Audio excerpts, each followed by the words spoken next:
Honk. I stomped on the gas, blew past the slowpoke ahead, and jabbed the horn twice for good measure. Hogging the fast lane at a crawl. Who could stand it? Traffic congestion ahead. Please drive carefully. The GPS chimed in its flat electronic voice. I didn't ease off. I pushed the pedal down harder. I'd just gotten divorced, and there was a knot of fire burning in my chest. My ex-wife was an influencer I'd bankrolled into fame, 1 million followers, only for her to stage a fake romance with another blogger for traffic, and the fake got real. Luckily, my legal team was sharp. She walked away with practically nothing. Even her account was signed back over to me. Won the case, but I felt no better. I'd given her everything, and this was how it ended. Women, I sneered and floored it. Only the pavement blurring away beneath me made me feel any better. Traffic cones appeared out of nowhere ahead. 2 lanes narrowed fast, and a big freight truck was parked in the slow lane. Too fast. No time to react. All I saw was shattered glass and the airbag exploding into my face. Then a deafening crash, and everything went black. I don't know how much time passed before an ethereal voice rang out in the void. Famine system notifying you for the first time. A stranger is approaching. My eyes snapped open. What was that talking? In front of me stood a woman in coarse hemp clothing, carefully carrying a bowl of medicine toward me, a timid little girl trailing at her feet. "Time for your medicine," she said, her eyes softening with relief and worry when she saw I was awake. The woman was a solid 9 out of 10. A strip of cloth tied her hair up carelessly. Her oval face was fair with a healthy flush. Her padded jacket hid her figure, but every expression on her face carried a fragile, heart-tugging quality. My mind raced. Oh no, had I been dumped into some kind of high-end escort club? Roleplay? But I'd definitely just been in a car crash. Where is this? Before I could finish, a stabbing pain lanced through my skull, and I blacked out again. When I opened my eyes again, the room was empty. Just the bowl of medicine on the table. My mouth tasted bitter, and my nose was full of mildew and coal smoke. Beneath the bed, a charcoal brazier smoldered weakly, not nearly enough to chase off the damp cold. Now I understood everything. That last blackout had been my memories fusing. Someone else's memories had been dumped into my head. This was the Great Shang dynasty, currently ruled by an empress. The place I was in was called Miaoshan Village, under the jurisdiction of Yongning City. That was all I knew, because the original owner of this body had barely set foot in the county town. The original was also named Li Dongnan, the village troublemaker. His father, Li Weigang, was the village head and a man of standing, which was why the son swaggered around like he owned the place. Hoping to settle him down, the father had spent a small fortune to get him a wife, the same woman who'd just brought me the medicine. Her name was Wu Xiaoyu. But a scoundrel is a scoundrel. After the wedding, he ate, drank, and did nothing. When his wife got pregnant, he only got worse. When the baby turned out to be a girl, he was crushed with disappointment. The year the child turned 1, his father gritted his teeth and split the household, giving him a lump sum to strike out on his own. The original promptly blew the money drinking and carousing with his usual crowd. When the money ran out, he started stealing chickens, ducks, even the loose silver under his own father's bed. Then came the reckoning.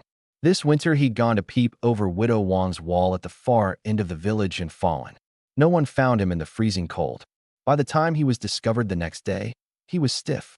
It was Madame Wu who dragged him home in tears to nurse him back, and that had led to the scene from moments ago. I'd watched enough soap opera dramas. Never thought I'd end up starring in one myself. I rolled over and swung off the bed. The straw mattress creaked. The house was shabby, but at least it was brick.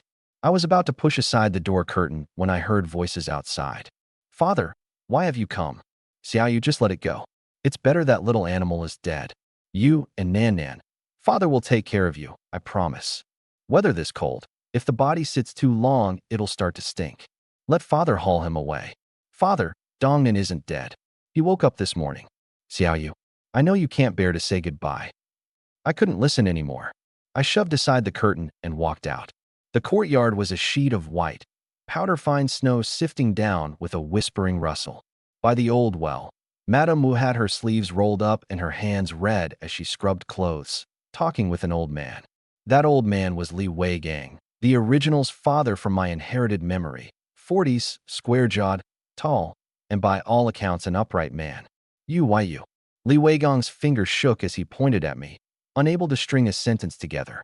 Madame Wu looked up and a faint smile crossed her face. See, father, I told you he wasn't dead. Then she crouched down again and went back to scrubbing. The tears that dripped into the basin, no one saw. I ignored the old man and lifted my eyes to the range of mountains beyond the courtyard. What a strange, God-forsaken place. I was still frowning over it when the voice came again. Famine system alert.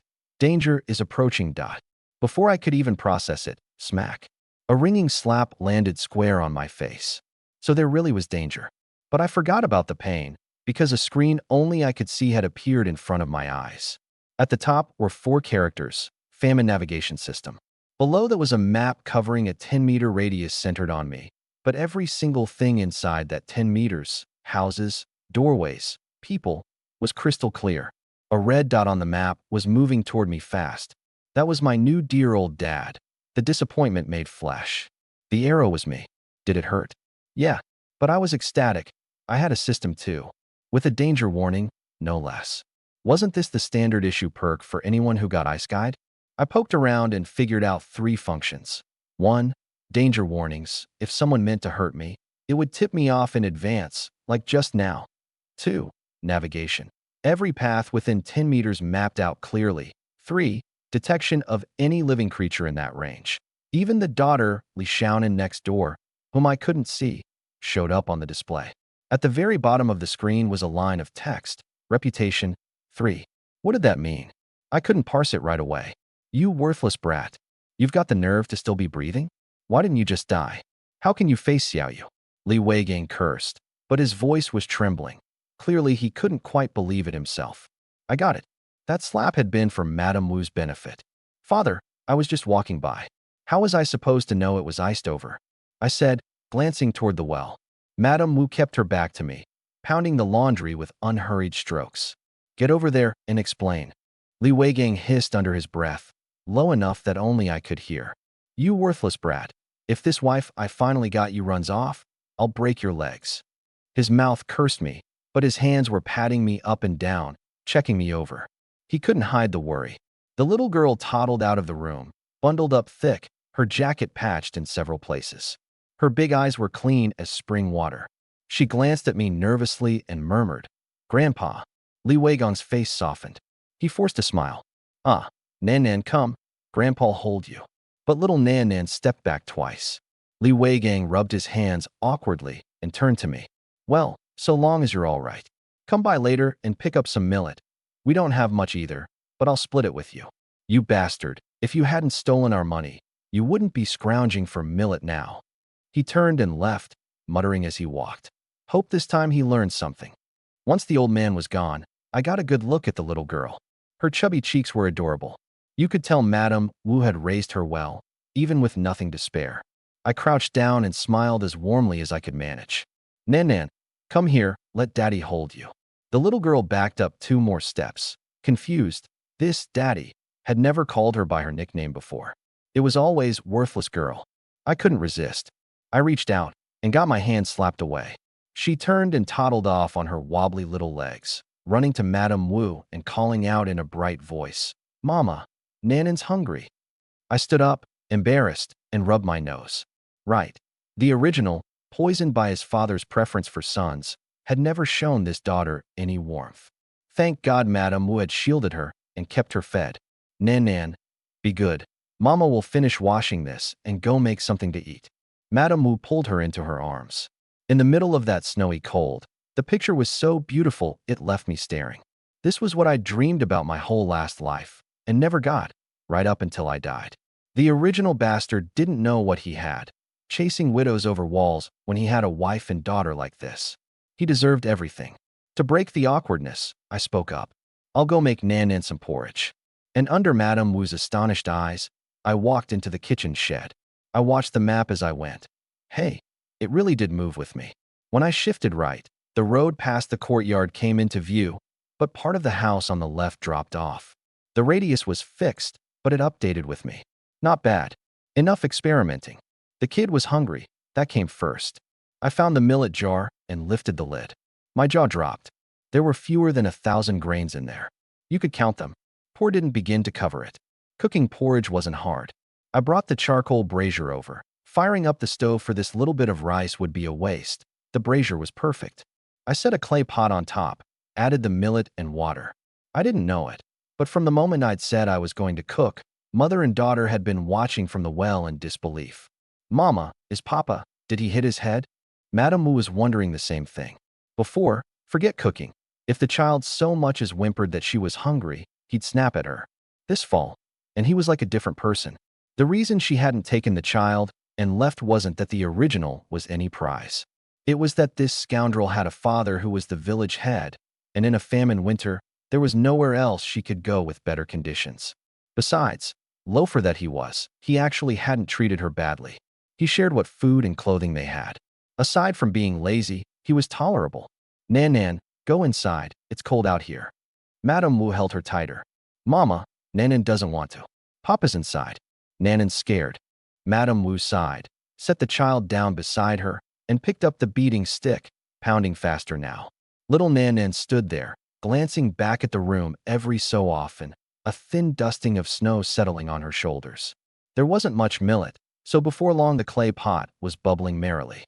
I pushed the door open and saw the mother and daughter out in the snow, and my heart twisted. Some people had a bowl in hand and their eyes on the pot. No matter how good you were to them, it made no difference. Others went hungry and cold and never left your side. The snow was coming down harder. I walked over. "Get inside.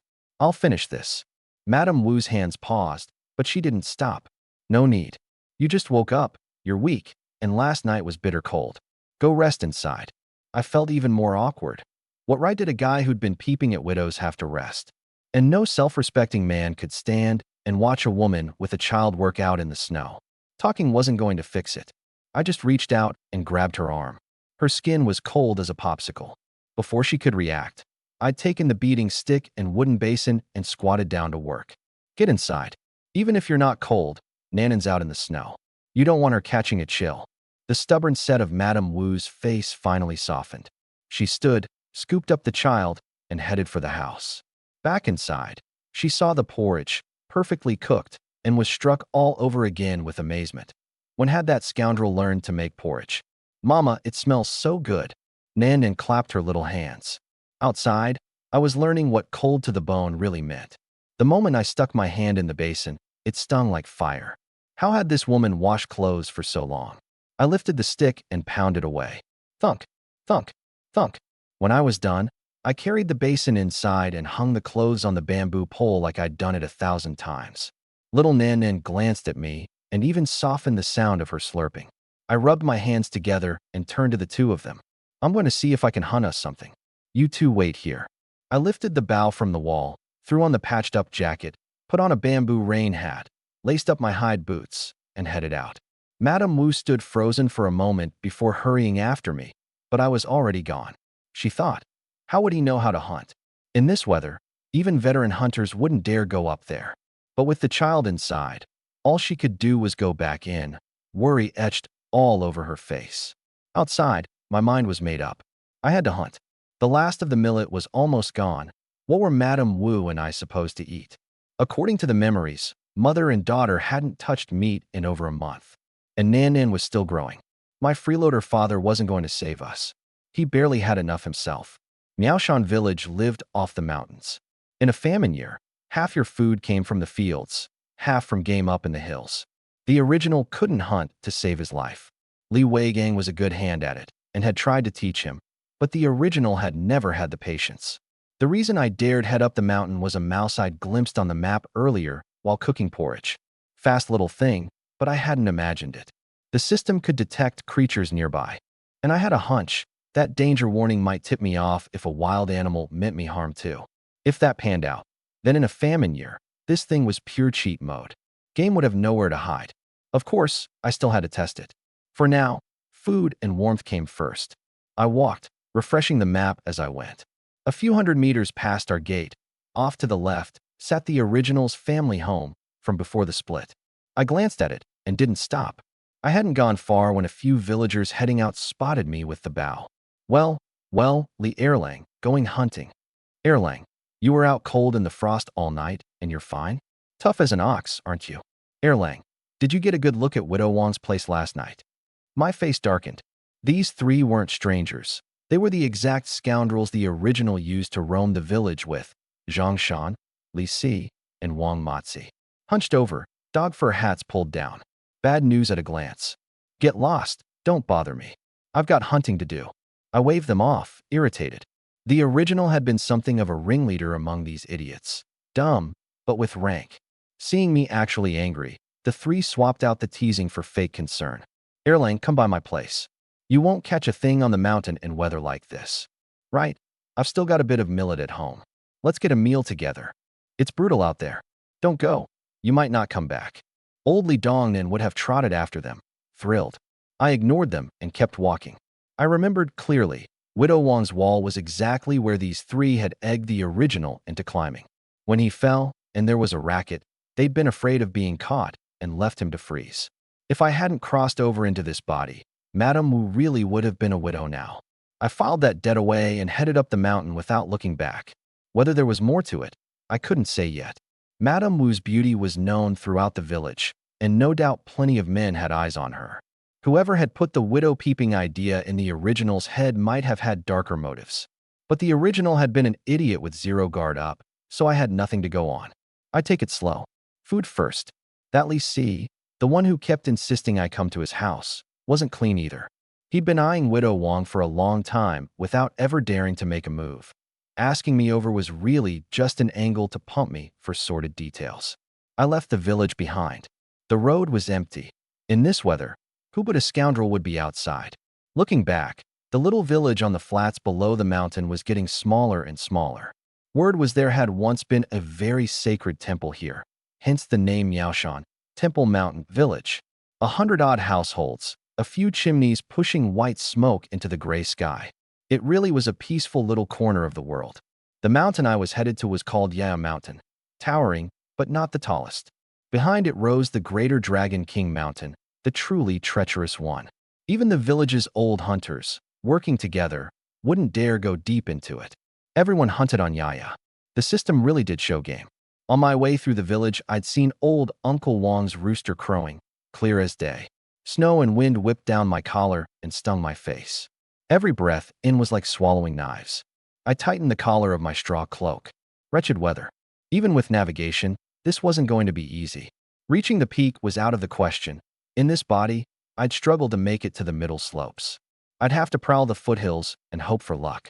While I was hiking, another visitor came to the little courtyard back home. Madame Wu picked up Nan Nan and stepped out. It was Li Weigang.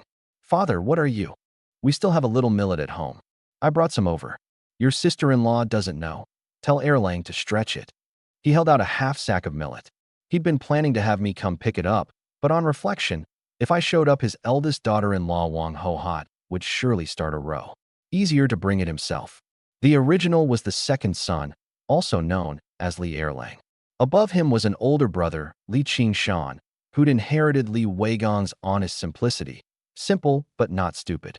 He couldn't stand the original's antics, and the two fought constantly, even coming to blows. Last time they'd traded fists was what triggered the household split. Fortunately, Li Qingshan was away in the city working now, or the widow-peeping incident would have kicked up another storm. Madame Wu flushed slightly. She hesitated, then took the sack. Between dignity and an empty stomach, there was really only one choice. She might starve, but Nanan couldn't. Father, come inside and sit. It's cold out. No. Where's that worthless boy? Doesn't even come out to greet me, letting you carry the child in and out. Erlang said he was going to hunt in the mountains. He took his bow and left. She said it plainly, hoping the old man would go after him. Hunting from anyone else was normal, but not from the original. He couldn't have trusted chicken. Idling was his whole occupation. Him going into the mountains was like a sheep walking into a tiger's den. Hunting? You're saying Li Dongnan went hunting. Li Weigang's eye twitched. Yes, toward Yaya Mountain. Li Weigang cursed like his teeth ached. The gods punish me. How did I raise such a hopeless creature? Fine, if he wants to go die, let him die. It'll save me trouble. But even as he grumbled, he didn't let it go. He walked back to his own house, took down his bow, put on his bamboo hat and hide boots, and got ready to head out. His courtyard was L-shaped. The long side was Li Qingshan's half. The stretch facing the main entrance was still his. He'd barely set foot in the snow when a slightly plump woman came out, his elder daughter-in-law, Wang Ho-hot, and snatched the bow right out of his hands, hard enough to nearly pull the old man over. "Father, what on earth do you need on the mountain in this snowstorm? We still have Millet at home, and Delang will be back before long. If something happens to you, how am I going to face him?"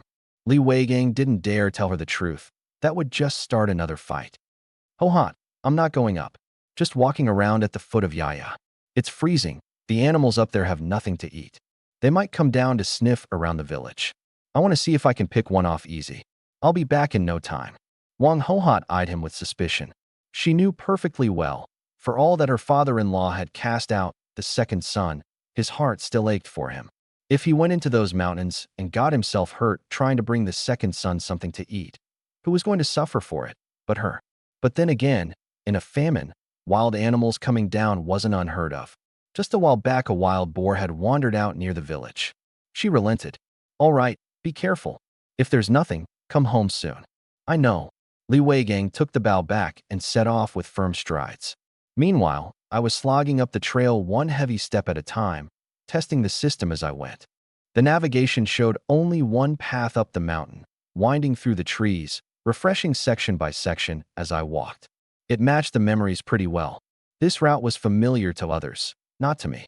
The old Li Dongnan hadn't so much as set foot in the farmland below the mountain, let alone hunted. The most he ever did was tag along behind his father to carry water, and even then he'd whine, "My back hurts, my legs hurt," the second he was asked to haul anything. Just like the pampered brats of my old life. I got the urge to see what happened if I stepped off the marked path, planted a foot on a blank spot, and nearly went sprawling. So the navigation wouldn't warn me if I chose to be an idiot. Another rule: stick to the map. Even with an NAV system, mountain paths were pure grunt work. I was gasping before I'd even climbed far into Yaya Mountain. This body was in awful shape. I'd have to whip it into form, or the system would be wasted on me. But every time I thought of the empty millet jar in Nan Nan, I set my teeth and pushed on. The cold air scraped in and out of my lungs like a bellows. Stop, catch my breath, stop again. Finally, several rabbit icons popped up on the map, 8 meters to the southeast. But that was the opposite direction from the main path, and beyond it was a drop of 10 or 15 meters, a place no one ever dared approach. Clever little rabbits. Good thing I had the system. As I edged closer, the map updated. The burrow was a good 2 meters back from the cliff. As long as I didn't slide off, I was fine. 2 big ones and 7 kits. Tonight, come hell or high water, Madame Wu and Nan Nan were getting meat. Just thinking about hot meat broth put fire in my legs. Looks like the mouse I'd glimpsed at home hadn't been my eyes playing tricks. The NAV really could detect creatures other than people. In a famine year, with this thing, as long as I didn't do anything stupid, meat and broth would be well within reach. I inched toward the cliff along a winding little trail. The trickier things got, the calmer you had to stay. The system wasn't a parachute. If I slid off, I'd be bruised black and blue. With every prompt, I planted each foot firmly. Everything was white on white. Even up close, I couldn't spot the burrow entrance. I felt around in the snow. Before long, my hand closed on something warm and living. I nearly hooped. I yanked out a fat white rabbit, 7 or 8 pounds, still stunned. I stuffed it into my sack and reached in again. The other big one was making a break for it and ran right into my hand. Into the sack. The 7 kits below squeaked and scattered every which way. Fast as I moved, 5 slipped past me and were gone. Those rabbits could really move. I didn't chase. The bow at my back was for show. Hitting a rabbit with it was a pipe dream. And chasing them was even worse. I'd already pushed my luck coming this close to the edge. Time to go back. 2 solid days of meat guaranteed, plus pelts to skin and enjoy. I was practically grinning. I clutched the sack tight all the way down.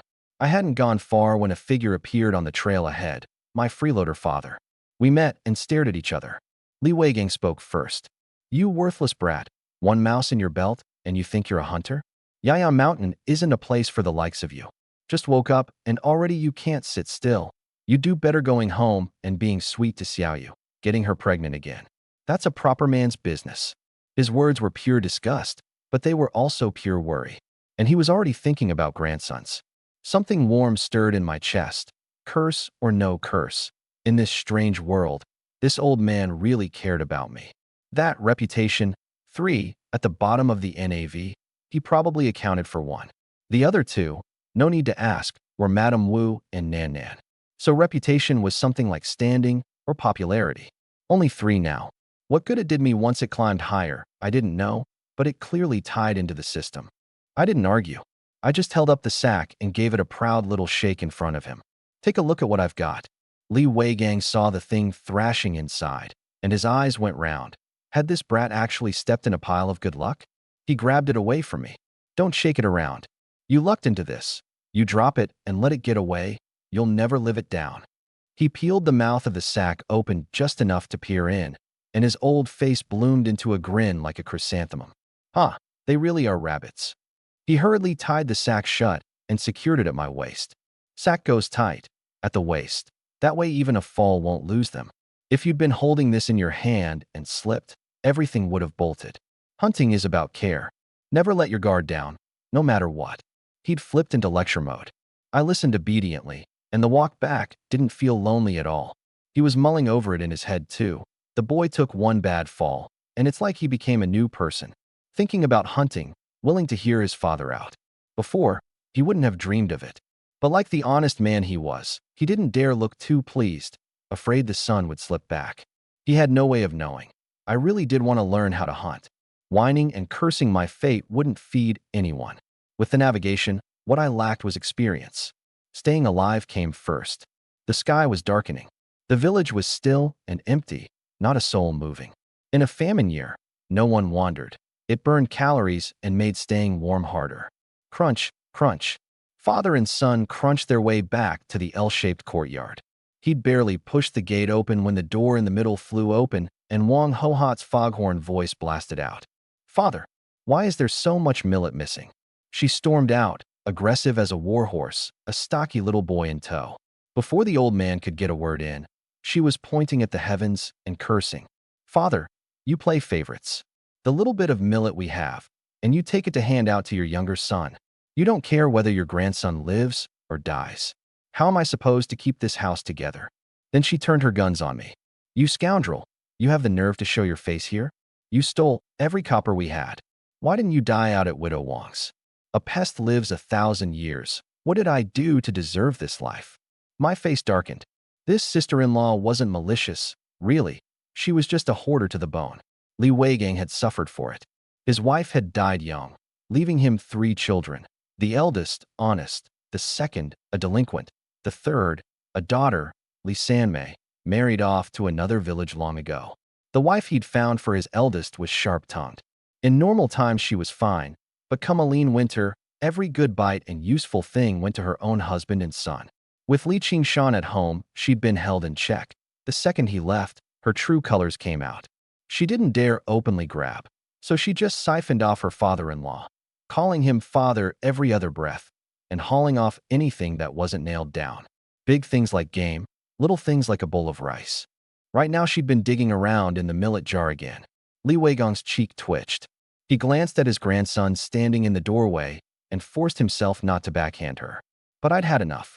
It was one thing for the old man to wish me dead, but this woman, who I hadn't even robbed, screaming her head off? I drew the woodcutter's knife at my belt, took 2 steps forward, dropped my voice, and gave her a cold smile. Sister-in-law.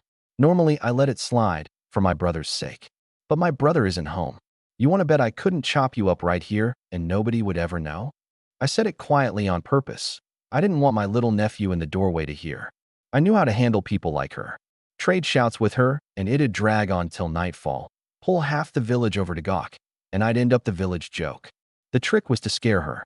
Make her understand nobody was humoring her anymore. Sure enough, my cold smile and the naked blade turned Wang Hohat into a duck being throttled. Why you? Her face went scarlet. She couldn't get a full word out and kept backing up. She knew this scoundrel was capable of anything. If he really lost it and hacked her down out here in this blizzard, well, no one would find out for a good long while. I snorted. Get back inside and mind your son. Then I turned and walked toward the door at the far end of the row. The scoundrel's reputation really did come in handy. All this was par for the course. I didn't even have to make an excuse. Li Weigang shot Wang Hohat a bewildered glance. What had Erlang said to her to scare her like that? Whatever it was, silence beat the alternative. As he passed, he even threw in an explanation. Ho hot. Erlang took a bad fall, and his tempers changed. Best just to humor him. If the millet runs out, the adults will eat less. To Wang Hohot's ears, that sounded like a butcher sharpening his knife. Change temper, how? Adults eat less. No, one fewer adult, more like. The more she thought about it, the more terrified she got. She bolted into her room, slammed the bar down across the door, and only relaxed when she had her son in her arms. I lit an oil lamp inside. Night had fallen, and the rabbits needed dealing with fast. My pretty little wife was waiting, and I wanted to get back. The lamp had barely flared to life when Li Weigang followed me in. Erlang, what are you planning to do with these rabbits? In the county town, a rabbit fetches nearly 100 coppers now. The two big ones alone will bring over 100. Even the small ones are worth something. That'd buy a good bit of millet. How about I take them to town tomorrow and trade for grain, and give your sister-in-law a share? He was making it sound like a discussion, but the decision was already made in his head. It clicked at once. In this era, millet was the staple. Meat like rabbit wasn't for farmers, not even the village head. One rabbit fed you a day or two. The same coin in millet would stretch you half a month. There was no contest. He thought I was reluctant to give any to Wang Ho Hot. He paused, then added, your sister-in-law isn't a bad person. Before we split households, she was actually good to Nanan. But I was chewing on my own dilemma. For rabbits, two big and one small. Well, too small. Should I sell one and keep one? I wanted meat too. Live on nothing but millet, and this body would never gain any strength. If you don't want to share, don't. Just stockpile more millet on your side, Li Weigang said, still trying to read me. I finally spoke up. Father, I want to kill them for the meat. Right, meat, Li Weigang said absently. It took him a second or two to catch up, and then he bristled like a hedgehog jabbed on a sore spot. Say that again. You want to do what? Father, I want to eat the meat. You worthless. I thought maybe that fall knocked some sense into you, but you're the same as ever, thinking only of your own belly. Do you not understand there is no more grain in this house? I grabbed his sleeve. Father, don't be angry. It's been so long since we've had meat. Nanan's got night blindness now. We can't keep going like this. She was at the age where she needed nourishment. Adults could scrape by on millet, a child couldn't. He yanked his sleeve free, face flushed red. Don't hide behind Nanan. These two rabbits. There's no way in hell you're eating them. Damn. Looked like the old scoundrel had used the kid as a shield too many times. That card was burnt. I could only try another angle. Fine, don't believe me. I hunted them. I'll take them home and deal with them myself. I picked up the sack to leave. A flicker of panic crossed his eyes. In a famine year, who could bear to waste meat? He forced down his anger and coaxed. Eat the meat, then. Just share some with Xiaoyu and Nanan. The pelts can be sold. You'll sell me the pelts, right? But I had a use for the pelts. In this bitter cold, the hide boots didn't cut it. Walk a stretch and your feet went numb. Stuff them with rabbit fur, and you could last longer out in the snow. Better odds when hunting. Father, I want to keep the fur to line my boots. His face went black. He yanked the door open with trembling hands, letting a blast of cold air in. Get out. Out. I didn't say anything. This chance wasn't one I could waste. An extra ounce of warmth might save my life someday. I untied the sack and, right in front of him, killed all 4 rabbits one by one. His eye twitched. As my woodcutter's knife came down, he snatched it away, cursing, wasteful. Watch. Next time you do it yourself. Then he set to bleeding and boning the rabbits, wielding that thick knife like it was a delicate boning tool. For perfect pelts came off in the blink of an eye, meat and skin cleanly parted. That was the mastery of an old hunter. I had a long way to go. When he was done, he waved me off wearily. Take them and go. It's dark, the road's bad. I picked up the knife and hacked one rabbit in 2.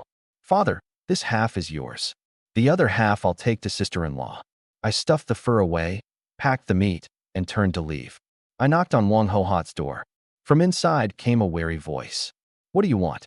If anything happens to me, Guo will tell his father. I nearly laughed. Went hunting on the mountain. Brought you back some rabbit.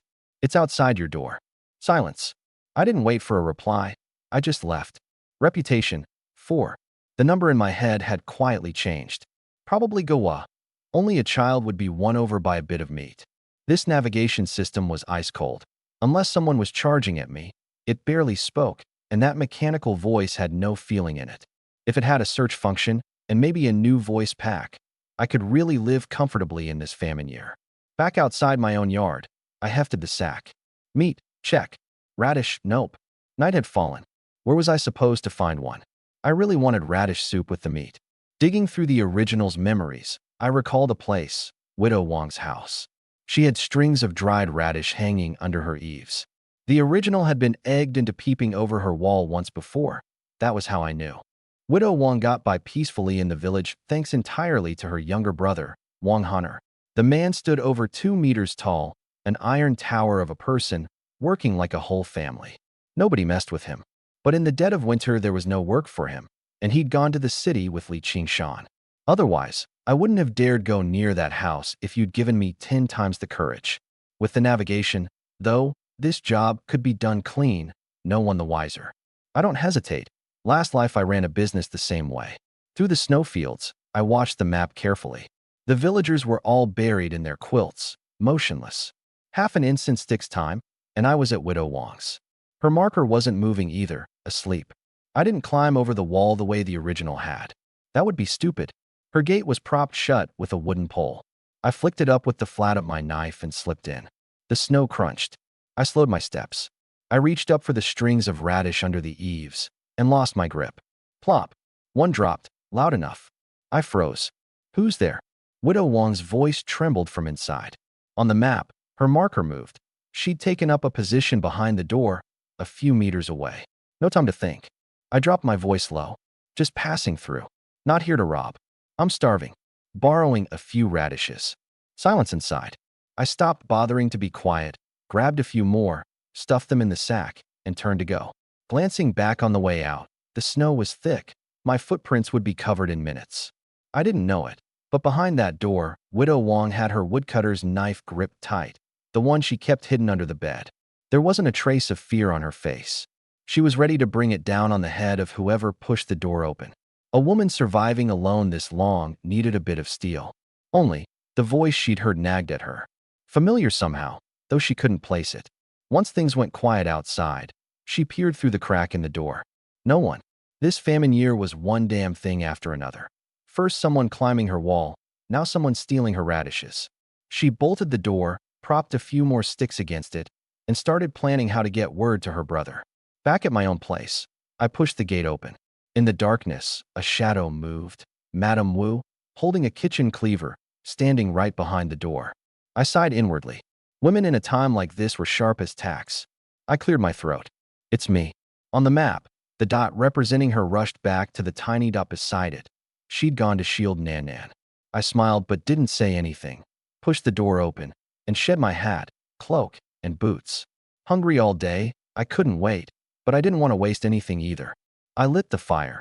The chimney gave off a wisp of green smoke, and the fire crackled in the stove. I warmed myself first, then set about dinner. I washed the rabbit meat and chopped it into pieces, almost pressing down on the blade with my palm to keep the noise down, afraid to wake Nan Nan. Widow Wong had already cleaned the dried radish. All I had to do was rinse and slice. In the next room, Madame Wu was pretending to be asleep, but her ears were sharp. Chopping meat, cutting vegetables. The longer she listened, the more alert she got. This scoundrel not only caught game, but could cook too? That porridge this morning had been decent. She'd assumed it was a fluke. Meat on to stew, and it hit me salt. There were no other seasonings in this era, but salt at least had to be somewhere. I searched every corner of the kitchen shed before finding a chunk of something brown in a bamboo tube. Looked like ore. I gave it a lick. Salty, faintly fishy. That was it. Rock salt, heavily impure, tightly controlled by the government. No wonder the original had never seen it. Most of this pot was for Nan Nan. Salt with that much impurity wasn't good for a child. But she hadn't touched meat in ages, was living on millet and wild vegetables with no salt at all. A pinch wouldn't hurt. I scraped off a small pinch and stirred it in. I'd have to figure out how to refine some cleaner salt later. Household use only, no selling.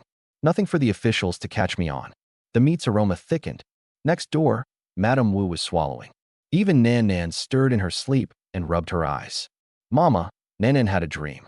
In the dream, there was meat smell. Madame Wu couldn't stay put another second. She could go without, but her child couldn't. She pulled back the quilt, lifted Nan Nan, and came into the kitchen shed. In the faint glow, I looked at the two of them. Nan Nan's sleepy little face melted my heart. But the timidness in those clear eyes cut straight through me. "Did I wake you?" I said. "I caught 2 rabbits on the mountain. I've got them stewing. It'll be ready soon. Come, sit here. It's warm." 3 sentences, and Madame Wu's tears almost spilled over.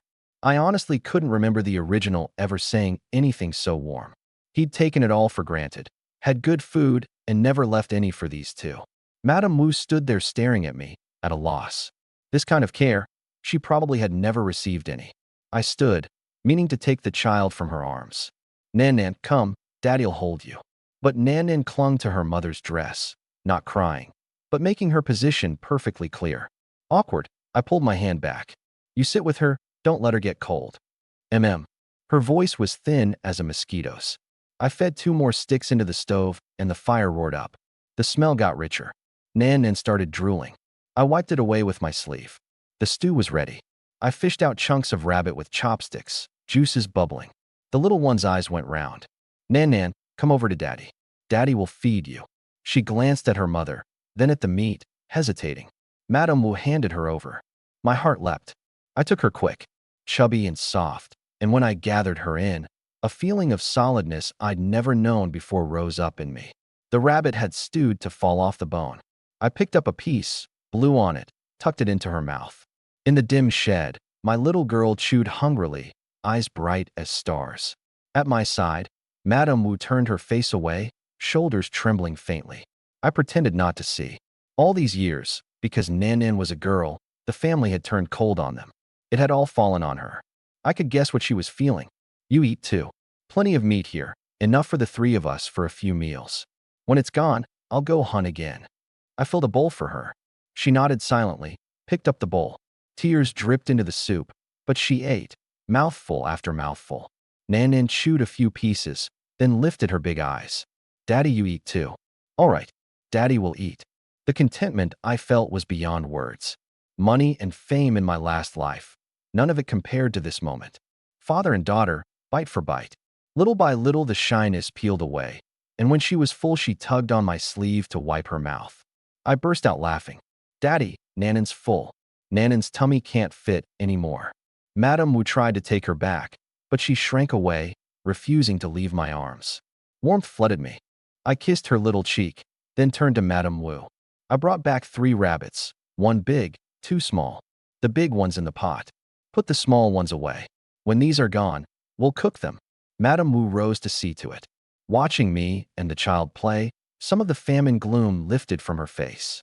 At bedtime, Nan Nan clung to my neck and wouldn't let go. "Mama, can Daddy sleep with us?" Nan Nan doesn't want to be away from Daddy. I flushed red. Madame Wu, though, was calm. We were husband and wife on paper, after all, and just nodded. "Come here, Nan Nan. Your Daddy'll sleep with us tonight." One day in this world, and I was already in her bed. It was narrow, Madame Wu on the inside, Nan Nan in the middle, me on the outside. Nan Nan was asleep in no time, curled up against me, breathing steady. Outside the wind howled, and the snow kept falling. But I felt a peace I'd never known before. In the night, my arm went numb. I looked down, and, at some point, Madame Wu had curled toward me too. In the gray dawn light, her eyelashes fluttered, then opened. Our eyes met. A trace of shyness crossed hers, and she turned away, giving me the sight of her slender back. "Daddy, your heart's beating so fast," Nan Nan piped up, breaking the quiet. "Ahem. Time to get up." I climbed out and dressed. Madame Wu sat up too, combing her hair. She reached for Nan Nan, but I stopped her. "I've got her. Go heat the meat broth. Perfect for cooking porridge." That morning, Nan Nan didn't shy away from me anymore. I took her out into the courtyard to play, and her laughter filled the little yard. In the kitchen shed, Madame Wu carried a smile at the corner of her mouth she hadn't even noticed herself. After breakfast, I told her, "I'm going to Father's to learn hunting. Don't wait lunch on me." She didn't reply, just showed her displeasure silently, probably still upset over the whole widow's wall business. I didn't try to explain. I kissed Nan Nan, put on the hide boots, and left. "Daddy, Nan Nan wants to go too." Daddy has things to do. Be good. Listen to Mama. I knew where I stood. Right now, I had exactly 2 tasks. 1. Learn to hunt from my freeloader father. 2. Use this 10-meter radius navigation system to feed this little household properly. Meet every meal, if I could manage it. I pushed open Li Weigong's courtyard gate. Gua came flying at me. Second uncle. Yesterday's rabbit was so good. Are you going up the mountain again today? I ruffled his hair. Is your grandpa home? Yes. The words were barely out when voices drifted from the inner room. Village head, tell me, what are we going to do? Someone actually broke into my place and stole my dried radish last night. That was Widow Wong. Wang Ho-hat was trying to smooth it over. Sister, surely not. Who'd go break in for a few dried radishes? Just a few gone. Village head, shouldn't we organize a night patrol? There's been wild boar out by the village. 2 problems, 1 fix. I strolled in casually. 2 women were standing there. Wang Ho-hat, plump, thick-shouldered and thick-backed. Widow Wong, thin and tall, a foxy face with a hint of allure. If Madame Wu was the soft southern water beauty, Widow Wong was a fox stepping down from the mountain. I finally understood why the original had let his mind wander to her. Father Li Weigang was perched on a low stool smoking, brow knotted. Organizing a night patrol in this cold was a non-starter. Who'd sign up? Besides, the more you moved, the faster you got hungry. Even the village head's house had no reserves left. The 3 of them looked awkward the moment I walked in. Widow Wong gave me a cold look. The whole village knew by now that the original had climbed her wall. Wang Ho-hat forced a smile. Erlang, you're here? She was probably thinking of that half-rabbit from yesterday. Her tone had eased. Father, Annie Wong, I heard you. A patrol won't work. Nobody will volunteer, I said. Widow Wong's face darkened. So we just let the thief have free rein? Li Weigang jumped up and glared at me. Erlang, this is not your place. Get out. Afraid I'd get into it with Widow Wong, seeing as we weren't in a strong position. I stayed calm. Auntie Wong, hear me out. I have an idea. Every household forges a big bell and keeps it inside. If a boar comes at the door, or a thief, ring the bell. The bell rings, the neighbors come out to check. Then anyone with bad intentions has to think twice. As for the scrap iron, every house has some leftover. Plenty to work with. The room went quiet. All 3 stared at me in disbelief. This was the same idiot scoundrel from before? The more Li Weigang thought about it, the more it made sense. His eyes lit up and he shot to his feet. That's a good idea. A bell rings, the whole neighborhood hears. And it doesn't cost a grain of food. He turned to Widow Wong. Sister, what do you say? Widow Wong came back to herself. It's a good plan. Old man Li at the head of the village works iron. Then it's settled. Sister, head home. I'll go and tell every household. Before Widow Wong left, she gave me another long, suspicious look. As she passed, a whisper of fragrance drifted with her, not the kind of scent an ordinary farm woman could afford. There was more to this one than met the eye.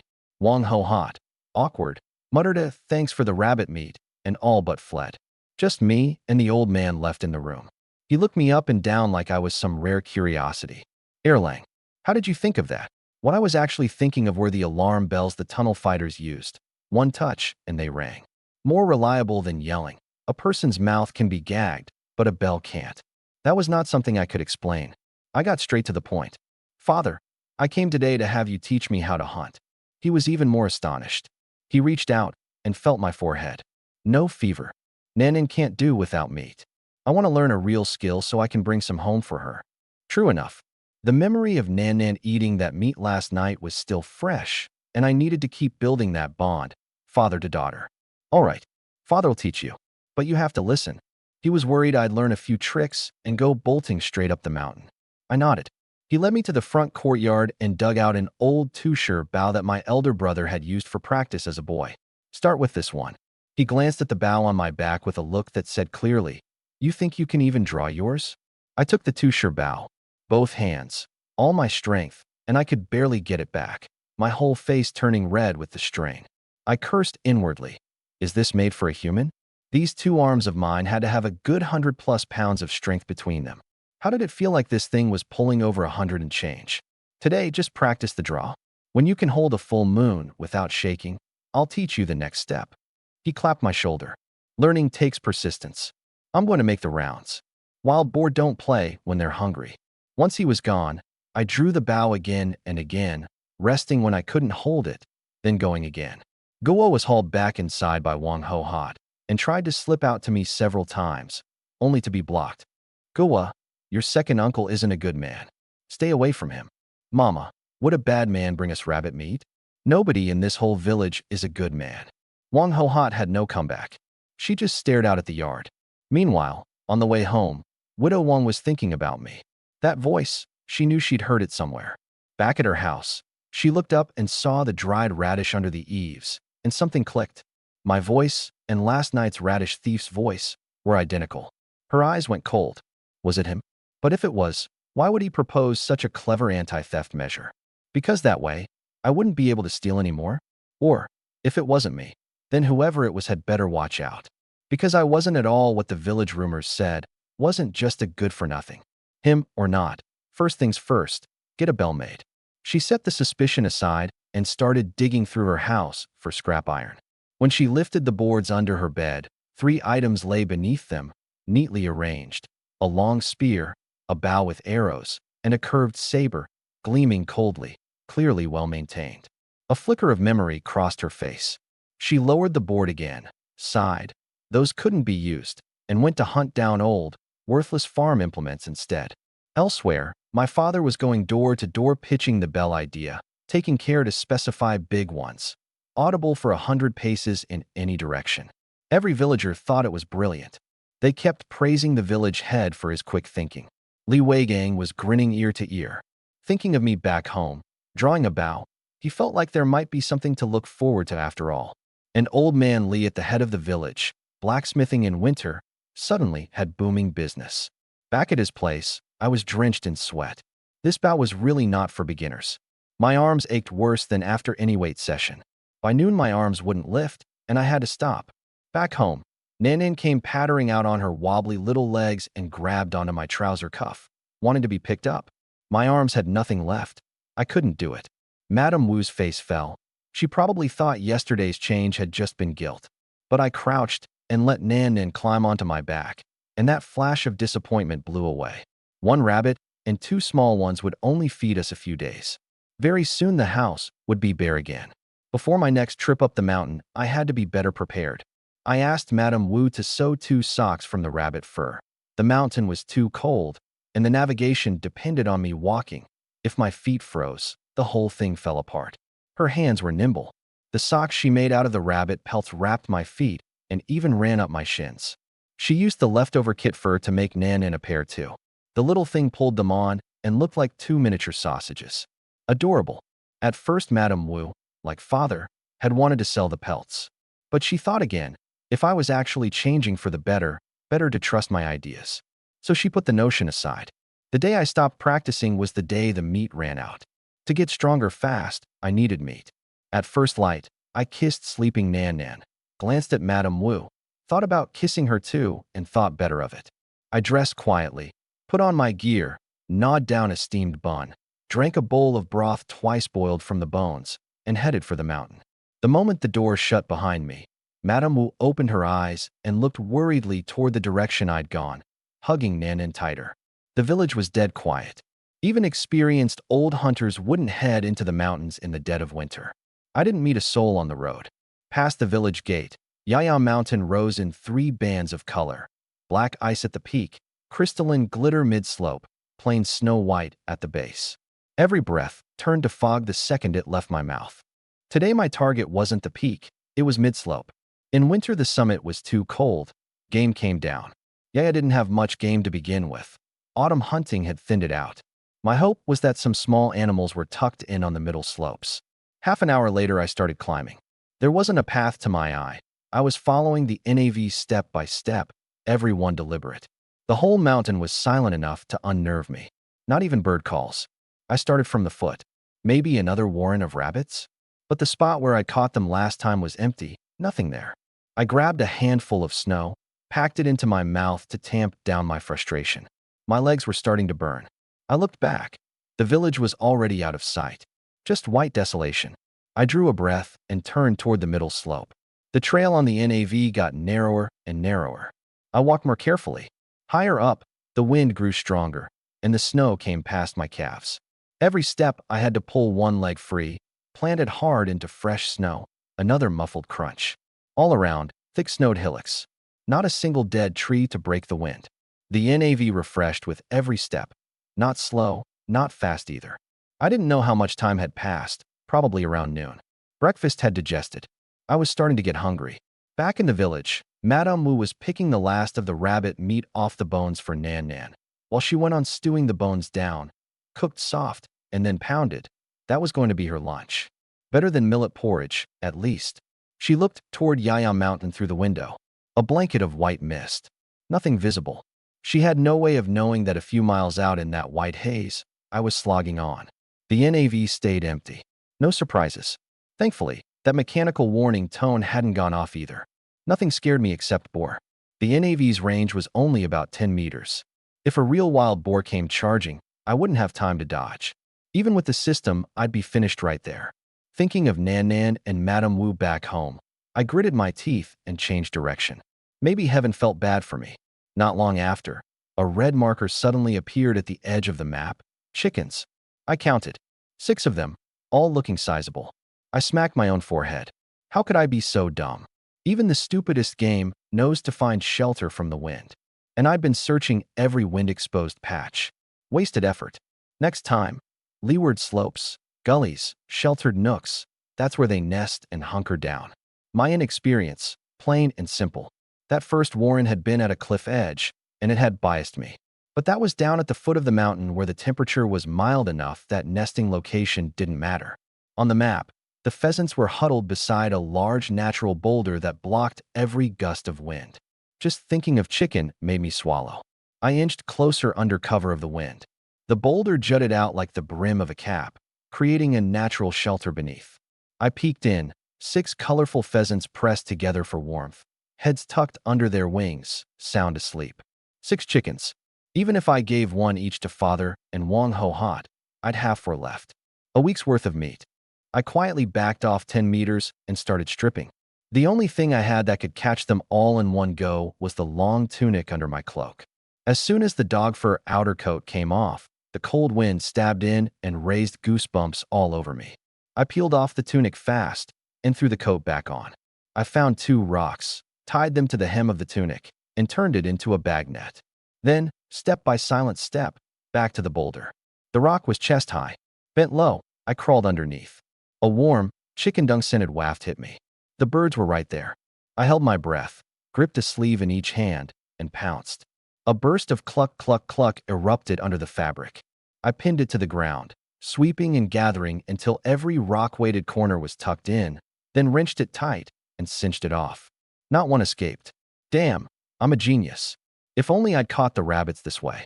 Imagining that pot of chicken soup with the golden layer of oil on top, I couldn't stand it. Nope, down the mountain now. The more I think about it, the hungrier I get.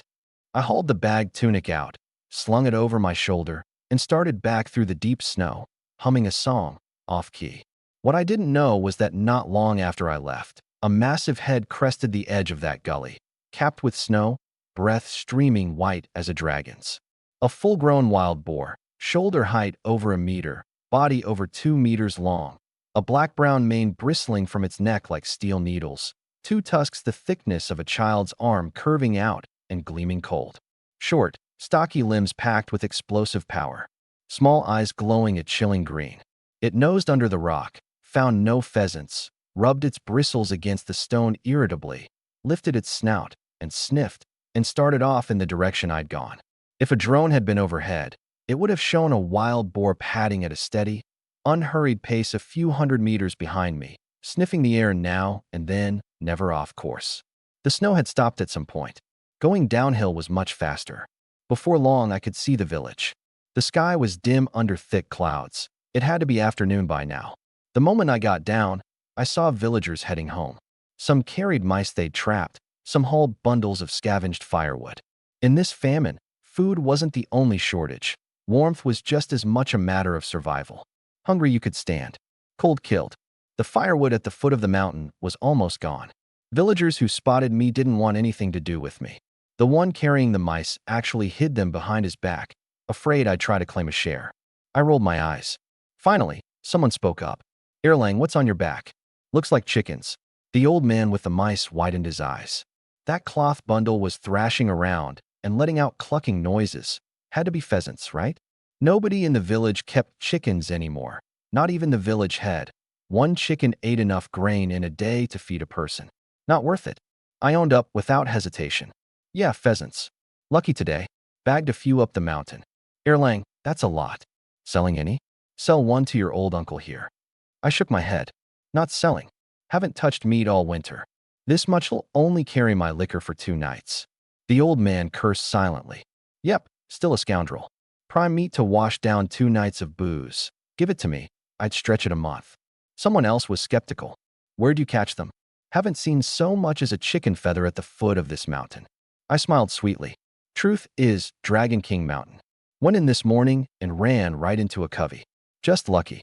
In times like these, 1 extra bite for someone else meant 1 less for me. Let word get out that I'd bag these on the middle slopes of Yaya Mountain, and by tomorrow there'd be teams risking the climb. Dragon King Mountain would make a perfect smokescreen. Go look wherever you want. Erlang, don't con us. Dragon King and back in 1 day. Impossible right now. I gave the sack a shake. Then where'd these chickens come from? And I strode off, leaving a gaggle of villagers gawking. Bet those chickens didn't come by honest means. Dragon King Mountain, my ass. Right? A scoundrel hunting? Look at yourself before you brag. I couldn't be bothered. Guess all you want. I didn't steal them. If you've got the guts, go to Dragon King yourselves. I pushed the yard gate open, and the house door opened too. Madame Wu stood there holding Nan Nan, watching me. That one look, and I felt everything was worth it. Nan Nan wriggled free and toddled over to me. The snow in the courtyard had been swept clean by Madame Wu. My heart lurched. If she fell, where would I even find a doctor? In 2 strides I had her in my arms, planting a kiss on that soft collagen cheek and setting off a peal of giggles. Sack in the left hand, girl in the right. I passed the sack to Madame Wu. Pheasants I caught on the mountain. Take care of them, would you? Madame Wu paused. Actually caught something? This morning, she'd had 0 hopes. Plenty of veteran hunters came back empty-handed. She opened the sack and was stunned by what was inside. 6 of them. Colorful pheasants trying to jump out, and she quickly clamped it shut. My husband finally brought something home. No way was I letting these escape. Only one thought in her head. Process them fast. When Erlang came back, someone was bound to have seen him, and those good-for-nothing friends of his would be showing up any minute. She guessed right. The story of me hauling chickens back had been passed along by a few envious villagers who made sure the scoundrels heard. Zhang Shan, Li Si, and Wang Mozi's eyes lit up. No idea where I'd gotten them, but we were sworn brothers, weren't we? Pheasant and rice wine in this bitter cold. What more could you ask for? Once the villagers had left, Zhang Shan, the oldest, spoke up. Dongnan seems so that we ditched him the other night. Showing up empty-handed's a bad look. Li Si nodded. Big brother's right. We bring something. Tell him we came to apologize. The 3 exchanged glances, greed shining in their eyes. Excuse in hand. No way that pot of chicken stew wasn't getting shared. Wang Mozi said. I've still got some of the wine left from the county town. I'll grab it. Li Si bristled. Wang Mozi, I've asked you for that stuff how many times, and you said there was none? Now suddenly there is. What? You think I can't cough up a chicken myself? Zhang Shan cut in. Good wine. Good meal. Now's the moment to break it out. Li Si let it go, but the look he gave Wang Mozi was a shade more contemptuous. I knew none of this and didn't want to. In my eyes, those 3 were already trash. If it weren't for the cold and the shortage of food, I'd have been the one hunting them. Back at the yard, Madame Wu had already made short work of the 6 chickens. She might look delicate, but killing chickens she did not mess around with. A twist, and 1 was done. Daddy, how did you catch so many birdies? Nanan asked from my arms, her chubby hands drawing a big circle. She wasn't even 3 yet and didn't know these were pheasants. They're called pheasants. It's a long story. I got into it. This morning, Daddy climbed Dragon King Mountain. Peaks up in the clouds. And Daddy roared up at the summit. Li Dongnan pays his respects to the mountain. Chopping chickens as she listened to me spin the yarn, Madame Wu's mouth curled up faintly. Her expression softened a good deal. Just as things were feeling warm, 3 unwanted guests appeared at the gate. Before they'd even stepped in, Zhang Shan's reedy voice slid through. Erlang home. I looked up. Three scoundrels wrapped in thick fur coats and fluffy caps, dressed like frontier settlers. I set Nanan down. Stand right here and don't move. Daddy'll be right back. Madame Wu's stomach tightened, what she'd feared. She hadn't even plucked the feathers, and here they were. She glanced at the chickens in the basin and silently decided, only 2 tonight, tops. The other 4 had to be saved. Let this lot get a taste for it, and there'd be no end to their visits. Worst case, she'd send for the old man to lay down the law. The 3 had greetings on their lips, but their eyes glued to the basin. Wang Matzi hoisted a wine gourd. Dong Nan, brother, that night we left you at Widow Wang's. We had no choice, made too much noise, scared Wang Honor would come after us. The more we thought about it, the worse we felt. Brought wine today, came to make amends. That's right, we're drinking hard tonight. Zhang Shan rubbed his hands, his Adam's apple bobbing as if he could already taste the chicken. I set a hand on the fence rail and smiled. Skip the drinks. Come spring, little brother here will find another good day to catch up. Li Si's face fell. He made a show of guilt. That won't do, little brother. A day without apologizing is a day none of us sleeps easy. He reached for the gate. Smack. My hand came down on his. Li Si, you think you can just walk into my house? Li Si turned red. Erlang, your brother comes to apologize, and this is how you treat us? Zhang Shan's eyes narrowed. Something was off with Li Dongnan. Wang Matzi craned his neck, passed me into the yard. Sister-in-laws killing chickens? Don't be shy, t'll do. It was pointed, as in, we've already seen the chickens, and if you don't let us in, you're keeping the good things to yourself. Word gets out, and no one will run with you again. The old me might have caved to that pressure. This me couldn't care less. I was done talking. Get lost, before you're sorry. I hunted these on Yaya Mountain. You want to eat? Go hunt your own. Come near my house again, and I'll break your legs. The 3 froze, their usual partner in stirring trouble, acting like a different person. Zhang Shan hurried in with the good cop routine. Dongnan, that's not fair. Sure, we didn't take you home that night, but we're the ones who fetched sister-in-law. Otherwise, who knows how long you'd have been out there freezing. My eyes narrowed. Oh, so you got word to her. I hadn't planned on engaging, but he'd spilled it himself. Looked like Zhang Shan had eyes on Madame Wu. Fetching her was a cover. Getting her to give up on the original was the point. I filed it away. Zhang Shan nodded eagerly, and Li Si backed him up. Yeah, me too. You can't be that selfish, keeping all this chicken for yourself.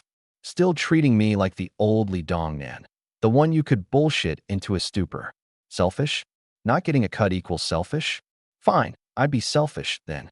I wasn't going to keep sparring. Head on home, all of you. You're not eating this chicken. If you want to eat, come with me to Yaya Mountain in a few days. I know where the pheasants are. And I turned to walk off. The 3 hesitated. Free food never matched what you caught yourself. If Li Dongnan could bag some, they surely could bag more.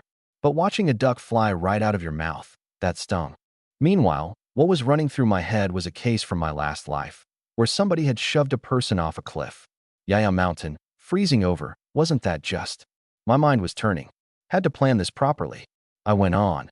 But there's 3 of you, so only one can come along. Sort out among yourselves who it'll be. I made to leave. The 3 exchanged looks, unwilling. Zhang Shan flicked his eyes. Wang Matzi caught the signal. Force our way in. What's he going to do? They hadn't touched meat in ages. They were ravenous. Wang Matzi shoved the gate. It creaked. I whipped around, and where a hand had been empty a moment ago, there was now a kitchen cleaver, swinging down at his hand. Ah, 2 yelps at once. One from Wang Matzi, one from Madame Wu. Madame Wu had been watching the whole time. The instant that blade came out, she was terrified. If I actually landed it, I'd be off to prison. Great Shang law was harsh. Even the boldest scoundrel only dared peep from a widow's wall, never dared kick in a door.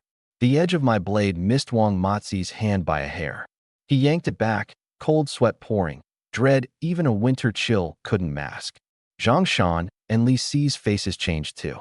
Dongnan, what are you doing? Can't we talk this out?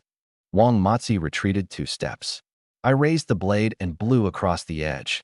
Pity. Missed. Then I looked up and said coldly. I said, if you want chicken, come with me another day. There aren't enough for 3 of you. Sort out who's going and come find me. Anybody sets foot on my property from here on, this blade won't know your face. I ran my eyes across them. Not one dared meet my gaze. Get lost. The three turned and ran. Wang Matzi practically crawled, his legs gone soft. Once they were gone, I put my smile back on and turned to a wide-eyed Nan at the door. Nan, here comes Daddy. I came at her arms out like a hawk swooping. She squealed and tore back into the house on unsteady legs.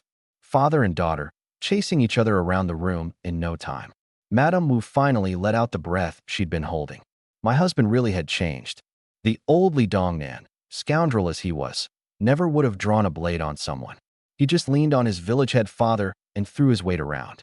The three scoundrels tore back to Wang Matzi's place, shut the door, and dropped the bar before they dared breathe again.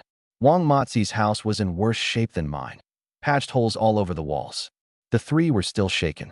Wang Matzi tried to pour wine to steady his nerves, hands shaking so hard Zhang Shan had to take the gourd from him. That hand had almost stopped being a hand. After a swig, Li Si couldn't hold it in. Brother Shan, does Li Dongnan know about what we did? No chance. Only heaven, earth, and the three of us know, unless one of you talked. Zhang Shan swept his eyes over them. Li Si and Wang Matzi swore up and down they'd never breathed a word. Zhang Shan frowned. Li Dongnan's total change of personality didn't add up. But did you see how he reacted? Li Si added. The second we moved to step in, out came the blade. He knows we've been eyeing his wife. Why else did he wait till we got to the yard to blow up? Silence. Remembering that hesitation-free swing, those eyes cold as a wolf cub's on Yaya Mountain, none of them believed it had been a bluff. Zhang Shan sighed. Pity. In this whole Miaoshan village, aside from Widow Wang, Li Dongnan's woman is the one every man dreams about. Damn straight. Madame Wu's voice. I hear it in my dreams. Li Si licked his lips. Who told her old man to be the village head? Wang Matzi's tone was full of resentment. They didn't know. The plan to egg Li Dongnan into climbing that wall had actually worked.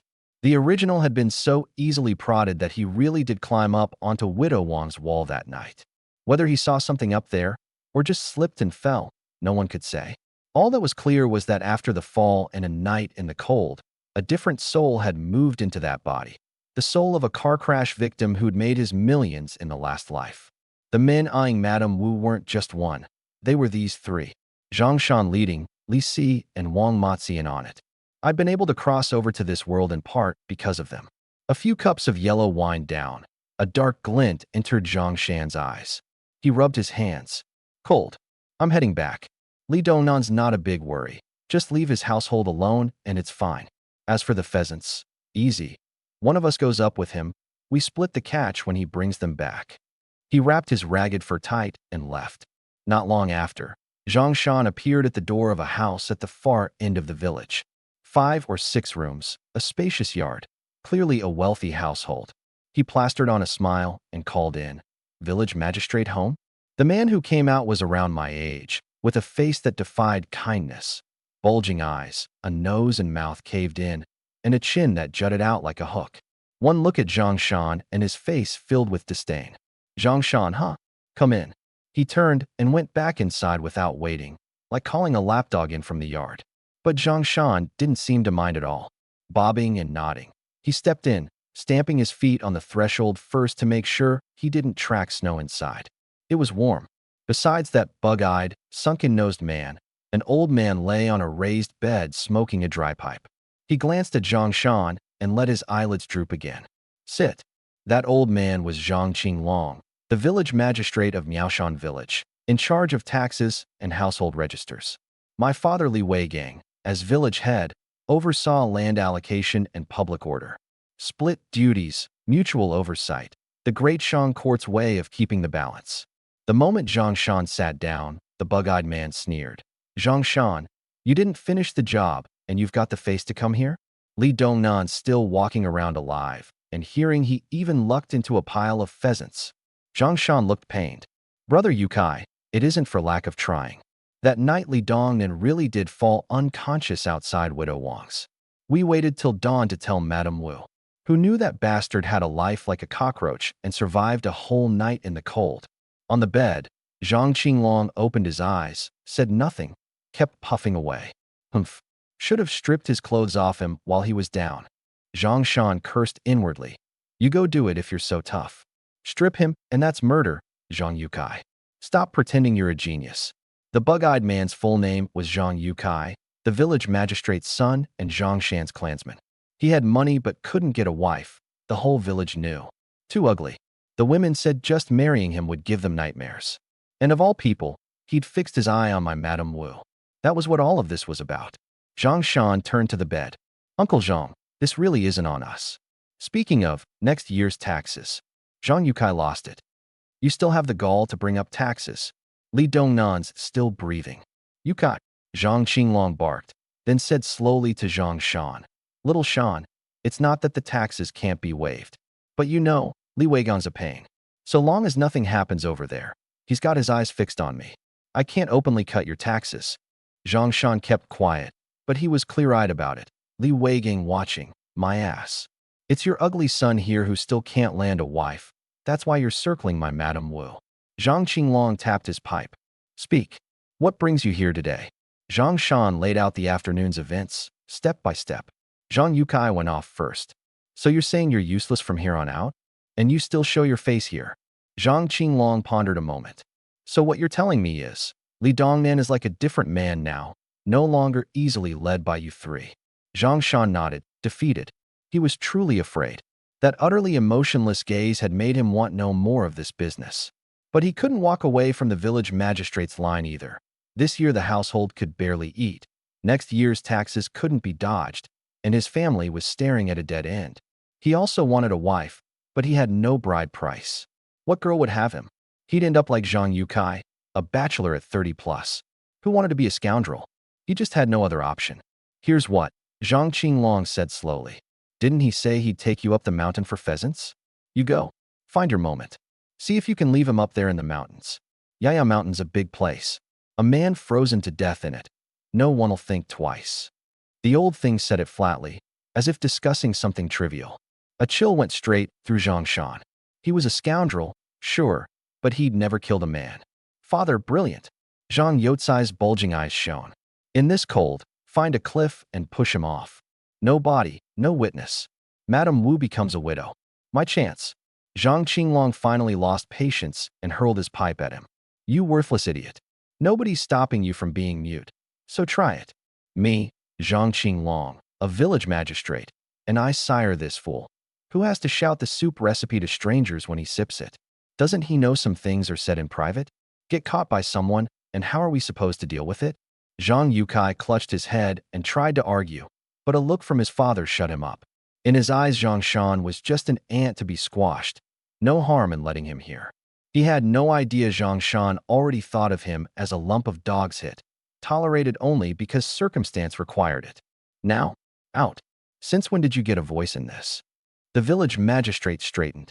His tone wasn't loud, but authority ran through it. Grumbling, Zhang Yukai met his father's eye and reluctantly slouched out. The second he was outside, his heirs came back, hands clasped behind his back, gazing off in the direction of my house, longing all over his face. Inside, Zhang Shan was warring with himself. Murder? Do it or not. Do it, and he'd be in this old man's grip for life.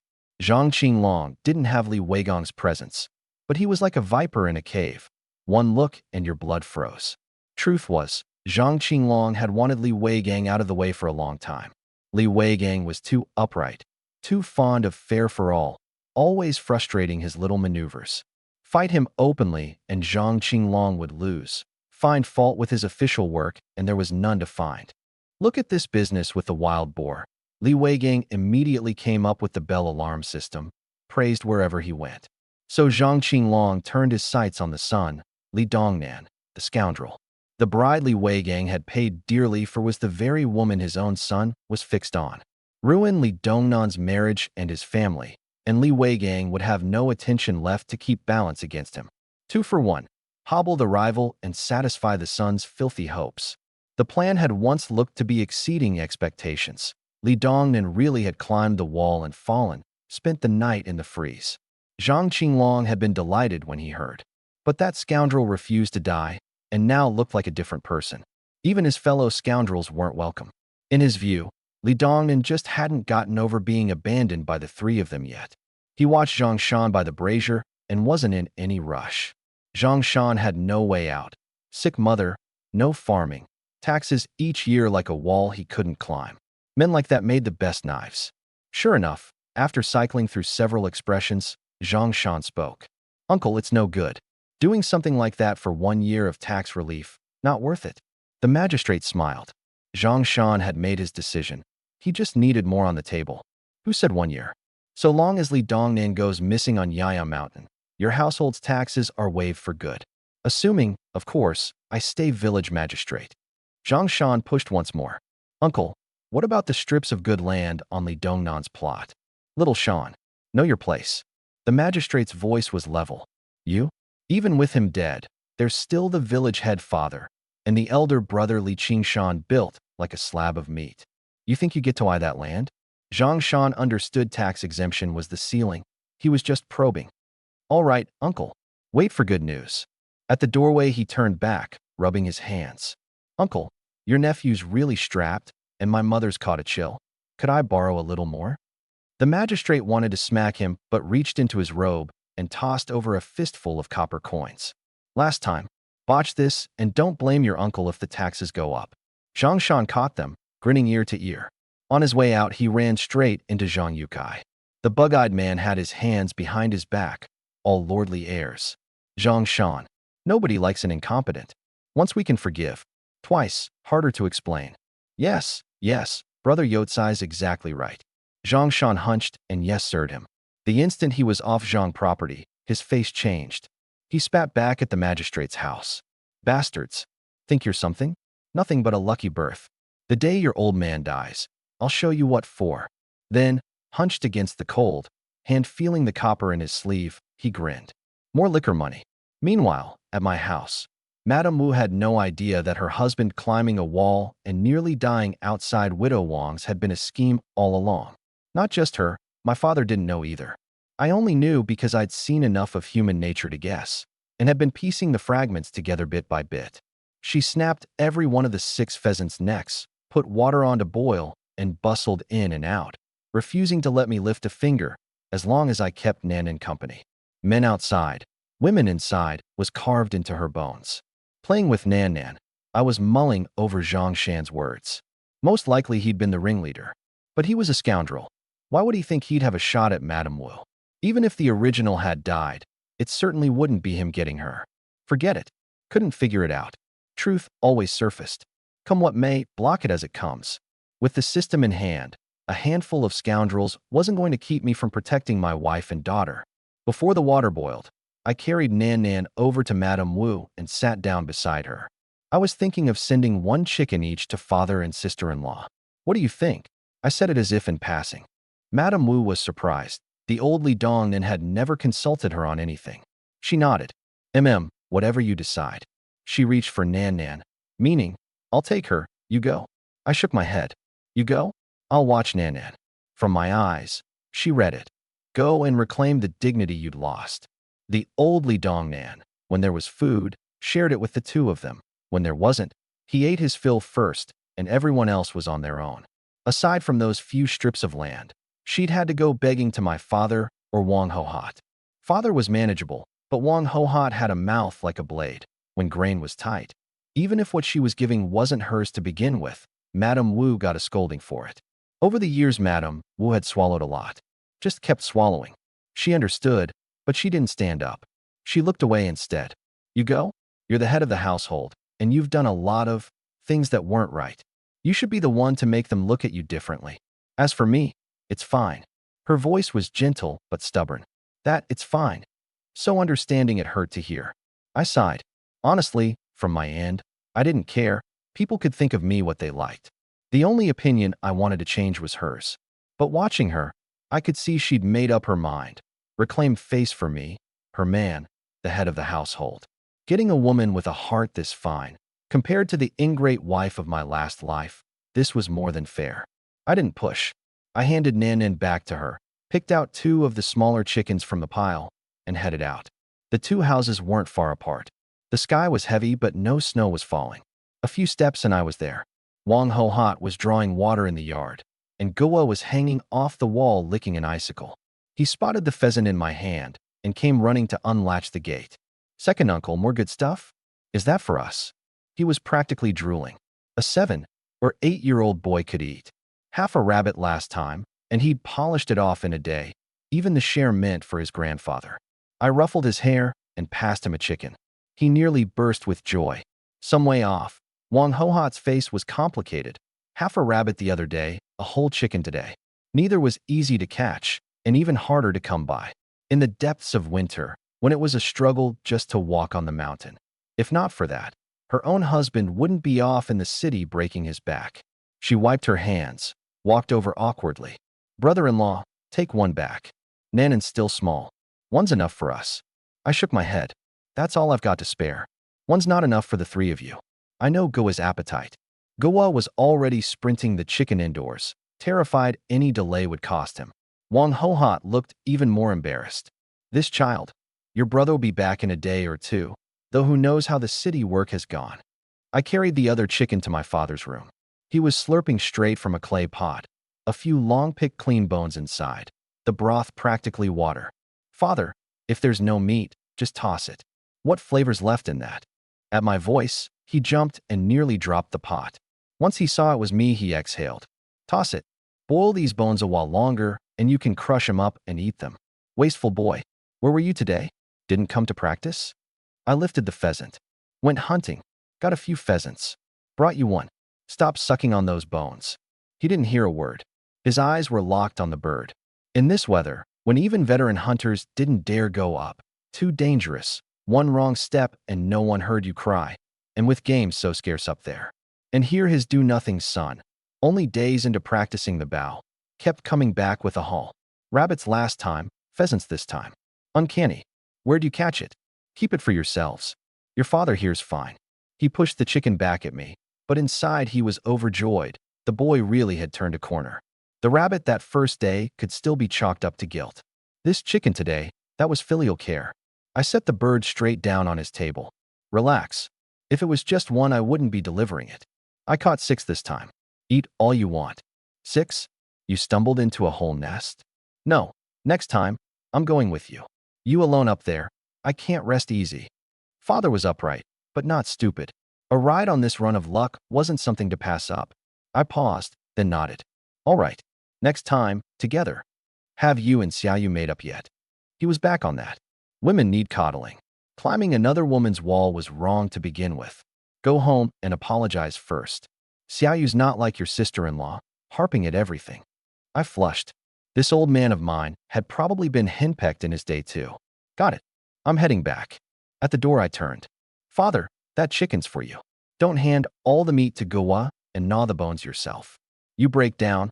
We don't have the strength to look after you. The first half was wasted breath. The meat was going straight into his grandson. Only tacking the second half on gave me a shot at getting him to eat some himself. The colder the weather, the more you needed fat. Fat was what fought off cold. After I left, only my father was in the room, a bittersweet smile on his face, muttering, "Little punk, learning to care about people," his eyes gone a bit damp. On the way home, I noticed the reputation number in the system had ticked up by 1, from 4 to 5. Had to be sister-in-law. Today's chicken had changed the mind of a woman who'd always sneered at me to my face. In times like these, giving away a rabbit or a chicken was a huge favor. Grain was so short that plenty of villagers weren't managing 2 bowls of millet porridge a day. I still hadn't figured out what reputation actually did. So far, its only use was showing me who was sincere. Reputation, 5. By the time I got home, the pot of water wasn't boiling yet. The moment Nan Nan saw me, she launched herself into my arms, probably starved of a father's love as a baby, and now she wanted to cling to me every second. I ruffled her hair. Be a good girl. Sit by the fire with Mama. The chickens out there are Daddy's job. Half for her, half for Madame Wu. Madame Wu didn't answer, just stubbornly pushed the child back into my arms and moved to add firewood. I took Nan Nan, then reached out and caught her arm. Thin, so thin. How this woman had raised a child through the last couple of years was beyond me. Let me. You hold her. She didn't look up. Her hair fell forward, and her voice came soft. No need. You must be tired from hunting. Rest. Take care of Nan Nan. Leave the rest to me. For the first time, I felt this woman wasn't just beautiful. She was cute, too. Compared to the tangled entitlements of my last life, this was enough. If that was what she wanted, I wouldn't force it. Cradling my soft little Nan, I started telling her a story. Far, far away, there's a place called the Eastern Continent of Superior Body, and in it there's a country called the Kingdom of Owli. From the immortal stone drinking in the essence of sun and moon, to the stone monkey being born into the world. Not just Nan. Madame Wu was so absorbed she didn't even notice the pot on the stove had come to a boil. I glanced at the water bubbling away, then at Madame Wu with her ears practically pricked up, and coughed. Water's boiling. She shot up, the tips of her ears visibly reddening, and hurried to grab the bucket and ladle water out to cover her embarrassment. I soothed Nan. The rest of the story tonight. Let's go see how Mama kills the chickens. The little one clapped in delight. Then I noticed something off. Madame Wu scalded off the feathers, opened the chicken up, scooped every organ out, and tossed everything except the liver. I didn't stop her. There were plenty of chickens, and the guts were no great loss. But something kept flickering at the edge of my mind. Those chicken intestines gave me a strange sense of familiarity, like I was forgetting something important. I just couldn't place it. For chickens done. 3 she'd stashed away somewhere. When she came back inside, there was only 1 in the basin. And by then I still hadn't put my finger on that important something. Nan was unusually well behaved in my arms, as though she knew I was thinking, lying quietly against me. Madame Wu noticed my distracted state and looked like she wanted to ask, but in the end said nothing. At dusk, plumes of cooking smoke rose from the village, drifting and dissolving in the frozen world. Along with the smoke came the rich, thick aroma of chicken, spreading out for hundreds of meters with our house at the center. Villagers passing by swallowed their saliva, envy in every glance, but not one came to freeload. They all knew Li Dongnan was a scoundrel. Sponge a meal off him today, and tomorrow he'd move in with you. That scoundrel reputation saved me a lot of trouble. They couldn't catch food, but they could gripe. Where's heaven's fairness? A scoundrel bagging game on the mountain. Should we try our luck tomorrow? Nah. Don't throw your life away on Yaya for a bite of meat. I had no idea I was being cursed again. Meanwhile, all 3 of us at home were staring hungrily at the clay pot on the stove, appetites long since roused. Nan's drool was dripping. Madame Wu lifted the pot to the table. Golden skin gleamed with fat, and a shimmering layer of oil floated on the broth. She tore into the bird, tender white flesh separated cleanly along the grain. She placed both drumsticks in my bowl and picked only a few pieces of breast for herself. Even that was more than she'd dared imagine. In a famine winter, before, this would have been unthinkable. In her mind, the good food went to the man and the child. The man ate well so he could hunt. The child ate well so she could grow. I blew on a drumstick to cool it and fed it to Nan. The little one didn't care about the heat, just crammed it into her mouth, grease all over her chin. Looking at the other drumstick in my bowl, I swapped bowls with Madame Wu without a second thought. You eat this leg. Put a little weight on, so you can work the fields come spring. I didn't give her time to protest, just started eating. Wild game really was good. Even with barely any seasoning, it was full of flavor. Even the breast meat was tender, not stringy. I remembered my father sucking on the rabbit bones and had to laugh. Across from me, Madame Wu still hadn't picked up her chopsticks. I nudged her. Eat, before it goes cold. Her eyes reddened. She lowered her head and began eating, slowly. 3 years she'd been my wife, and only in these last few days had she known what it meant to have a husband. The ice in her heart, like snow meeting the first spring sun, was melting a little at a time. Truth was, there'd been no love between us to begin with, not in these bitter times. My father had paid a generous bride price. Her brother was of an age to marry, and she'd been pushed into it. Once married, you accepted your fate, and hers you could see from the start. Scoundrel husband, cruel sister-in-law, meek self. Who'd have thought that scoundrel would suddenly become someone who hunted, who cared? This warmth, arriving so late, was pulling her in fast. Meal done, the fire in the stove was nearly out. Nan rubbed her eyes. Daddy, Nan's full. I knew that meant time for bed. Once the 2 of them were settled, I went back to the kitchen shed and took the bow off the wall.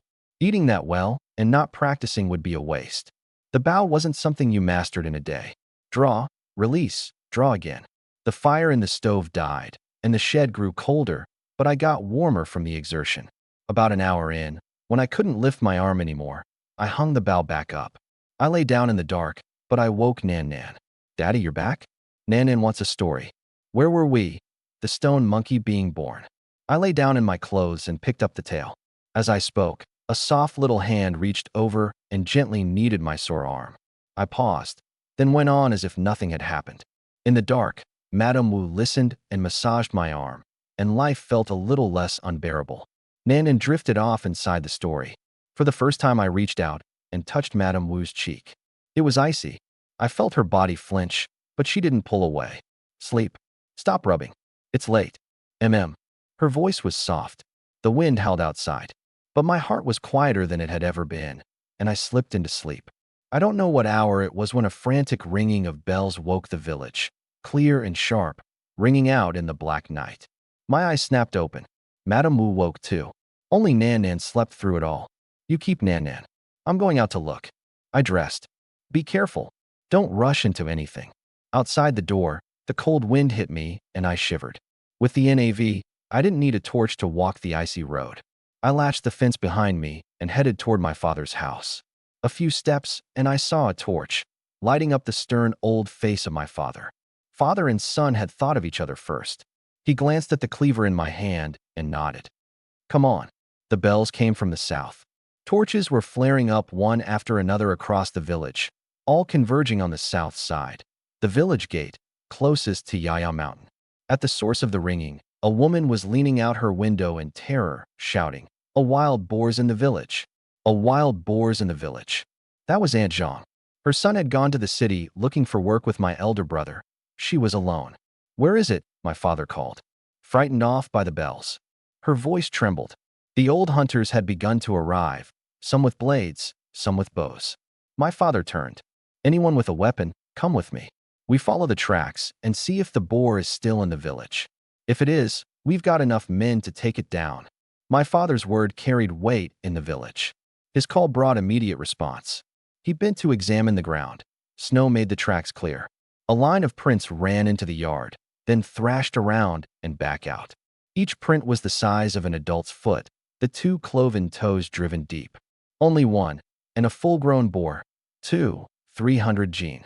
Careful, all of you. Follow me. A dozen villagers fell into a line behind him. My father led, reading the hoof prints in the snow. He didn't tell anyone to stay quiet. Tracking a boar in the middle of the night, you needed some bluster to keep your nerve. One old hunter waved his torch and started retelling his glory days, running the boars down as worthless brutes, which lightened the mood. But everyone knew in their bones. The boar was the most terrifying prey on Yaya Mountain. Nobody dared climb the mountain in dead winter for exactly that reason. A starving boar would eat a man, and winter boars were more savage. Hunger made them mean. The pine resin armor on their hides froze over with snow and ice. The skin was thick and the meat was tougher still, so hurting one was next to impossible. In this snow you couldn't outrun one, and if those tusks connected with you cleanly, 8 lives wouldn't be enough. Never mind ordinary hunters. 3 or 4 together might not be able to handle one. I thought suddenly of Wang Honor. If he ran up against a boar, who'd come out on top? Before we knew it, we were out of the village, following the tracks to the foot of Yaya Mountain. My father finally stopped and caught his breath. Spooked into the mountain. Head back. Someone in the group let out an audible sigh of relief. Head home. Be careful. Nobody goes into the mountain unless you have to, not for a while. My father said it looking at me. It was for the villagers, but it was for me too. I didn't say a word. Not go up the mountain. Then what would I eat? Millet porridge and dry bread every day? That would kill me faster than the boar. A father knows his son. As the villagers turned back, my father hung back with me and started drilling me on the boar. Erlang, don't underestimate it because it's a beast. Among all game, the boar is the smartest. It loves rooting up dirt, know why? I shook my head. Its sense of smell is unmatched. Better than a hunting dog. It can smell food buried a meter down. That's why it roots. I froze, glanced back at the black hulk of Yaya Mountain, and a dread suspicion rose in me. Since the start of winter, there'd been boar sign on the outskirts, sure, but every wild animal instinctively feared people, especially where people lived close together. They didn't come into villages unless they were desperate. If this one had come to hunt in the village, it could only mean one thing. It had been on my trail all day, just outside the 10-meter detection range, so no warning had gone off. It followed the scent all the way down, waited for dark, then slipped into the village. Whether or not that was true, I had a plan for the worst to survive an ambush. So much for going soft because I had a system. That little radius, a boar charging from behind, and I was seeing the king of hell in person. The already bitter night felt colder. My father went on. It's smart. It knows to rub pine resin on itself as armor, roll in mud to keep the bugs off, dust itself in dirt as protection. Tough defense, sharp nose, hardly any natural enemies on the mountain. I thought of the boar videos I'd seen on my phone in the last life. It was true. Even lions and tigers didn't want to tangle with a full-grown boar. So much for whatever plans I'd started making for Yaya Mountain. Man plans, life laughs. Back at the village, my father split off from me. He wanted to check Aunt Zhang's fence. I'd barely reached my yard when villagers crowded around him with praise. Village head, the bell idea was genius, or tonight would have ended in disaster. Nobody thought of it in all these years. 2 winters ago when a boar came in, no one had a chance to react like this. My father accepted the praise with a sheepish smile. Just a stroke of luck. Off with all of you now. Don't go up the mountain.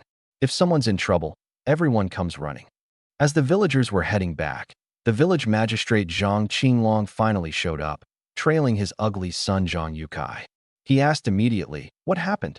Some ignored him outright. The bolder ones jabbed at him. Oh ho, village magistrate. Why come out in this cold? Why not just wait till morning? You show up after everyone else has come back. Zhang Qinglong's face went iron black. He knew he was disliked. Collecting taxes, he always got the stink eye, and he had to collect more to make up for the ones who paid him bribes to be exempted. Zhang Yukai stepped forward and barked, watch your mouth. This isn't my father's job. Right. Your father's job is only to collect coin, nothing else. Sensing a fight brewing, my father stepped between them. It's late. Everyone home. Rest. Right then, we'll head back. Village head, call if you need us. The tone was worlds apart from the one they'd used with the magistrate and his son. That said plenty about my father's standing. A few even snorted and spat as they passed. Peasants. Nothing but peasants. Zhang Yukai cursed from behind his father. My father said to Zhang Qinglong. A boar broke into Aunt Zhang's place at the south end. Bell scared it off. No real damage. Zhang Qinglong's face relaxed. Good. A false alarm. Village magistrate, go home. It's cold. Nothing serious now. Zhang Qinglong left with Zhang Yukai in tow. On the way home, Zhang Yukai fumed. Father, you just let them show us up? If it were me, I'd raise their taxes next year. Raise taxes? You worthless idiot. Who do you think you are, raising taxes on a whim? You must not want your head. Zhang Qinglong's face was ugly. My father had no idea about any of that. He was busy checking Aunt Zhang's yard. Thankfully, only the fence was knocked down. Nothing else had been hit. I didn't go to Aunt Zhang's. First, it was cold, and I wasn't the village head. It wasn't my duty. More importantly, when I'd come out at the sound of the bells, I hadn't seen a single one of those 3 scoundrels. Maybe they didn't consider it their concern, but you never let your guard down. If one of them was up to something, my wife and daughter at home were exposed. Thankfully, when I got back, the fence was as I'd left it, and the only footprints in the snow were mine. Into the yard, latch behind me, back into the house. I finally escaped the cold air. I crept back under the covers, not daring to press against Nan Nan, afraid my body would be too cold and wake her. Madame Wu asked softly, what happened in the village? A boar got into Aunt Zhang's at the south end. Set off the bell. It's fine. It got spooked and ran up into Yaya. She was silent for a moment. Then, you shouldn't go into the mountain anymore either. We still have 3 pheasants. Tomorrow, take them to the county town and trade for millet. The mountain's too dangerous. She'd wanted to say this earlier in the day, but held back. She'd been afraid of pushing me. What if a wrong word turned me back into the scoundrel? But hearing about the boar on Yaya broke her resolve.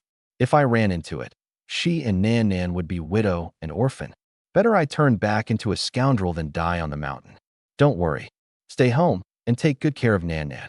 We don't need to sell the pheasants. I'll be careful up there, and from now on Father will come with me. Okay, but even with Father, she wasn't giving in. Sleep. The boar in the village is no small matter. The young men should be coming home tomorrow. I'll go up with a few of them. She pressed her lips together and said nothing, but her breathing on that side of the bed had grown harder. I wanted to laugh, and my heart felt warm at the same time. She wasn't as cool as she looked on the outside. She cared. The night passed. Somewhere along the way, dawn came. Without heat and air conditioning, you couldn't even take your clothes off. When I opened my eyes, Nan was clinging to my chest like a koala. Madame Wu had gotten up at some point. I looked at Nan's flushed little face and started planning. Food was handled for now. Next, the housing. This bed was terrible. Every night it took ages to warm up, and only did so at all thanks to 3 bodies together. Sleep in it alone, and it wouldn't warm through by morning. What if we build a Kong the way they did up in the Northeast in later times? Sleeping, resting, no more cold. The more I thought, the more workable it seemed. Build a big brick platform, run the kitchen chimneys flue underneath it, a proper Northeastern Kong. I turned it over in my head. Doable. No steel or cement, but tweak the brickwork a little and it would work. I tapped a brick in the wall. Not the strongest, but usable. Only one problem left. Money. I was flat broke. Going out to work? Not a chance. Following my elder brother to the city to sell my sweat? You'd have to kill me. And my dear old father Li Weigang almost certainly had nothing either. Looked like this was another thing I'd have to save up for through hunting. While I was daydreaming, the smell of chicken broth was drifting through the house again.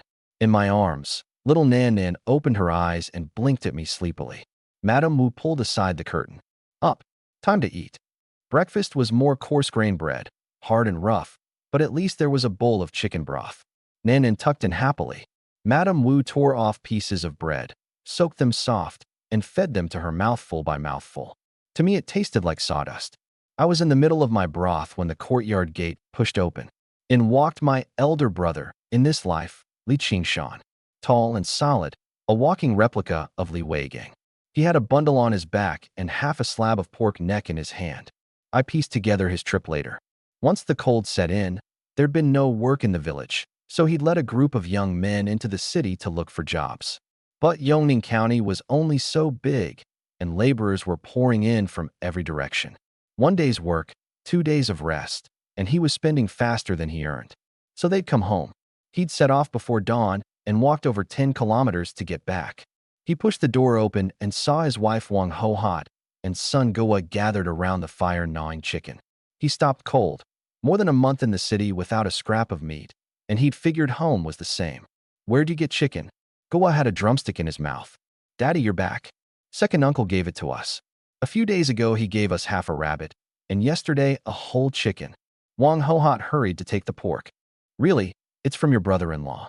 Listen, Donan's like a whole different person. Li Qingshan didn't buy it. The Li Dongnan he knew was a lazy scoundrel, someone he'd come to blows with, a chronic thief. Sharing? In his dreams. But Wang Ho-hot had every detail. A few days back, Li Dongnan was found unconscious outside Widow Wang's wall, suspected of climbing it, no proof. When he woke, he was like a new man, hunting the mountain, sharing half of every rabbit and pheasant with the family. He's lost his mind, daring to climb Widow Wang's wall. If Wang Honor finds out he'll skin him alive, Li Qingshan turned to storm out. Wang Ho-hot caught him. No proof, so why the rush? Even father is pretending not to know. You go over, and you're only tipping our hand. Li Qingshan sat back down, brooded a long while, then decided he still had to see this transformed brother for himself. He had his wife slice off a piece of pork neck for him to bring along. He stopped at Li Weigang's first. The old man was in there gnawing a chicken carcass, mouth glistening, grinning like a chrysanthemum, singing my praises. Erlang really has changed. 4 rabbits and 6 pheasants, and he split half with me and Ho-hot. Pity the boy's got a hungry mouth, wouldn't sell any, or we'd have millet all winter. Li Qingshan asked about the boar in the village. Father said no need for pit traps or going into the mountain. Pits took too much labor, and someone might fall in themselves. Going into the mountain meant fighting on the boar's turf, too risky. The steadiest strategy was to wait in the village, every house with a bell, and when a bell rang the whole village answered. Old hunters together on familiar ground had the best odds. That bell idea, Erlang came up with it, Li Weigang said, puffing on his pipe. Li Qingshan was thoroughly rattled. He'd always looked down on this brother, and now not only was his temperament different, his head worked too. It didn't feel real. Take one fall and turn a corner. That was the stuff of tavern storytellers. He decided he had to see it himself. As for Wang Honor, he was Widow Wang's brother and had come back with my elder brother. Widow Wang had long since seen through Miaoshan village's undercurrents. The village head and the magistrate got along in public, but not in private, and I'd most likely been set up to be pushed out to that wall by someone. She was afraid someone would use the incident to goad Wang Han'er into coming after me. So she preemptively cooled his temper, telling him that back in the day it had been the village head, Li Weigang, who'd overridden objections to let them settle in the village. Consider this a return of the favor. Wang Han'er was slow, not stupid, and swallowed the resentment. Just like that, I'd blundered past that landmine without even knowing. Meanwhile, I'd stepped out to go find Li Weigang for another lesson in hunting, and there was Li Qingshan coming toward me with the meat. For a second, I didn't recognize him, coldly scanned him, and walked past. 2 steps later, it hit me. This was my elder brother. He'd clearly been trying to greet me. Cold sweat prickled. Would he catch on? I remembered the original had fought with him and had my answer. I turned around and snorted. Don't think just because you're carrying meat I've forgiven you. That beating you laid on me? I remember. The stone in Li Qingshan's chest dropped back into place. That surly rascal, still his second brother. He had no way of knowing that the real second brother had died that night outside Widow Wang's wall, and that this was me, Li Dongnan. He rubbed his nose. Isn't it because you stole from the family? All right, stop stewing. Big brother's back from the city with some money, and my first stop is here to apologize. I had to play the scoundrel up so he'd forget my earlier misstep. Humph.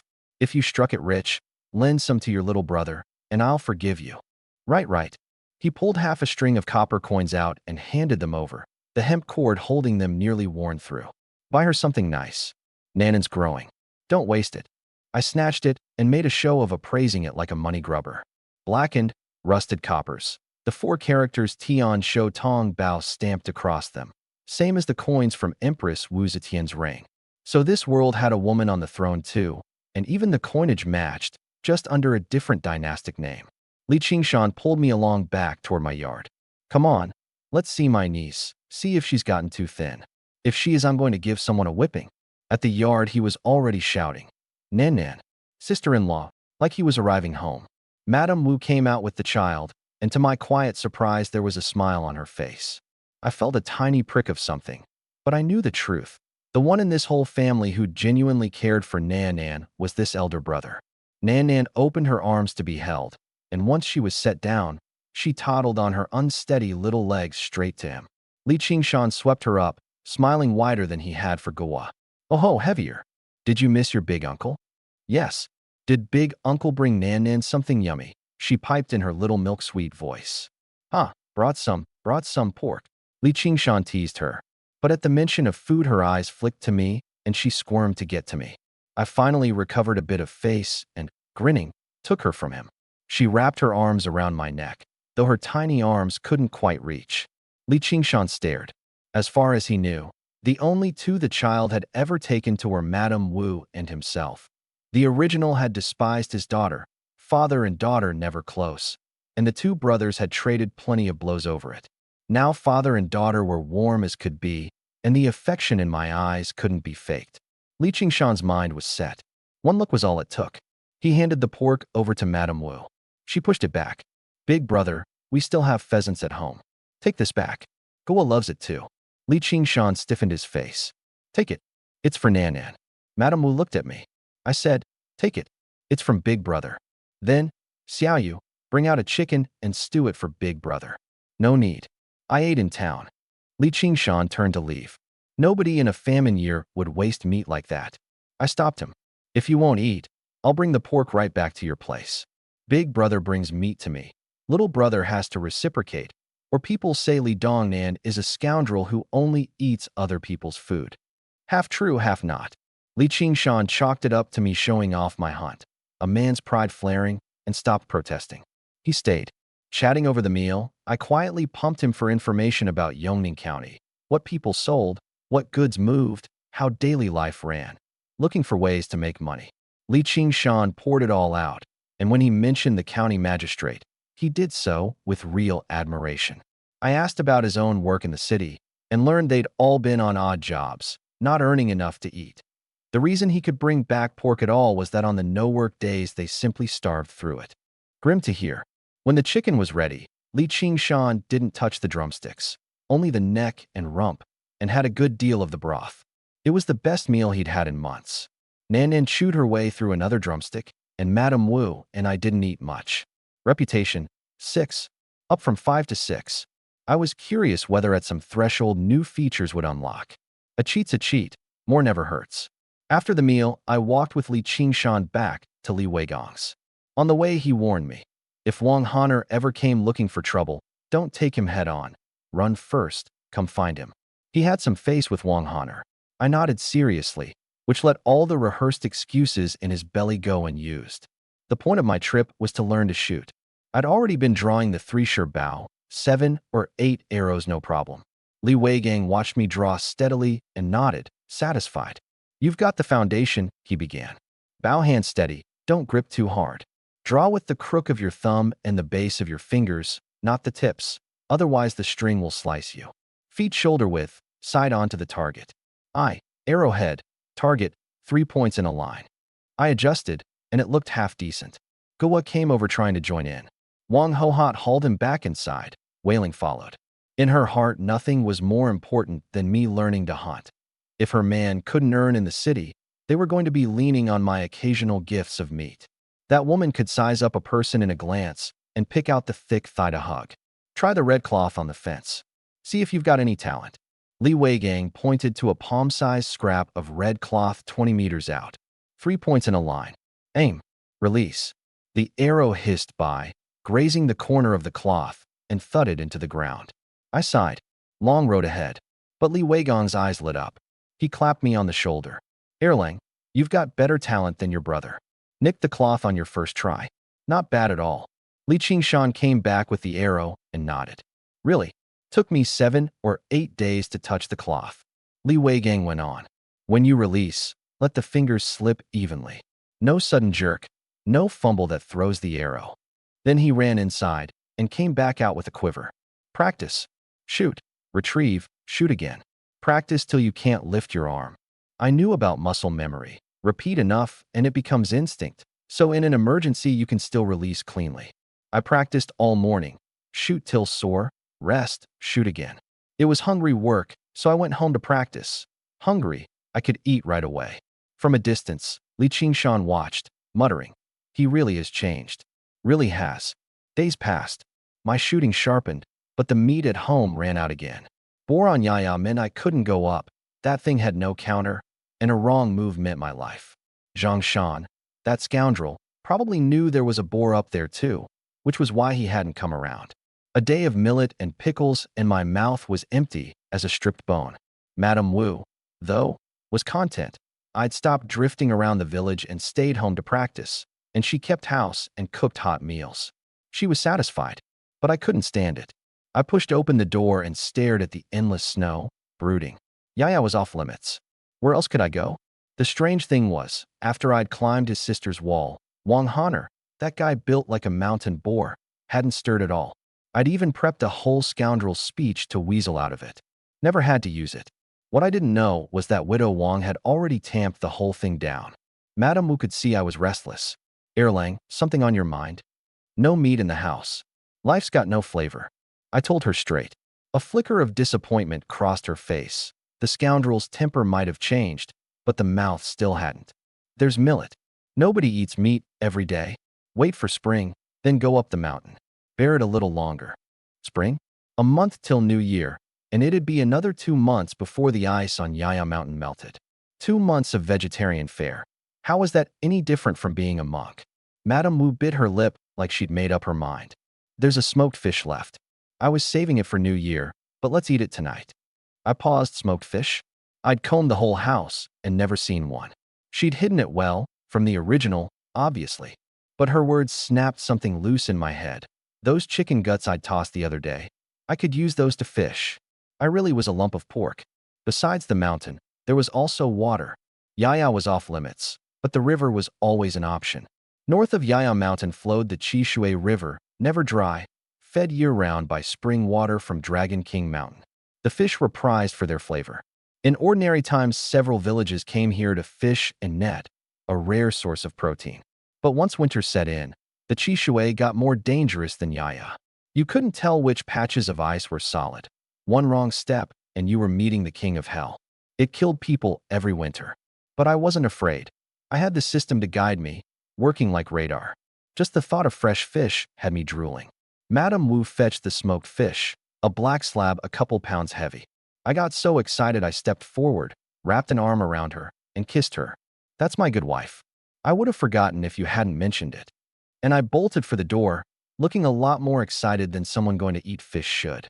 Madame Wu stood there frozen, cheeks flushed crimson. She couldn't remember the last time we'd been that close. Since Nanan was born, we'd barely touched. Which was also part of why, despite the hurt and jealousy over the wall business, she hadn't come down too hard on me. She'd been half blaming herself, and that was part of why she'd forgiven me so quickly. But those things, in the end, came down to me. She stood there a long time, not quite back to herself. I wasn't heading straight to the Chishui River, though. First, I was going to find Li Qingshan. At that moment, Li Qingshan was at home, brooding. The half-slab of pork neck he'd scrimped his way home with had all gone into Gua's mouth over the past days.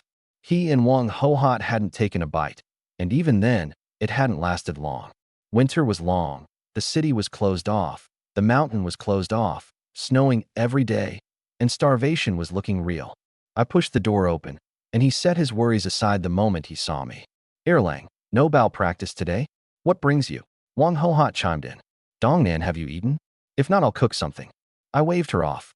Ate already. I leaned in close to Li Qingshan and lowered my voice. Big brother, your little brother's got a lead up north. Want it? What lead? Li Qingshan shot to his feet. Your big brother's been at his wit's end. I glanced at Wang Hohot. Come outside. I'll tell you. We stepped out. The reason I was cutting Wang Hohot out was that she was a nervous type. If she found out I meant Chishui River, she'd probably keep Li Qingshan from coming.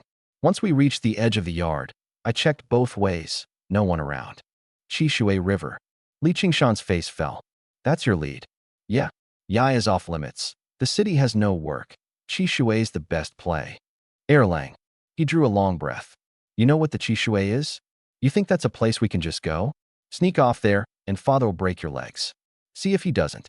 I'd expected the reaction. Big brother, relax. Little brother's got everything worked out before coming to you. At the river, you stay on the bank and tie me with a rope. Even if I fall in, you can pull me out, right? Even with the system, I wanted a rope. You only had one life, and dying this time wasn't guaranteed to reset. Li Qingshan shook his head. Others have thought of that. You know why nobody does it? It's too cold. Fall in, and even if you're pulled out, you catch a chill. In this era, a chill is a death warrant. Where do you go for treatment? Immortals couldn't help you. A chill ran through me. I'd almost forgotten the gap in eras. In my old life, a little cold and some medicine and you were fine. Here, no penicillin, primitive medicine. A chill was practically untreatable. Li Qingshan thought he'd gotten through to me, rubbed his hands, and turned to head back inside. I spoke up. Big brother, I've still got to go. Why won't you listen? It's not that I won't listen. I'm just not afraid of a chill. Big brother knows. I spent a whole night freezing outside Widow Wang's and didn't die. What's a little chill going to do to me? That was luck. Being fine this time doesn't mean fine next time. I had to switch to the scoundrel routine. Big brother, just tell me if you're coming. Got a better idea? Because I can't go a day without meat. If you won't come, I'll go alone.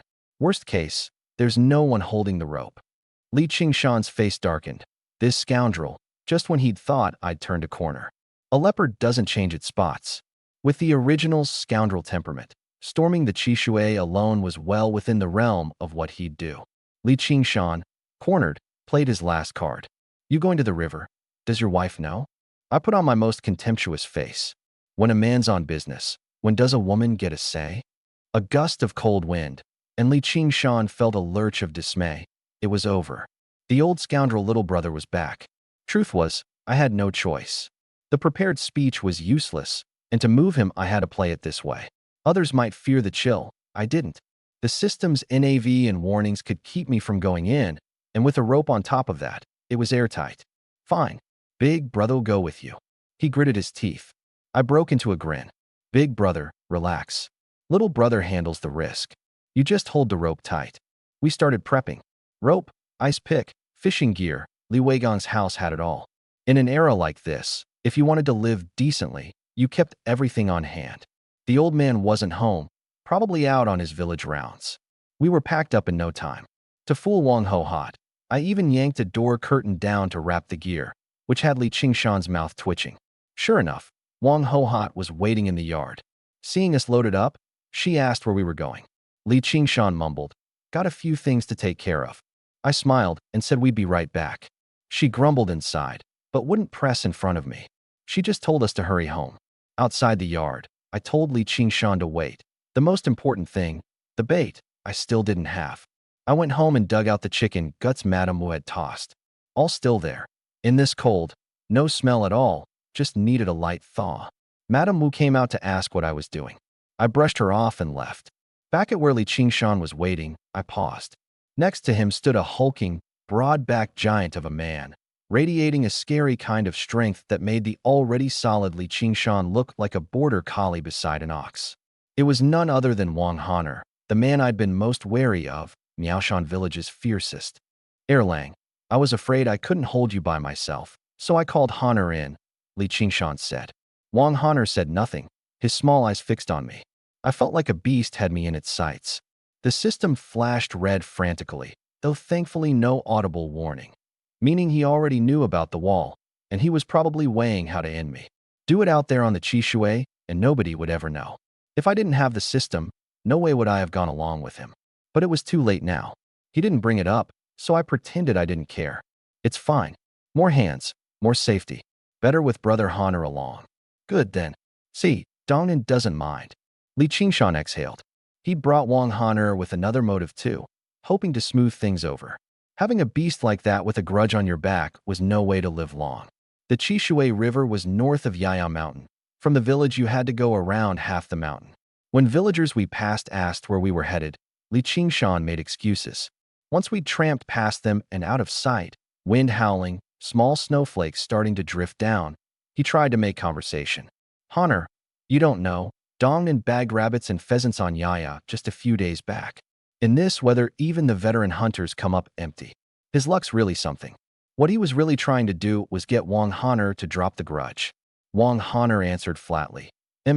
Bagging game in this weather is impressive. But in his head, he was thinking of his sister's words. Back then, it was the village head who overrode the objections and let them settle in Miaoshan village. Consider this the debt paid.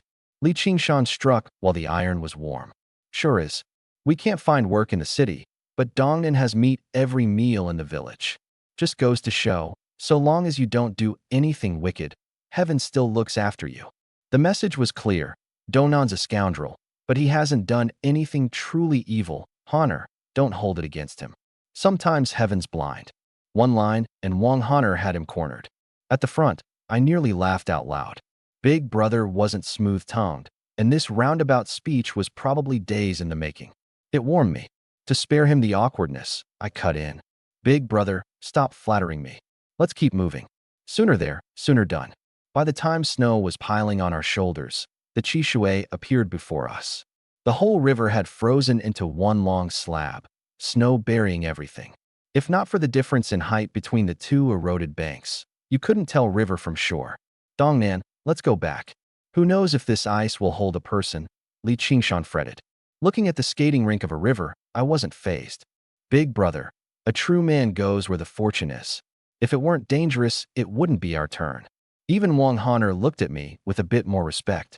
In truth, I was already reading the system map, the river's edges laid out clear as day. In the 10-meter semicircle in front of me, only one winding solid path ran across, no branches. That told you just how deadly this river was. One wrong step, and, in this weather, you were riding straight to Hell's Gates. No wonder nobody dared come. Only I could, thanks to the NAV. I didn't head onto the ice right away. I walked upstream along the bank. The NAV showed no fish in this stretch. 100 meters later, at the edge of my NAV range, a bend appeared with a dozen or so big fish gathered, motionless, and a solid path to reach them. Big Brother, get the rope out. Li Qingshan sighed, dug the hemp rope out of the wrapped curtain, and tied it around me in dead knots. Wang Honor watched like a bear, still not believing I'd actually step onto the ice. Honestly, looking at that river gave him the creeps too. Rope tied, I hefted my bundle and, without hesitation, stepped out onto the river. Honor, hold tight. Don't worry, Brother Qingshan. Wang Han'er wound the other end of the rope around his own body too. He might not like me, but a man's life was a man's life. He didn't cut corners. The mere fact that I dared step onto the ice had earned me a little respect from him. Crunch, crunch. Every step was like dancing on a knife's edge. My heartbeat drowned out the wind. Finally, without incident, I reached the point above the fish. The NAV refreshed. The shoal was clear as day, not a dozen, more like 100. If not for this one narrow path, I'd have wanted to drop a net. I set the bundle down, hefted the ice pick, and started chipping, careful not to swing too hard. The river was flowing, and freezing this deep was already impressive. I didn't want the shock to shatter ice elsewhere. I broke through, and river water surged up with slush. I glanced at the NAV, not even a red flash. The fish didn't scatter either, probably too cold-numbed. Never expected anyone would be chipping ice in weather like this. I widened the hole to about the mouth of a bucket, cleared the slush, threaded a chicken gut on the hook, and lowered it in. It landed right above a big fish. On the bank, Wang Han'er asked, "Brother Qingshan, how'd you let him talk you into fishing here?" "This little brother of mine. Once he wants to do something, 10 oxen can't drag him back. If I didn't come with him, he'd come alone. This rope, in someone else's hands I couldn't trust it. Only in mine." I watched the nav. The instant the hook settled, the fish below stirred. Bite. It moved like a shark scenting blood, its stiff body swinging slowly, head locking onto direction bit by bit, and then a strike. Tension shot into my hands. I dropped into a half squat and yanked. Whoosh. A fish over a meter long shot out of the hole, arced through the air, and slammed onto the ice, snow spraying. On the bank, the two men stood stunned. Li Qingshan's jaw dropped wide enough to fit an egg. Since when was fishing this easy? Wang Han'er's face muscles were twitching. That was fast. Hooked the second it went in. Both of them had hunted and fished, seen plenty of old hands. But this level of effortless was new. I grabbed the club and gave it 2 thumps. The thigh-thick fish stilled. I dropped the hook again. This time it didn't land right above a fish's head, so it took longer, but I wasn't worried. On the NAV, the rest were stirring, all catching the scent. A hookup was only a matter of time. Li Qingshan rubbed his eyes, half thrilled, half worried. We're done for. He's going to want to come here all the time now. Given my hunger for good food, we'd be at this riverbank all winter. But everyone knew how deadly this river was. Fine once, fine twice, but 3 for times? Walk by the river often enough, and you'll wet your shoes. Wang Han'er, though, was fixed on the question. Brother Qingshan, that doesn't matter. What matters is, how did he know there'd be fish there and hook one the moment it went in? That speed. No one would buy the story that they'd just swum over from somewhere else. I can't answer that either. Maybe it's a backwater bend. Wang Han'er licked his cracked lips, hoping I'd hook another. He hadn't had meat in a long while himself, and he ate more than most, try as he might. He couldn't skimp enough to save any. His view of me had shifted a little. Maybe this scoundrel really was that lucky? The rabbits and pheasants Li Qingshan had mentioned on the walk over. At first he hadn't believed it. Now he half did. On the NAV, 2 more fish came drifting toward the hook as if a spell had lifted. I tightened my grip on the line, bracing for the pull. Who could imagine what this felt like, reading fish movements underwater through thick ice? The 2 fish neared the opening. One of them lunged, and a sudden, powerful force jerked back. Stronger than the last one. I heaved, shifting into a half squat and hauling the line up. Even through the hide gloves my palms burned. Another one? Heaven above, Dongnan must have hit a nest. Han'er, hold tight. This river doesn't sit right with me. Don't worry, Brother Qingshan. Your airlaying is a piece of work, but Han'er here knows what matters. Wang Han'er crouched, brushing frost off his lashes. That was exactly why Li Qingshan, knowing full well about me and Widow Wang, had still called him along. Wang Han'er was steady. Once he'd agreed, he wouldn't let go. The moment he took the rope, quitting was off the table. Li Qingshan hesitated, then said seriously, Han'er, Dongnan's a mess. He's done wrong. As his elder brother, I apologize to you on his behalf. Wang Han'er shook his head. No need. Sister said, Li Dongnan has a bad temper, but not a bad heart. There must have been other scoundrels putting him up to it. Brother Qingshan, keep an eye on him from now on. That's all. On the ice, I dragged the meter-long fish to the hole tug-of-war style. Its fist-sized mouth gaped and closed. I strained with everything, even curling my toes. The fish's head finally broke the surface, and my jaw dropped. Golden yellow. Then came the euphoria. This was a wild yellow croaker. Back in my old life, a fish like this would have gone for tens of thousands. Whether it was worth anything in this era, I didn't know. The big fish was wedging in the hole. Any smaller, and it wouldn't have come out. When it hit the ice, I was wrecked. If I hadn't been drawing the bow all these days, no way could I have pulled it up. The golden fish lay dazzling on the white ice. I gave it a few thumps with the club, the recoil making the crook of my thumb tingle before it went still. The two on the bank were even more slack-jawed, snow and wind blowing into their mouths, necks craned, those egg-sized scales in staggered ranks, gleaming a vivid gold. The first was luck. This wasn't luck anymore. This was heaven serving up a feast. A yellow croaker this big. Wang Han'er and I hadn't seen one in our lives. Not even the old hunters in the village had, probably. No time to admire it. The instant I'd hauled it up, I felt my arms turn to jelly, aches rolling through them in waves. I had to catch a few more while I still had strength. Any longer, and my arms would be finished. I wouldn't get a single one out. On the NAV, the shoal had scattered from the big fish's thrashing, but greedy ones always lingered. Head down, I dropped the bait again. Behind me, Wang Han'er's gravelly voice came again. Brother Qingshan, how much does a yellow croaker fetch in Yongning County? Li Qingshan drew a breath. Don't know. Bigger fish, more money. Summers I've seen a 5-gene one caught here at Chishui go for 2 taels of silver in the county town. Dongnan's here, could be tens of taels. Tens of taels. Both of them swallowed. Wang Han'er had never seen that much silver in his life. Li Qingshan saw I wasn't stopping and wanted to call me back. Wang Han'er stopped him. Don't. He won't last much longer. When he was dropping the line, just now I saw his hands shaking. Li Qingshan glanced at him suspiciously. This lump had eyes like that? But Wang Han'er never lied, so he swallowed his words. This one took longer. A while later, another fish drifted over, smaller than the first. Just as well. I was afraid a bigger one would kill my arms. I heaved, and the fish carved an arc through the air. A thump of the club, and 2 fish became 3. 3 wasn't enough to go around. I planned to catch 2 more and head home. 1 for my family, 1 for Big Brother, 1 for my dear old fatherly Wei gang, 1 for Widow Wang's family. Call it compensation for the radishes I'd stolen. Wang Han'er had come along, so he got 1 too. As for the yellow croaker, that had to be sold. Since I got here, I still hadn't seen what money looked like. The 2 on the bank were numb now, watching the 3 fish 10 meters out and just shaking their heads. Even Li Qingshan sighed. Heaven really is unfair sometimes.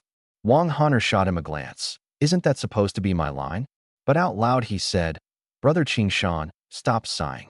Watch our surroundings. That yellow croaker's eye-catching. Don't let anyone jump us. Li Qingshan jolted alert and scanned the area, snow and ice, and nobody at all along the Chishui. The 4th came up, about the size of the first. Li Qingshan got antsy. Why's the little punk so greedy? My arms were nearly done. Inside my head I was chanting, swim faster, dumb fish, 1 more and I go. Luckily, on the NAV, 1 even bigger than the first was already gliding toward the hook. Come on, hook you and I'm out. The 5th took the bait. I drained every last drop of strength and dragged it onto the ice, then collapsed on my back, chest heaving. Li Qingshan said to Wang Han'er, Han'er, hold the rope. I'm going out to help Dongnan. He's spent. Go on. Keep hold of the rope.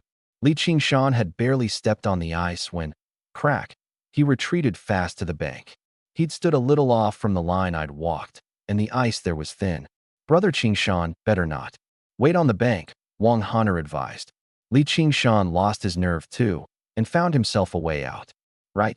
Holding the rope's the real job. I lay on the ice, staring at the leaden sky. Snowflakes settled cool on my face. After a while, I felt my strength return. Good. With these fish, the famine year wouldn't be so unbearable. The shoal was still on the NAV. Let them off for today, no rush. What mattered now was what to do about that yellow croaker. Strength trickling back, I got up, threaded the rope through the gills of all 5 fish, tied them in a string, and looped it onto the rope leading to shore. I couldn't drag them alone. It was on the 2 of them. I called toward the bank. Big Brother, both of you stand directly in front of me and pull. Only pulling in a straight line would let a few 100 gene of fish slide out. Any angle, and I feared the ice would give. They ran to the point directly in front of me. Li Qingshan gave a heave and felt the weight, silently thanking heaven he'd called Wang Honor. That weight was nothing to Wang Honor, though. He leaned back, and the rope zipped through Li Qingshan's hands. 5 fish and me all made it safely back to the bank. Li Qingshan slapped his chest. Dongnan, 1 fish would have been enough. Why so many? It's fine, brother. 5's my ceiling. I know my limits. Exhausted, but a haul was a haul. What are you going to do with them? I looked at the row of fish. Yellow croaker goes to the county town for sale. The other 4, 1 per household. You and father 1. You yourself 1. Brother Honor 1. 1 for me. Even split. Both were caught off guard. They hadn't expected me to split it so fairly. Li Qingshan refused. Dongnan, how about you take 2? Father and I share 1. Honor 1. The idea had been mine. The work had been mine. Even splits felt unfair to me. Wang Honor spoke up too, voice low. Dongnan, I didn't do anything. This split's not fair to you. The bear of a man had changed his tune. He'd been thinking he'd be grateful for a fish tail. He hadn't expected a whole one. A fish this size would fetch several taels in the county town, more than a month's wages of his city work. In his shoes he might not have been so generous. In this era, everyone was chewing on chaff, and a fish was your lifeline. I smiled. The reason for the split was that I'd need these 2 down the road. Li Qingshan was my elder brother, and helping me was natural, but blood brothers still kept clean accounts. I couldn't have him helping for nothing. As for Wang Honor, it was partly to smooth things over, partly because that terrifying strength needed to be on my side. With him along in the mountain, I wouldn't panic at a boar. Man-shaped bulldozer. Besides, there were plenty more fish in this river. I could come whenever, no fear of anyone getting there first. Enough. My way. Otherwise, how would I face you next time I wanted you to come along? You 2 are the biggest reason I dare step onto the ice. Seeing them still wanting to refuse, I huffed on my hands and rubbed them together. Enough hemming and hawing. Little brothers sweated through, and if this wind hits it, I'll catch a chill. From the moment we're back on shore, it's on you too. Li Qingshan finally gave in. All right, Dongnan. You're tired. Honor and I take it from here. Wang Honor grunted a low bent down, and gave his 2 hands a squeeze. The 5 fish lifted like feathers and swung up onto his back. I swallowed. Damn. A few hundred gene, and in his hands it was like carrying a chicken. I hadn't even caught how he'd used his strength. Li Qingshan was used to it, but got frustrated. Honor, if you're carrying it all, what am I doing? Wang Honor didn't mind. Brother Qingshan, keep an eye on Dongnan. He's out of gas. Roads are bad. Don't let him fall. Something eased in me. This walking bulldozer had not only dropped his hostility, but had come around toward me. In this era, food really was the only hard currency. But something I didn't catch. How did he know I was out of gas, and not just tired? Even Li Qingshan had chalked it up to plain fatigue. Just as we were about to divide the loads, I spoke up again. Brother Honor, no good. He stopped. The other fish are fine to sling. Not the yellow croaker. Wealth turns heads. If the villagers see a yellow croaker, no matter how dangerous the Chishui is, they'll try, and there'll be deaths. So what do we do? Wang Honor scratched his head. Wrap the yellow croaker in a coat. Your long shirt is big enough. Even if people know it's a fish, they won't know it's a croaker. Good, that works. Wang Honor lowered the fish back down at a speed that surprised me. For a man that solid, he was oddly nimble. I shook my head and didn't dwell on it. I turned to Li Qingshan. Big brother, you take the 4. Brother Honor handles the croaker. Why that way? You've got a soft temperament. If a villager insists on lifting the cloth to look, you won't be able to say no. Brother Honor's different. His frame is scary. Everyone in Miaoshan knows not to poke him. Even the curious ones won't dare lift a corner. Wang Hana nodded. That's the reason. Brother Qingshan gets on with everyone. Runs into a friend who insists. That's trouble. Me. One look and they back off. Li Qingshan finally agreed and bent to lift the 4 fish. Inwardly, though, a wave rolled through him. His little brother wasn't just changed, he'd gotten shrewd. Even without the biggest one, veins popped on Li Qingshan's neck as he swung the load onto his back. Still, he walked steadily. That was our order. Wang Honor in front carrying the wrapped croaker, blocking the north wind for us. Li Qingshan in the middle, stepping in Wang Honor's tracks. Me at the rear with the fishing gear. Snowflakes settled. We shook them off. They settled again. In all the world it felt like only the 3 of us, and yet inside, every one of us was warm. I lost count of how many puffs of breath we blew into the air before Miaoshan village finally appeared. We were just about to enter when villagers spotted us. Seeing the fish on our shoulders, jaws fell open, and they crowded around.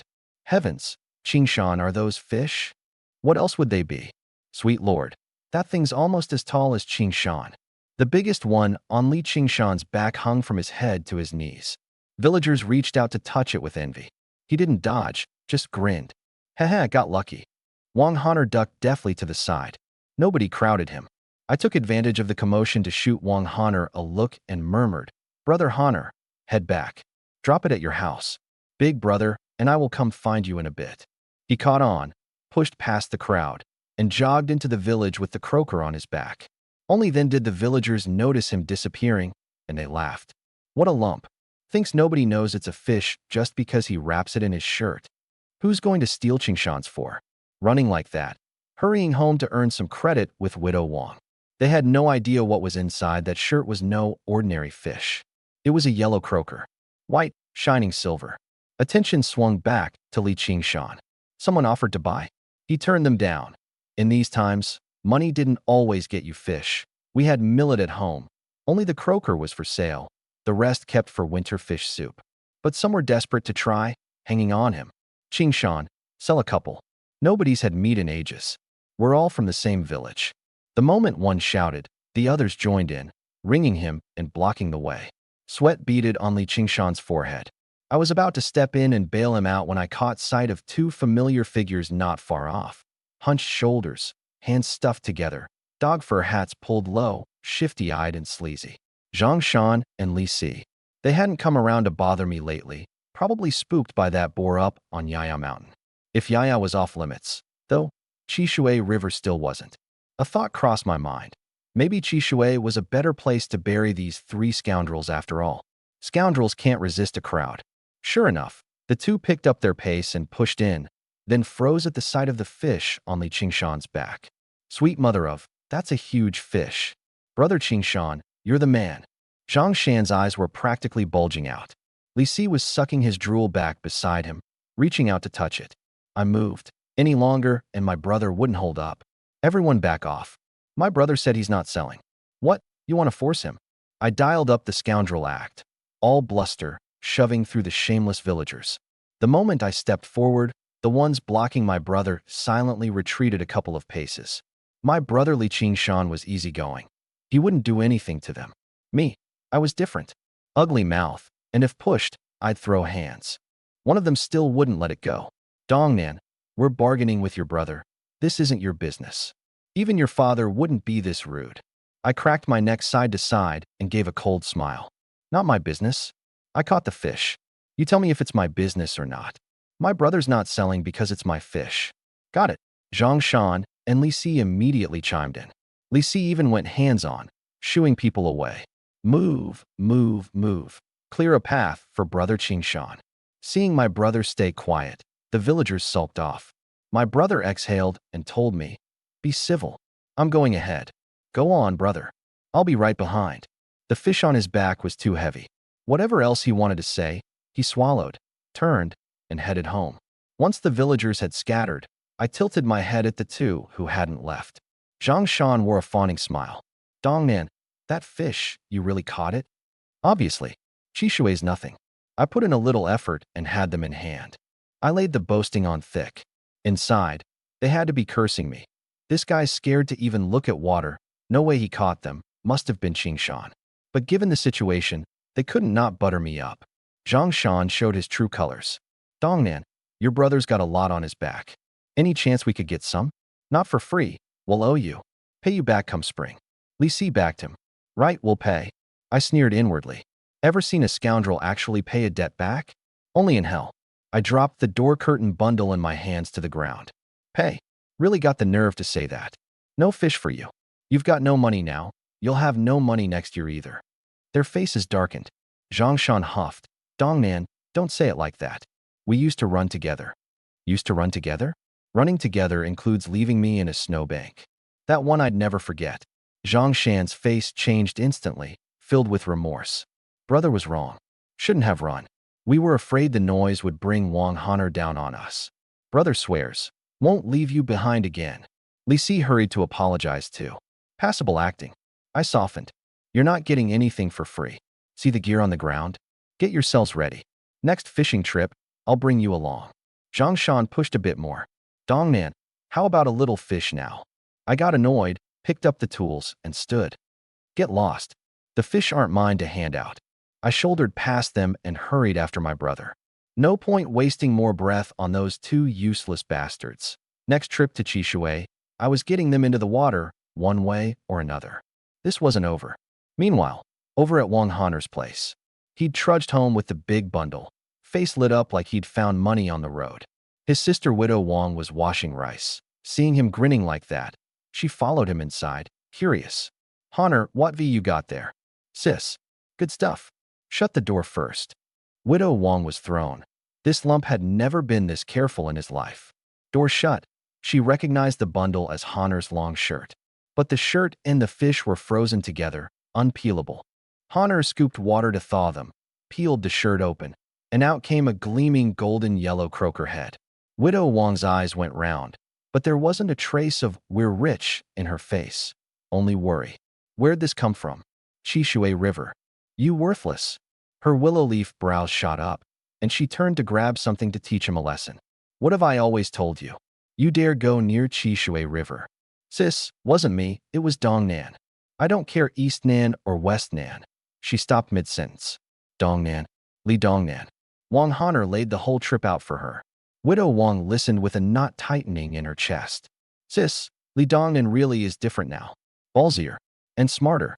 Widow Wang rolled her eyes. Smarter she couldn't tell. Bold to the point of insanity. Those four characters were dead on. She glanced at the 2-meter wall around her yard and spat inwardly. Bold, all right. She reined it in and warned him. Honor, going with them is fine. But remember, do not step on the river. Stopping him wasn't an option anymore, so all she could do was keep him off the ice. Anything happened out there, it'd be the Li family's problem. Wang Honor squinted his little eyes. I know, sis. I'm heavy. The ice can't take me. Good. Did you all discuss how to split the yellow croaker? She got to the crucial part. Split what? It's Dongnan's. He already promised us a big fish. We didn't put in any real work. Widow Wang was caught off guard and shook her head with a smile. She'd been about to tell Honor that the real safety net on that riverbank had been him. My brother had called him along precisely because he was afraid he couldn't hold on if I fell in alone. Never mind. Let it go. She looked at Wang Honor with a tenderness in her eyes. Just live honestly like this. That'll do. Wang Honor had almost taken a beating. My brother wasn't far off from the same.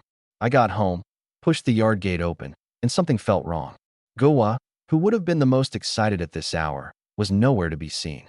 My brother was standing in the yard, throwing me eye signals like his life depended on it. Farther in, my father Li Weigang was smoking his pipe, expressionless, face dark enough to be scary. Dongnan, come here. Your father has a few questions. He beckoned.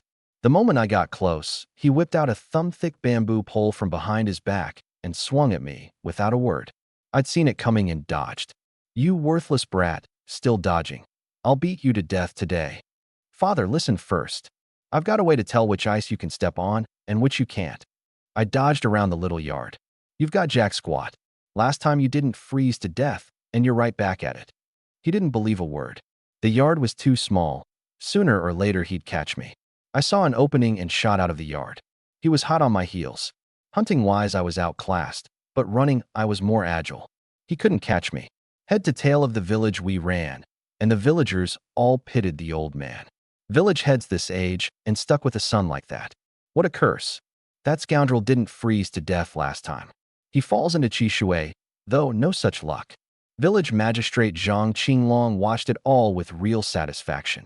At least his own useless son Zhang Yukai didn't dare go near Chishui River. Zhang Yukai sidled over with schadenfreude. Father, Li Weigong's going to get himself killed by anger sooner or later. Me? I'm different. You say east, I never go west. Zhang Qinglong smacked him on the head. Shut up and get lost. Stop ruining the show. At some point behind me things went quiet. I looked back and had to laugh. My father was leaning on a field embankment, gulping air. I'd worn him out. I stopped, walked back a few paces, and halted at a few meters distance. Father, I really do have a way to tell which ice on the river is safe and which isn't. Why won't you believe me? He panted. Impressive. A secret nobody's known for decades, and you know it. I didn't need him to believe me. I pointed at Yaya Mountain in the distance. Father, look at that mountain. Why is it 3 different colors, top to bottom? Top's colder. Of course the color's different. He was dismissive. I'm not talking about temperature. I'm saying ice comes in colors too. Peak ice looks black. Mid-slope ice is clear. Foot of mountain ice is white. Ever wonder why? He went quiet. Thickness. The colder it is, the thicker the ice, and the color changes. Same principle on Chi Shui. I kept feeding it to him. The river's moving water. Ice thickness isn't uniform. If you see pale green, that's the toughest ice. Step on it, no problem. If you brush snow aside and it's white or milky, be careful. That's mostly snow-formed ice, unstable. Even his breathing got quieter, afraid to miss a syllable. If it's gray or dark gray, don't step on it. There's water right under, and it'll shatter. He straightened up, forgetting the beating. Keep going. Truthfully, none of this was made up. It was what I'd observed on the ice using the nav. Where the path went, the ice was deep blue or pale green. Off-path was pale, even gray. That part one couldn't explain to him. Holding back a smile, I went on. Color alone isn't enough. Watch the surface. Smooth and flat. That's ice frozen in one shot in extreme cold. Safe to walk. Cracks, or you hear a boom-boom sound. Don't step on it. That means the ice is deforming under load. Bubbles inside the ice mean uneven freezing. Be careful. Water on the surface? Stay off. The ice is already melting. Walking on it is a death wish. And near rocks or plants along the bank, don't linger. Those things retain heat, and the ice there thins. My father didn't say a word. It felt like listening to me for this while was worth 10 years of hunting. Somehow we'd walked all the way back to the yard gate. I stepped up to steady him. That much high-intensity running. I didn't want him falling and getting hurt. That'd be a mess. He didn't resist. He just sighed that he was old, that once he stopped his legs went soft. Dongnan, how do you know all this? Long observation and practice. Want to hunt in bitter winter? You've got to study nature carefully. His face filled with satisfaction. The anger was long gone. He nodded and nodded. Yes, that's it. That's the mark of an old hunter. I could even see a spark of let me try it myself in his eyes. I muttered a silent damn. The old man wasn't seriously thinking of trying it, was he? I quickly added, Father, it's enough that you know these principles. Don't try it yourself. You're getting on in years. Your eyes aren't what they were. One misread, and it'll be catastrophic. Dongnan, my eyes are still sharp. Yeah? Look up at the sky then. See little dark spots. Li Weigang went quiet and looked up at the leaden sky. There really were dark spots. Those spots mean your vision's blurring. Don't take it hard. Happens with age. I mixed the scare with reassurance. Really, those weren't a problem with his sight. They were floaters that come with age, but I didn't spell it out. Father sighed, seeming resigned to his years. I chuckled inwardly. Even without the cheat, this bit of future life knowledge was enough to fool an old man of this era. Inside the yard, my brotherly Qingshan was looking at me like he'd seen a ghost. He knew better than anyone how stubborn the old man was. Everything decent in this family had been beaten into it by the old man's stick. And now his little brother said 2 things, and the old man rolled over. I let go of my father's arm and issued orders to my dumbstruck brother. Big brother, don't just stand there. Deal with the fish before it gets dark. Big brother snapped too. Right. Whole fish banquet tonight. I turned back to father. Father, you and big brother do it together. The fish is too big for one person. Father nodded reflexively. Right. Halfway into a bend, he caught himself. Wasn't he just now barely able to walk? And now I was ordering him around. He straightened and glared at me. And you? Bossing your father around now. I grinned sheepishly. Father, I've got something to do. Have to run a fish over to Brother Honor, and I need to talk to him. Big brother backed me up. Right, get one to Honor first. We'll handle things here. Only then did I remember the yellow croaker sitting at Wang Honor's. Compared to that fish, everything else was small potatoes. As for the croaker itself, my brother and I, by tacit agreement, hadn't mentioned it to the old man. The money involved was too big enough that no one could keep their hands off, not even the village head father. One leak, and no matter how deadly Chishui was, people would swarm to it. The fewer who knew, the better. I hoisted a fish onto my shoulder and headed out, tossing back, Father, brother, I'm not coming back tonight. Like we agreed at the river, my share goes straight to my place. Big brother didn't look up. Got it. Not long after, I got to Wang Honor's. His place was actually the best appointed in the village. Everyone else had wooden stake fencing, but his whole yard was ringed with fired brick. The only odd thing was the gate, still a slatted stick affair, when the rest was airtight brick. I wondered whether they weren't nervous. The thought flitted through, and I didn't dwell on it. I called through the slatted gate, the kind meant to keep livestock in, nothing else. Brother Han, are you home? The words weren't fully out before Wang Honor's mountain-sized shape squeezed out. He grinned foolishly. Dongnan, you're here. Come on in. I nearly laughed. I was half afraid he'd forget himself one day and knock the gate flat. Brother Honor, I won't come in. Take this fish. And keep the yellow croaker here for now. It's safe. Tomorrow morning, big brother and I will come by, and we'll go into town together. I handed him the fish. Widow Wang didn't come out, but she was tracking every sound from the yard. The more she listened to my hollering, the more I sounded like the little thief who'd stolen her radishes that night. She was sure now it was me. She had no proof, though, so all she could do was seethe. Wang Honor hauled the meter-long fish inside a moment later and showed off to his sister. Sis, look, big black carp. Widow Wang rolled her eyes. Saw it. Go clean it. By the time I got home, Madame Wu had cooked the smoked fish she'd hidden away for so long. Her cooking was good.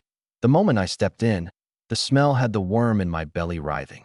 She saw me and something warm flashed in her eyes. Then she pressed it back down and said calmly, Eat. I've got the fish stewed for you. Little Nan wasn't so reserved. She wriggled out of her mother's arms and toddled over to hug my leg, all milk-sweet voice. Daddy, where'd you go? Nan missed you so much. I swept her up and covered her cheek with kisses till she was giggling, then said tenderly, Daddy went hunting for our Nan. Daddy missed Nan too. Carrying her, I walked over to Madame Wu. A bowl of fish soup was already on the table, milky white and steaming. Just looking at it made me hungry. Madame Wu took the child. Eat, before it goes cold. You two haven't eaten? I picked up my chopsticks and asked. Little Nan cut in. Daddy took so long. Nan was hungry and ate first, and she buried her face in her mother's chest. Sheepish. That's fine. Eat when you're hungry. Don't wait for Daddy from now on. I dove in. The ingredients and seasoning were simple, but the smoked fish had a wonderful smokiness. I ate fast, so fast Nan stared. Daddy, slower. Got it. I mumbled through a mouthful. I really was hungry. The ice fishing had drained me. I'd barely made it back empty-handed only to be chased around the village by the old man. Fatigue plus hunger, throw a good meal in front of me, and slowing down wasn't an option. I was full quick. I picked up the fish soup and drank it down in gulps, ending with a satisfied burp. That kind of satisfaction, I hadn't felt it in a long time. Fed and warm, and the room was warmer than outside. Sleep rolled over me like a wave. I'm going to nap. When Big Brother brings the things over, just take them, I told Madame Wu. I pinched Nan's cheek and went back to bed, where I was snoring softly in no time. Mama, Nan wants to sleep too. She heard the snoring and looked up at her mother. Madame Wu tapped her on the nose and stood to go into the bedroom. In my haze, I felt a little thing climb on me and lie on my chest. I was too tired to wake, just wrapped an arm around her. Beside the bed, Madame Wu watched, her expression softer than it had ever been.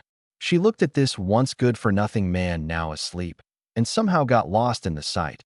She hadn't noticed before that his features were so sharply cut, actually handsome. How had she never seen it? Madame Wu's family village wasn't far from Yaoshan, an hour's walk in summer. The family had been poor, her brother was of age to marry, my father had paid a generous bride price, and was the village head, so she'd married in. On her wedding day, she'd had no feelings for me, only resignation. In this era, there was no such thing as a divorce, unless your family was powerful, or the man died, or life was truly unlivable. Gossip alone could drown you. So even though I was a scoundrel known far and wide, she'd never had the thought of leaving. Life in the village head's household was still better than most. She'd never dreamed she'd one day feel this way about this man. Without noticing, she'd gone dazed just watching. Me sleeping there with an arm around our daughter made her feel a peace she hadn't known. Dongnan, sister-in-law, Big Brother's voice from the yard startled her out of it. Not wanting to wake me, she quickly went outside. Stepping out, she froze. Big Brother stood at the gate carrying a fish nearly as long as he was tall, already gutted and cleaned. That was the game her man had brought back? But a fish that size could only come from Chishui. So the hunting he'd been talking about was actually ice fishing at Chishui? At that thought, it all clicked. No wonder he'd gotten so excited about the smoked fish. She knew exactly how dangerous the Chishui River was. Even in summer, that river took villagers now and then, let alone now. Her face went cold. The tenderness of moments ago vanished. What rose in her heart was the thought that they didn't want the fish. Compared to her man's life, she'd rather chew chaff. Big Brother saw her come out and just stand there, and hurried, "Sister-in-law, what's wrong?" He didn't know I hadn't explained anything to her. He thought she was just startled by the size of the fish. She walked over, face dark. "Brother-in-law, was this caught in Chishui River?" Her voice was clear, but weighted with anger. Big Brother's stomach dropped. He could only mumble sheepishly, "Sister-in-law? Yes, the fish is from Chishui, but rest assured, totally safe." "Safe? Tell me how it's safe." Big Brother was stuck. Tied to a rope? Was that safe? He couldn't explain. He hadn't seen Madame Wu like this in all these years. She really was angry. "Well, sister-in-law, open the gate first. This fish is heavy." Madame Wu didn't move. She said levelly, "Brother-in-law, take the fish. We don't want it." She turned and walked off, her thin shoulders unnervingly firm. Big Brother stood there. Little Brother could handle the old man, but couldn't handle one woman? Nothing for it. He hung the fish on the gate and shouted after her, "Sister-in-law, I'm leaving the fish here. I'm off." He didn't believe she'd actually stand by and let someone walk off with it. After he'd gone, Madame Wu stood in the yard, half furious, half helpless. She looked up at the sky. If heaven meant to take a man, driving him to risk it, was there any other way? She looked at the fish hanging from the gate. In the end, she stepped forward, took it down, and dragged it back inside with effort. However much she didn't want it, she wasn't going to watch what her man had risked his life for get carried off by someone else. Fish stashed, she went back inside. Father and daughter were sleeping soundly. The room was quiet. She sighed and stared at me. An ache rose in her chest for no clear reason. Before, this scoundrel had no conscience. She'd never had to worry about his safety, just hoped he wouldn't do anything wicked. Now that he'd turned over a new leaf and started shouldering the family, rabbits, pheasants, this big fish, every time he came back he never mentioned what it cost him. But she understood. Chishui was the bridge to the afterlife. Thinking of this, the tenderness rose in her eyes again, and she watched me in silence. I don't know how long later, I felt something tickling my face. I opened my eyes slowly to a pair of clear little eyes. Nanan's chubby hands were patting all over my face. "Daddy, it's dark out. Are you still sleeping?" Only then did I notice the oil lamp was lit, and it was pitch black outside the window. I asked gently, "Not anymore. When did Nanan wake up?" "A long time ago." Daddy wouldn't wake up. Nanan saw Mama coming lots of times. I felt a bit guilty. Too tired. No idea how long I'd been out. This world didn't even have a way to tell the time. My crappy NAV panel didn't display the hour either. Awkward. I got up and pulled a padded jacket onto Nanan. Instantly, she became a little ball. I carried her into the kitchen shed. Madame Wu sat by the fire, glanced back at me, and her face was cold as frost. One look at the fish in the pot, and I knew why. Good thing I'd gone to sleep early. Otherwise, I'd have had to explain on the spot, and the sleep would have been ruined. After napping this long, most of her anger was probably out. That was the way of these things. It wasn't that I didn't want to explain, I was just too tired. Slept. Her anger cooled. Easier to talk. She wasn't speaking. I inched over with Nanan and teased her. "Nanan, the fish Mama cooked, does it smell good?" "Yes.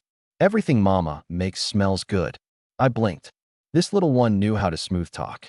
Strike while it was hot. "Mama works so hard. Should we give Mama a hug?" Nanan reached out immediately. "Mama hug." Madame Wu snorted and took her. Hard work? Nothing like the hard work of Li Dongnan, who ran off to Chishui to fish. Here it came. I looked at the pale white fish soup and mumbled. "But I got back safe, didn't I? Besides, Chishui looks dangerous, but for me it's just like walking on flat ground." Madame Wu was practically apoplectic. "Oh what? You can fly, walk on flat ground." "Li Dongnan, I'm telling you, if you die out there, I'll take Nanan and remarry the very next day." Her pretty face was full of fury. The little one in her arms craned up. "Mama, what's remarry?" Madame Wu paused, but answered. Remarry means you'd have to call another man daddy. She wanted me to feel the weight of it. Nanan shook her head. Nanan doesn't want to call anyone else daddy. Nanan has a daddy. I stared. This woman had gone off the rails, planning to make Nanan call another man daddy. But the thought fizzled the second it rose. She was just worried. I mustered a smile. Don't worry. I went with Big Brother and Wang Honor. Safety guaranteed. Besides, we can't just live on millet porridge forever. She wasn't through. Li Dongnan, do you know what your biggest problem is? What? That mouth of yours. So what if it's millet porridge? Having millet at all is fortunate, and you're picky about it. She swallowed the last part. If you die, what happens to us? Years of stored up hurt broke the dam. Tears rolled down her cheeks. She hadn't complained when she married me. She'd resigned herself when I loafed. When I climbed a wall and lay outside all night, she'd stayed quiet, all the grievances buried inside, because the old me, she'd already seen through to the end. Now there was finally a glimmer, and this idiot was throwing his life away. If that was the case, she'd rather I was the same old scoundrel. A woman's tears, a man's weakness. I panicked. This was the first time I'd seen her cry. Nanan panicked too, her chubby hand wiping her mother's face. Mama, what's wrong? My heart clenched. I hesitated, then stepped up and wrapped my arms around both of them. I said quietly, okay, don't cry. I promise, in this life, I'll never leave you too. It's not that my mouth is picky. You've had it rough because of me. I just want to give you something better. That's all. As for safety, I have my ways. You just stay home and take care of Nanan. Feeling her tremble against me, I sighed and only held them tighter. Outside, ice pellets had started falling, whispering against the door. Slowly, Madame Wu stopped crying. She pulled out of my arms and murmured, "Eat." I let out a breath. We'd made it through. I quickly took Nanan back. Eat, eat. Wild black carp with a bit of simple seasoning was already a rare treat. Just the aroma made me swallow.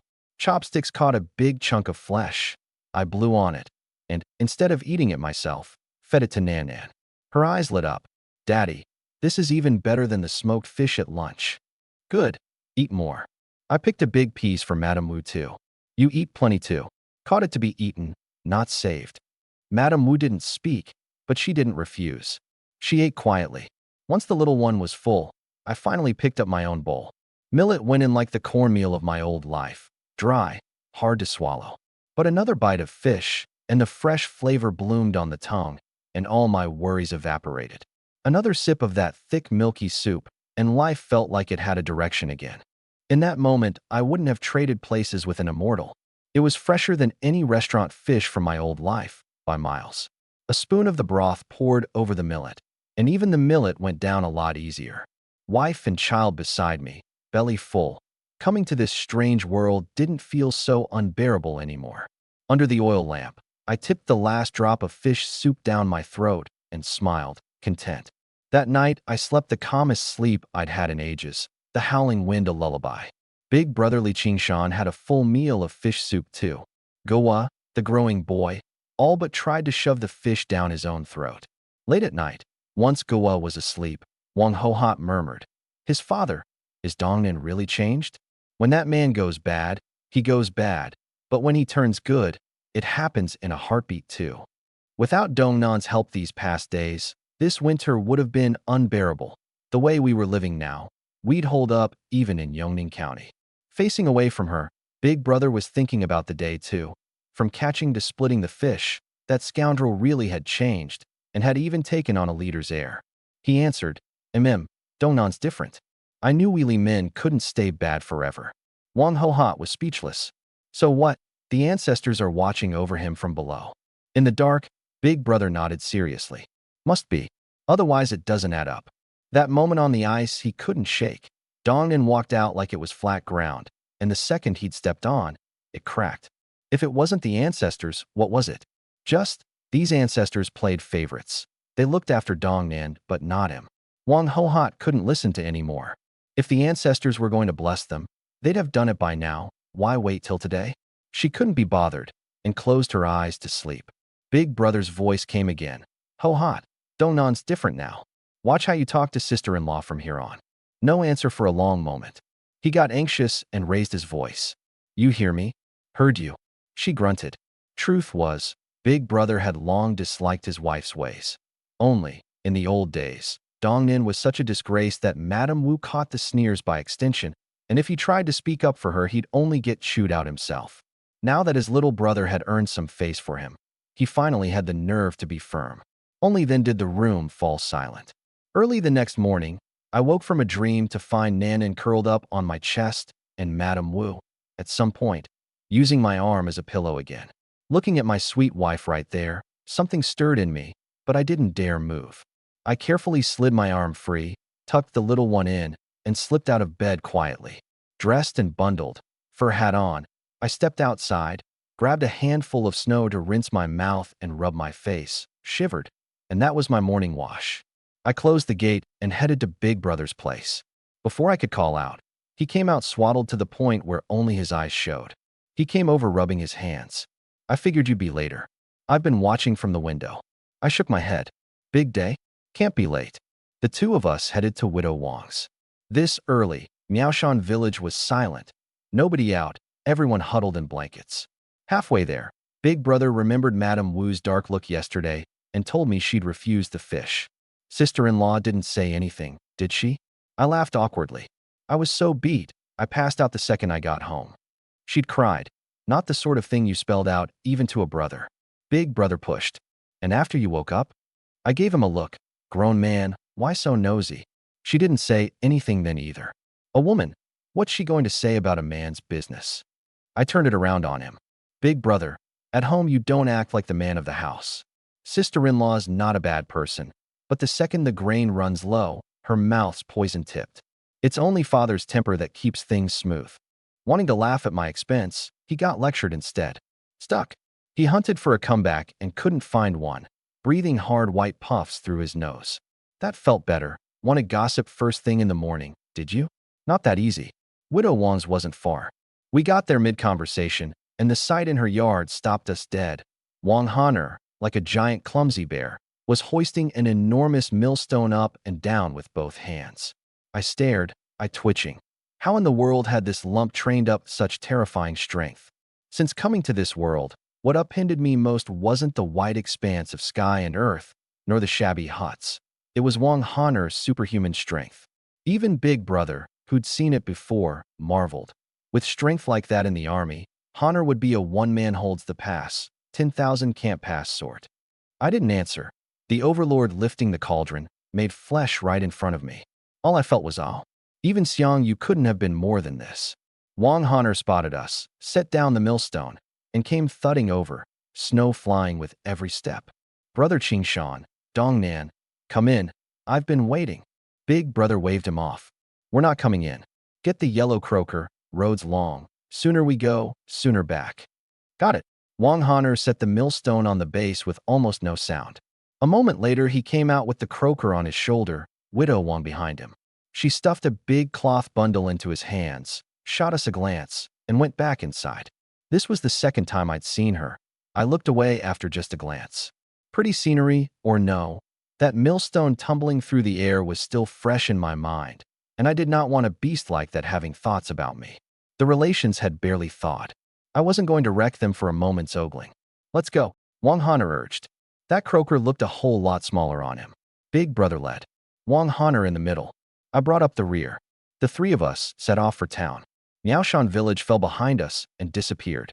The sky was leaden, snow drifting, everything white. We were 3 ants inching forward, the only sound the crunch of snow underfoot. I stepped in Wang Han'er's footprints, saved effort, less snow to trudge through, less heat sucked out of my boots. I don't know how long we walked before I finally started puffing. Brother, how much farther to Yoning County? This road has no end. Wang Han'er cut in. Not far, just 20 li or so, blink of an eye. Big Brother echoed him. Dongman, just hang on, blink, and we're there. I was speechless. 20-some li in the blink of an eye? Even Monkey King wasn't that fast. It wasn't that I didn't want to walk. The mountain road was rough, and with winter snow, it was miserable. I sighed and put my head down. Big Brother heard me panting and knew this little brother, spoiled by an idle life, couldn't handle the pace. Let's rest. About halfway. Ahead's Launcha Gang. Watch your step.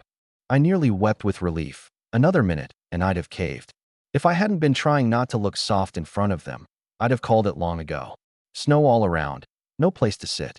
I looked at the croaker on Wang Haner's back that he couldn't bear to set down. Brother Haner, put the fish down and sit on it. He paused, reluctant. Wouldn't that ruin it? I nearly sweated. Cold like this, that fish was rock hard by now.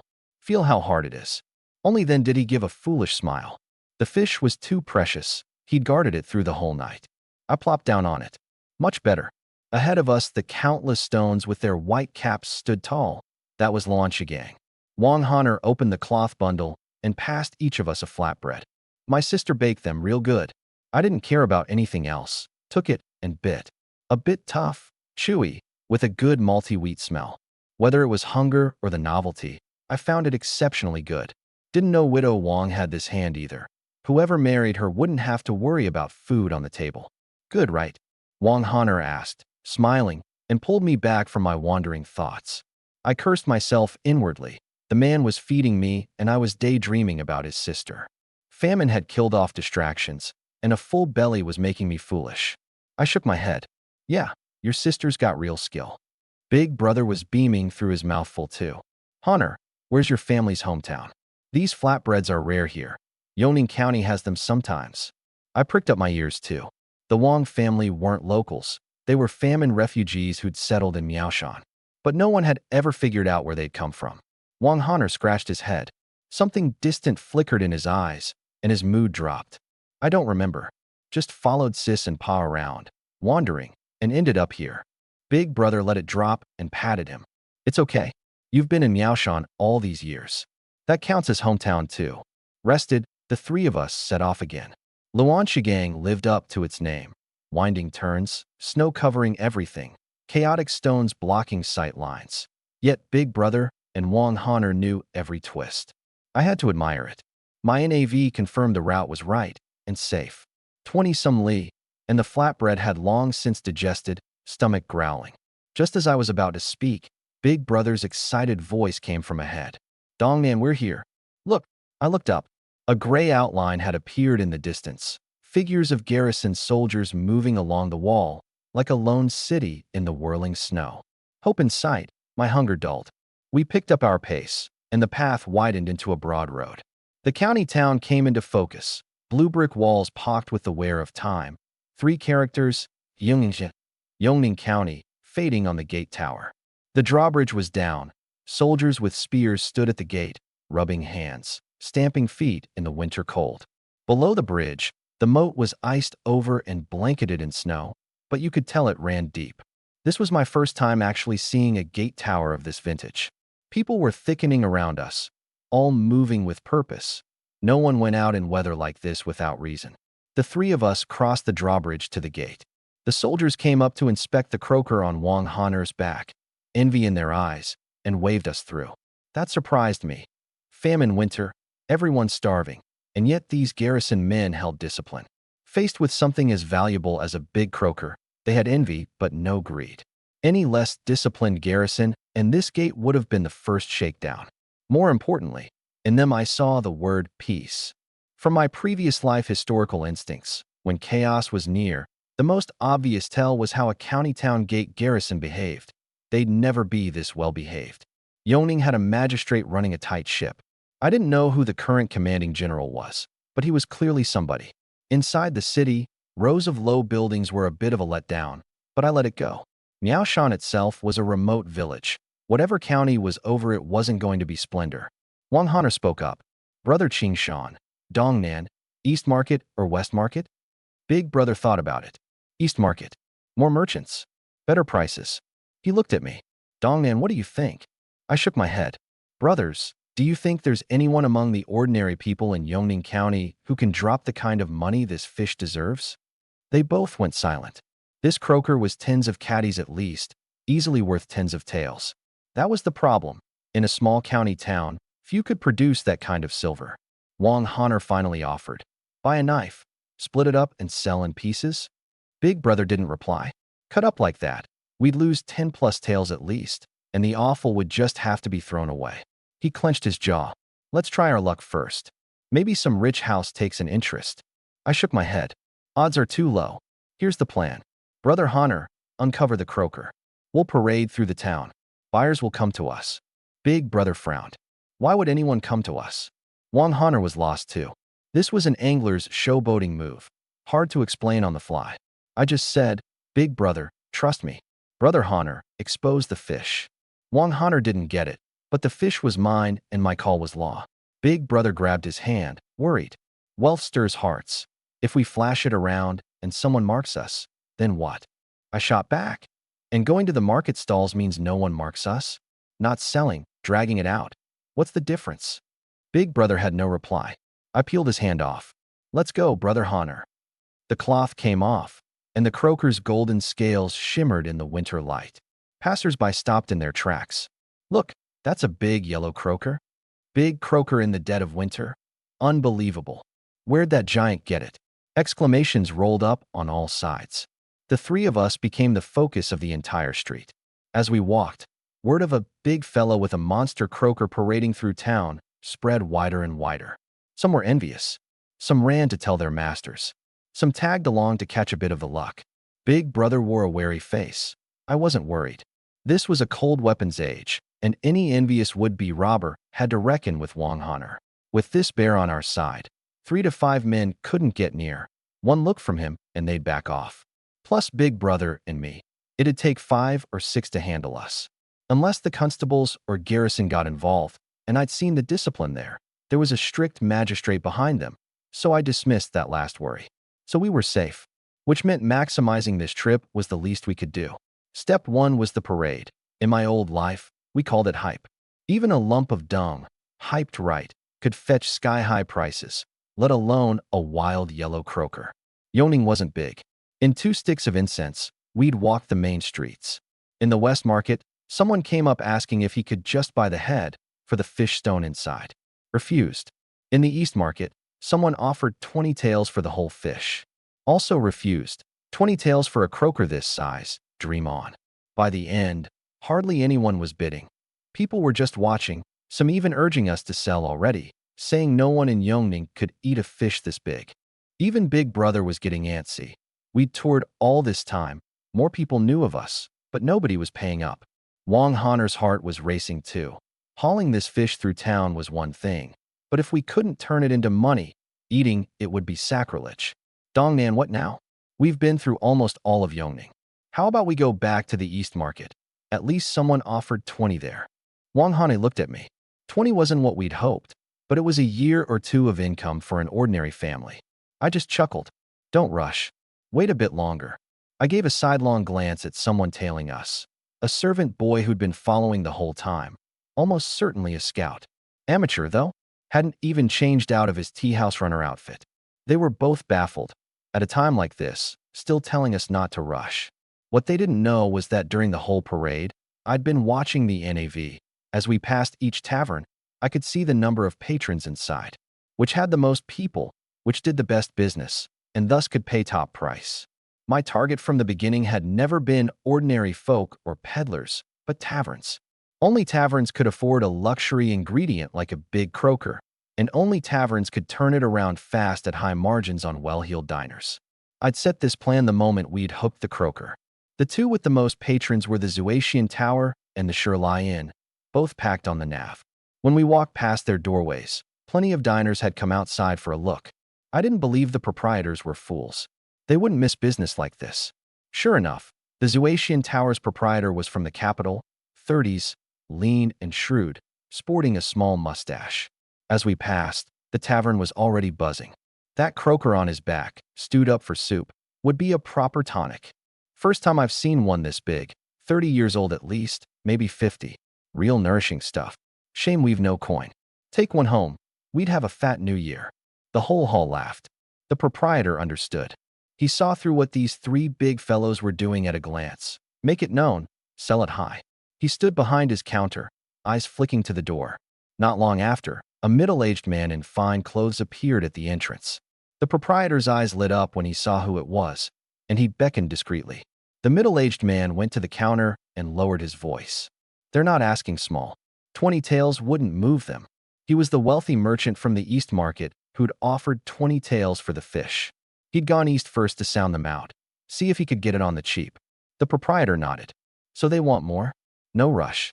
In all of Yongning, hardly anyone can put 20+ taels on the table. What if Sherlion offers higher? Don't worry, I've got a man watching. If they move, I'll know. Then why not just have me bid high and take it? The proprietor glared at him. Think it through. They're not manning a stall. They're circling the town. They want everyone to know. If you bid high, they still won't sell, and you'll only lift the market on us. When our turn comes, it'll be harder. Idiot. The they spoke of was their rival, Sherlion. It was buzzing there too. The mistress of Sherli was around 30, plainly dressed, headscarf on, made up to look several years older. But her unpowdered face was still lovely. Yongning had 2 taverns dominating the trade.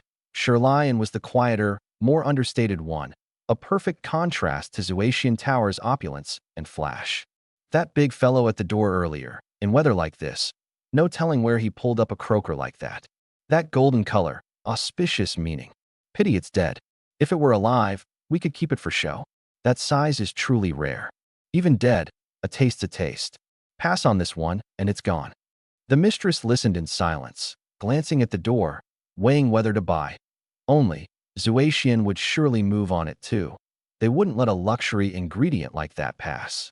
I didn't know what was happening on either side, but I was sure buyers would come. Still, I waited and no one came asking, and I got fed up. Big brother, Brother Honor, let's find a place to eat. I'm starving. I patted my belly. Big brother hesitated. Shouldn't we sell the fish first? Man's iron, food steel. Fish or no fish, we still need to eat, don't we? Big brother didn't argue. He looked around. There's a baker over there. Let's have flatbread. I caught his sleeve. Brother, no flatbread. It's not every day we come to town. Let's have something good. They went silent. Thought I'd turned over a new leaf. And here the scoundrel's true colors were back at the critical moment. Dongnan, flatbread with garlic chives, it's real good. Wang Honor coaxed dumbly. Dongnan, we don't have that much money. And there are mouths at home. Big brother wanted me to think of family. But I was set on it. Cold as sin. We'd circled the town, played monkey for a couple sticks of incense, and the effect was in place. If they wouldn't come to me, I'd go to them and see who could sit still longer. Come on, we're getting a good meal. My treat. I turned and walked. Wang Honor glanced at Big Brother and followed. The fish was mine. Big Brother sighed and followed too, resigned. Soon I was at the door of the Sherli Inn, and I walked right in. The place looked plain, not opulent like Zuatian. The 3 of us combined probably couldn't afford one meal there. The moment we stepped in, the inn stirred, every eye on the croaker on Wang Honor's back. That croaker's practically a spirit. Ordinary folks couldn't dredge that up. Actually not dredged, hooked. That giant in the army. Our dynasty would have another mighty general. The mistress had been agonizing over whether to buy. Seeing us come in, her eye lingered on the croaker, top grade, no doubt. A moment later, she plastered on a smile and came over. 3 guests, what'll you have? Warm, as if she hadn't noticed the fish. I glanced back. The boy tailing us was hurrying off, straight towards Zuatian Tower. I had my confirmation. Never mind that the mistress was playing coy. Someone else would soon come asking. A few of your best. Enough for 3, I said, and headed for the only open table. Wang Honor set the croaker down beside it with a thunk, the stools rattling. Big brother followed, head down, but his eyes were on other tables' dishes, calculating what this was going to cost. The mistress beamed. Right away, one moment. A server brought tea, one glance, and I saw a woman in men's clothes. Those hands were far too soft. But how she dressed was her business, and I didn't care. Soon 3 meat dishes and 1 veg were on the table. Quick enough, I wondered if they were pre-cooked. Then I laughed at myself. No cold storage in this era. No matter how cold, food didn't keep. And look at the dishes. Tofu, pig head meat, 1 chicken, plus a bowl of radish soup, all steamed. No wonder it was fast. Big Brother and Wang Honor were a little stiff, waiting for me to move before they did. Only Wang Honor's throat was rolling, clearly starving. I picked up chopsticks and served him some pig head meat. Brother Honor, Big Brother, eat up, you must be hungry. The flavor was ordinary, but not gamey, while steamed and tender. The steamed chicken had a bit of grease and a strong smoked flavor. The mistress had probably seen how shabby we looked and served the cheapest dishes. Other tables clearly had stir-fries. Fine by me. If the fish didn't sell, we couldn't cover the check anyway. I gave her a mental thumbs up. Once I dug in, they did too. Wang Honor was a glutton, a bowl of millet gone in a few gulps. I waved. Boss, more rice please. Right away. The one who brought the extra bowl this time wasn't a server, but the mistress herself. I knew showtime. She set the bowl down and finally let her gaze fall on the croaker. 3 guests. Where'd you catch a croaker like that? A size like this is truly rare. Wang Honor and Big Brother slowed at once and looked at me. She knew immediately who called the shots among us, and her smile turned my way. I swallowed and answered, unhurried. Not to hide it from you, boss. We chopped through the ice and worked it from a boat. Waited days and nights to land it. Backbreaking work. This was the main event. If I didn't sell the hardship, the price wouldn't lift. Wang Honor shot me a look and kept eating. Big Brother didn't find it strange. His little brother was a known bullshitter. He did steal a couple extra glances at the pretty mistress. The diners were all ears. A fish that took days to land on the ice. They nodded. Of course, as it should be. Come by too easily, and you'd insult the fish. Just then, the inn began to shake with thundering thuds, like some prehistoric beast charging up. I looked up, baffled. Wang Honor, on the other hand, dropped his bowl and chopsticks, grabbed the croaker into his arms, stood up, and glared warily toward the back kitchen. The other guests didn't blink, used to it. The mistress put a hand to her forehead. She clearly knew who was coming. A moment later, the back kitchen curtain lifted and out came a girl of startling height. My eyes went wide. Her oval face wasn't a beauty's, but it was strikingly cute.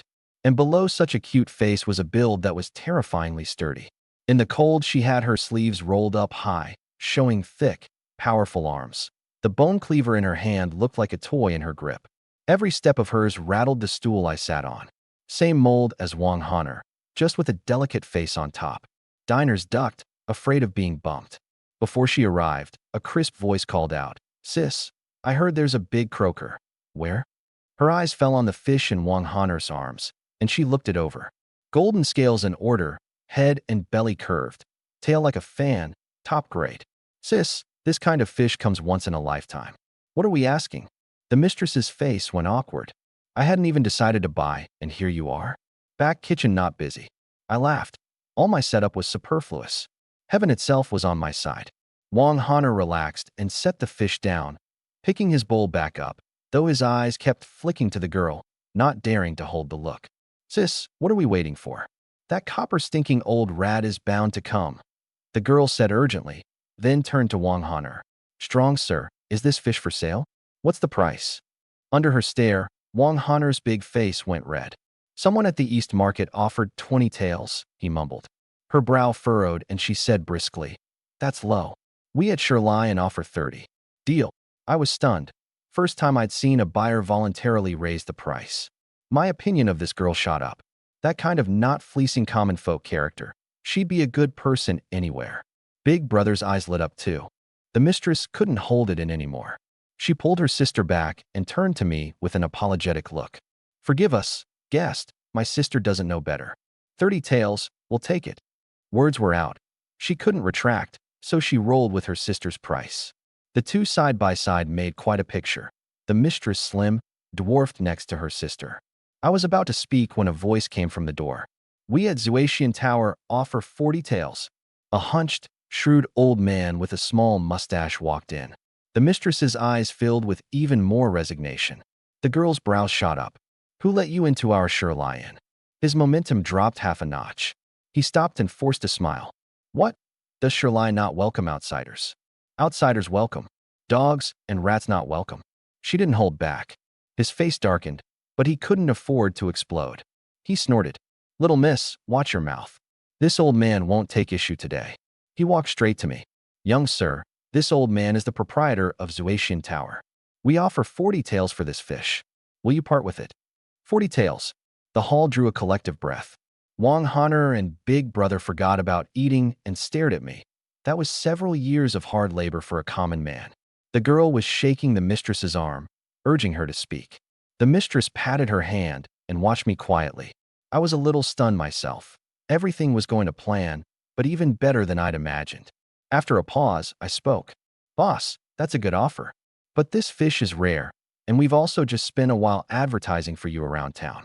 Whichever tavern takes it, If it isn't packed, it'll at least see a steady flow. Is 40 too much? An uproar around us. Makes sense. Wang Hunter and Big Brother traded a look. Only now did they understand why I'd insisted on parading the fish, why I'd insisted on eating in this inn. Wonder in their eyes. Was this still the Li Dongnan they knew? He'd been 3 steps ahead the whole time. Something dawned in the mistress's eyes, shrewd indeed. The parade wasn't random, and coming into the inn wasn't spur of the moment. The Zuatian proprietor's mouth twitched. He'd figured no one would hump a fish through the streets for fun. That was confirmed fast. The old man mused. Young sir's right. We do owe you thanks for the publicity. Well, this old man won't dither. 45 taels. How's that? Meaning, your publicity's worth 5 taels. I nodded. Fair. But we spoke with Shirley first. One moment. Maybe they'll reoffer. I turned to the mistress. Is 30 your highest? The mistress glanced calmly at the old man and said softly, Young sir, you're a fine businessman. Very well, we offer 50. As she said it, she was sighing inside. With Zuatian in the mix, and me openly playing them against each other, this fish was likely lost. The old man didn't flinch, as if he'd expected it. 60 taels, all in. The hall hushed. 60 taels was a serious sum in Yongning. I looked at the mistress and said nothing. The meaning was clear, your move. The mistress bit her lip, looked at her sister, calculated. 65. That's Shirley's highest. If it goes higher, we withdraw. Shirley's brand was affordable and filling. Financially, they couldn't outmuscle a moneyed operation like Zuatian. She'd planned to lose from the start. Her ceiling was 60, and she'd already stretched 5 above. More than that, and I was the one making off. Plus, she couldn't be sure Zuatian and I weren't running a play together, so she couldn't blindly chase. The old man's face brightened. His little mustache trembled. Hadn't expected it this simple, had thought he'd have to talk more. Just as he was about to speak, I cut in. Done, sold. I stood up and turned to Wang Hunter. Brother Hunter, take the fish to their back kitchen for the boss. Not giving the Zuatian proprietor the slightest chance to speak. For a moment, everyone froze. The old man, the diners all around, the mistress, that girl, even Wang Hunter and Big Brother wore blank faces. They couldn't read me anymore. What on earth was this guy doing? Every person in the room knew it. The old proprietor of Zuatian Tower would surely have bid higher, and the fish could have climbed another 5 to 10 taels. Not much in the total, but pulled out on its own, hardly a small sum. For a beat, no one caught up. I cleared my throat and raised my voice. Brother Hunter, what are you standing there for? Take the fish back. Wang Hunter finally snapped out of it, hoisted the fish, and headed to the back kitchen.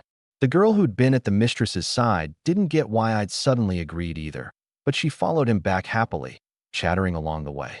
Careful, the back kitchen door's small. Watch your head. Got it, got it.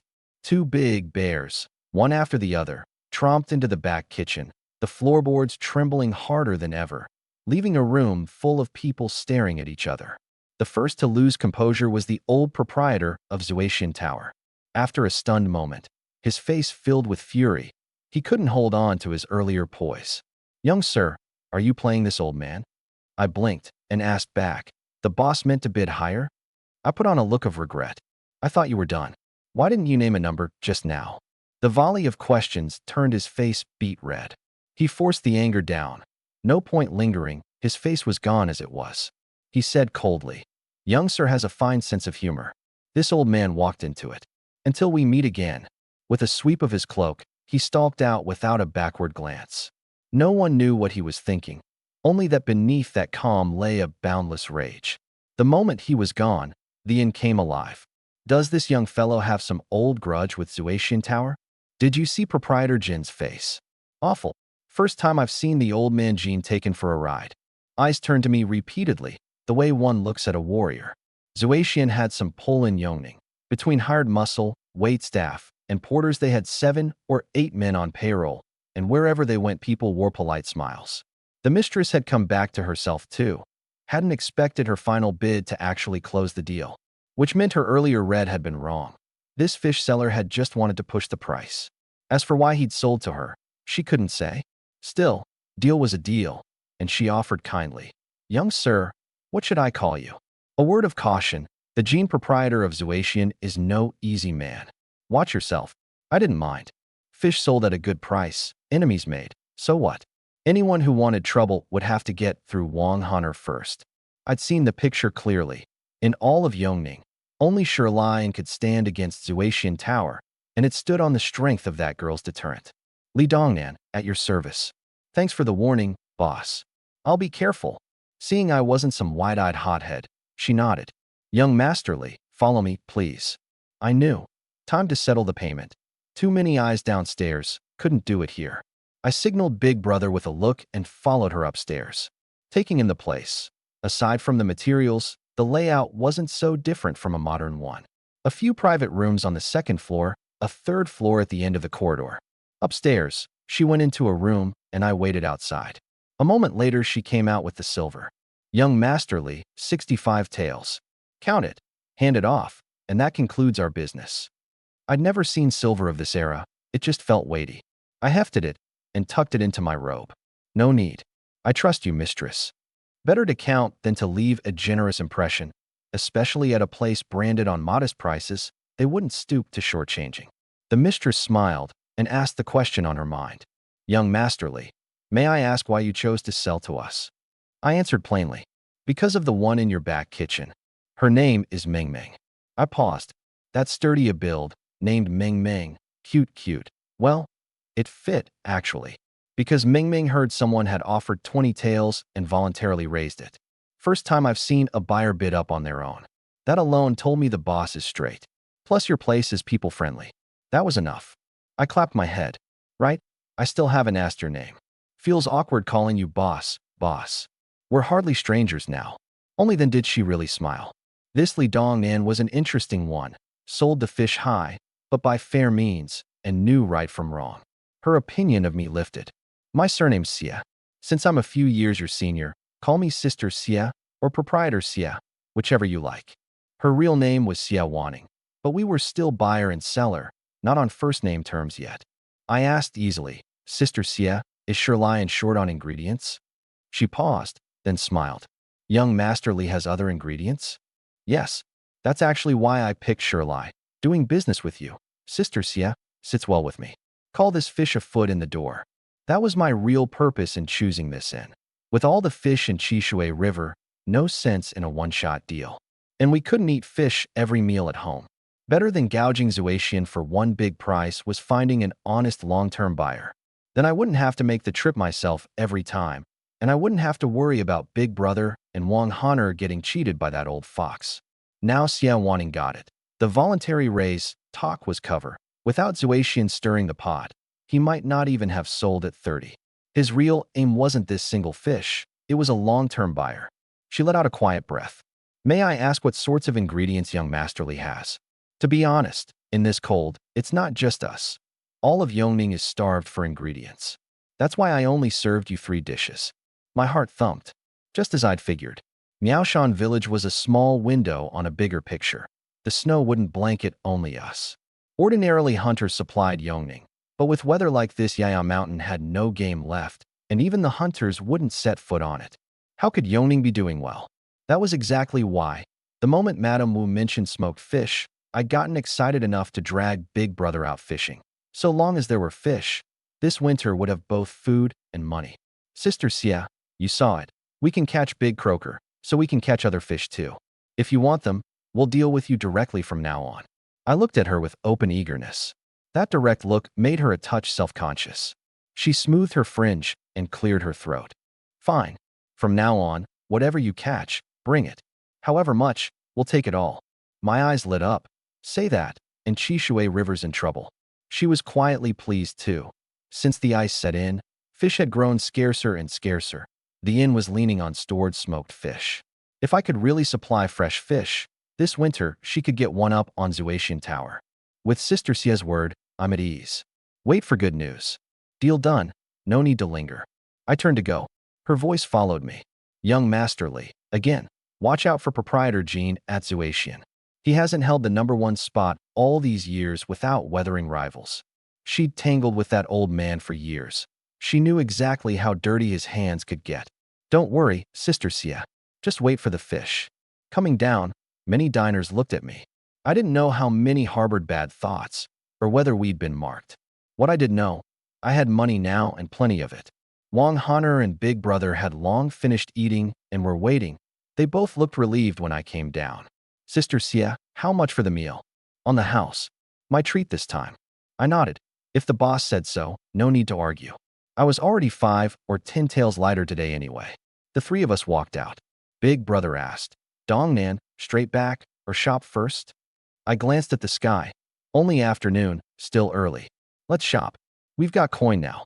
The two of them tactfully didn't bring up splitting the money.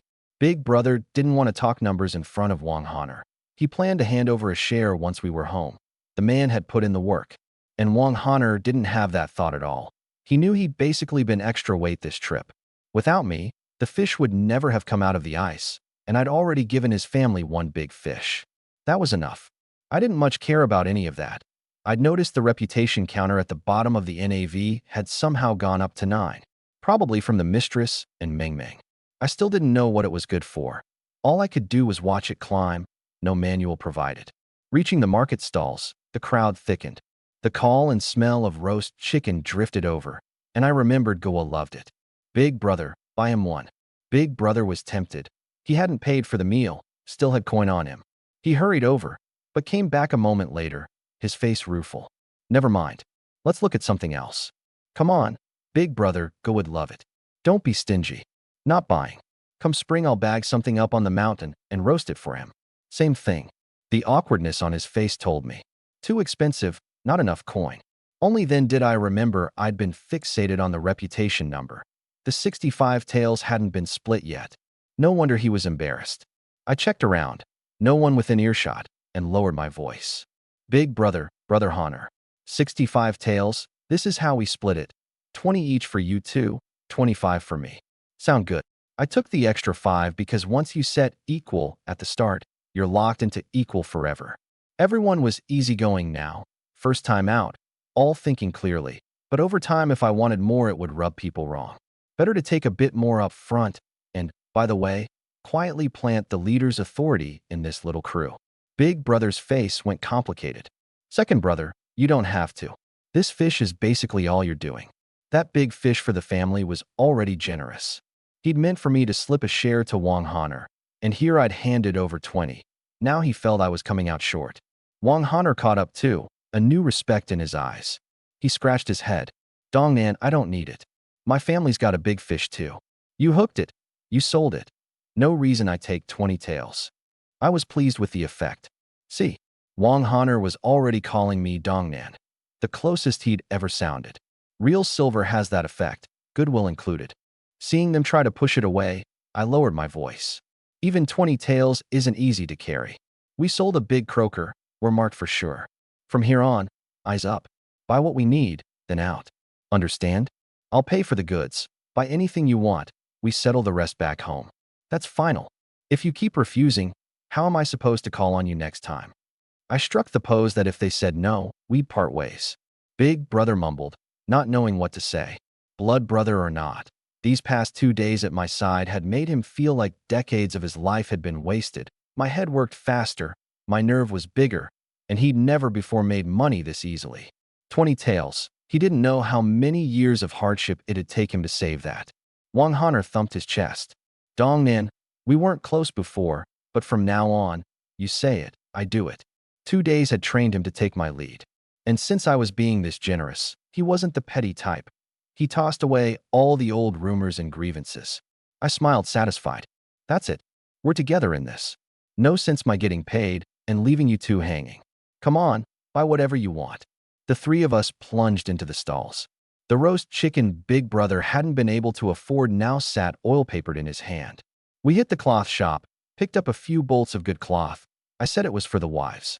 Big Brother hadn't planned to buy, but the thought of Wang Hohat's face when she saw Madame Wu in new clothes made him grit his teeth and buy.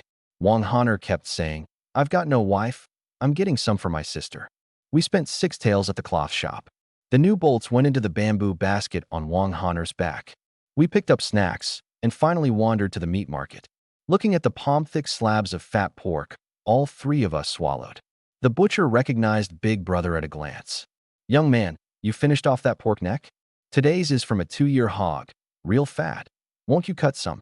Big Brother looked at me. I stepped up to haggle. Big brother, how are you selling this? The butcher was all smiles, dragging his cleaver against the iron rod.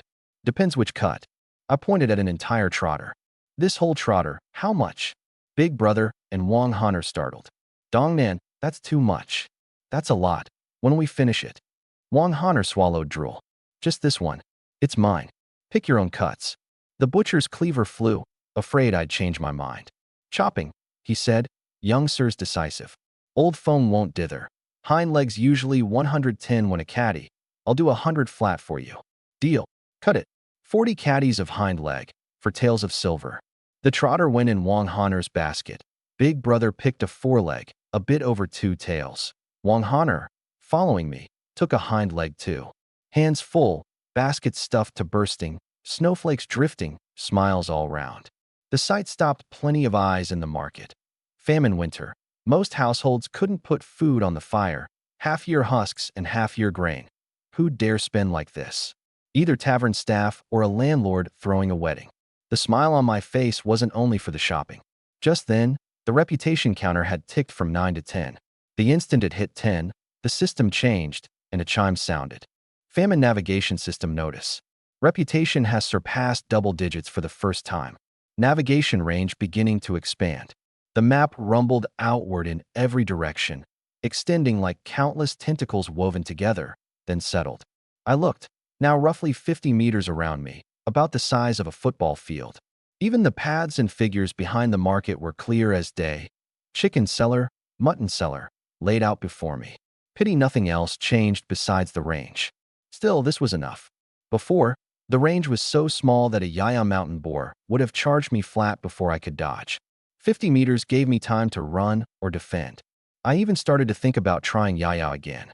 I also worked out how reputation seemed to function. The 10th person was probably the butcher. We'd bought that much meat in one go. We counted as big customers. Of course he liked us. Which meant, next expansion, did I need to grind to 100? A new thought hit. If a butcher's or a proprietor's goodwill could raise reputation, then handing food to a roadside beggar. Would that work? Like exploiting a game bug. Had to find a chance to test it. No way I was just waiting for reputation to trickle in. Snowflakes on my face. I didn't feel the cold. I felt hot inside. With a system that could level up on my side, at the very least, food, warmth, and safety wouldn't be big problems. Dongnan. Dongnan. Big brother's voice pulled me from my thoughts, along with a push. Zoning out in the middle of winter? Anything else to buy? Let's head back. I looked at the sky. Wang Hana nodded too. Yeah, it's the hour of the monkey already. Any later, and we won't be able to see the road. I gave a sheepish smile. Right about time. Thinking a moment, I added, here's an idea. Let's buy 3 carrying poles, 2 for a sledge, 1 for defense, and a coil of rope to bind the goods. In the snow we can slide, save time. Li Qingshan and Wang Han's eyes lit up. Not novel to anyone who'd survived a few winters here. Wait here, I'll grab them. Li Qingshan volunteered and jogged back to the stalls. Wang Han and I waited. Looking at the load on his back and in my hands, I couldn't help but muse. How come Yaoshan village has no carts? Wang Han glanced at me. We've got carts, mostly donkey carts. Horses eat too much. Donkeys eat less, pull strong, lasting. My family's got one. If I'd known we were buying this much, I'd have brought the donkey cart. My face went slack. His family had a donkey and cart? I'd climbed over Widow Wang's wall.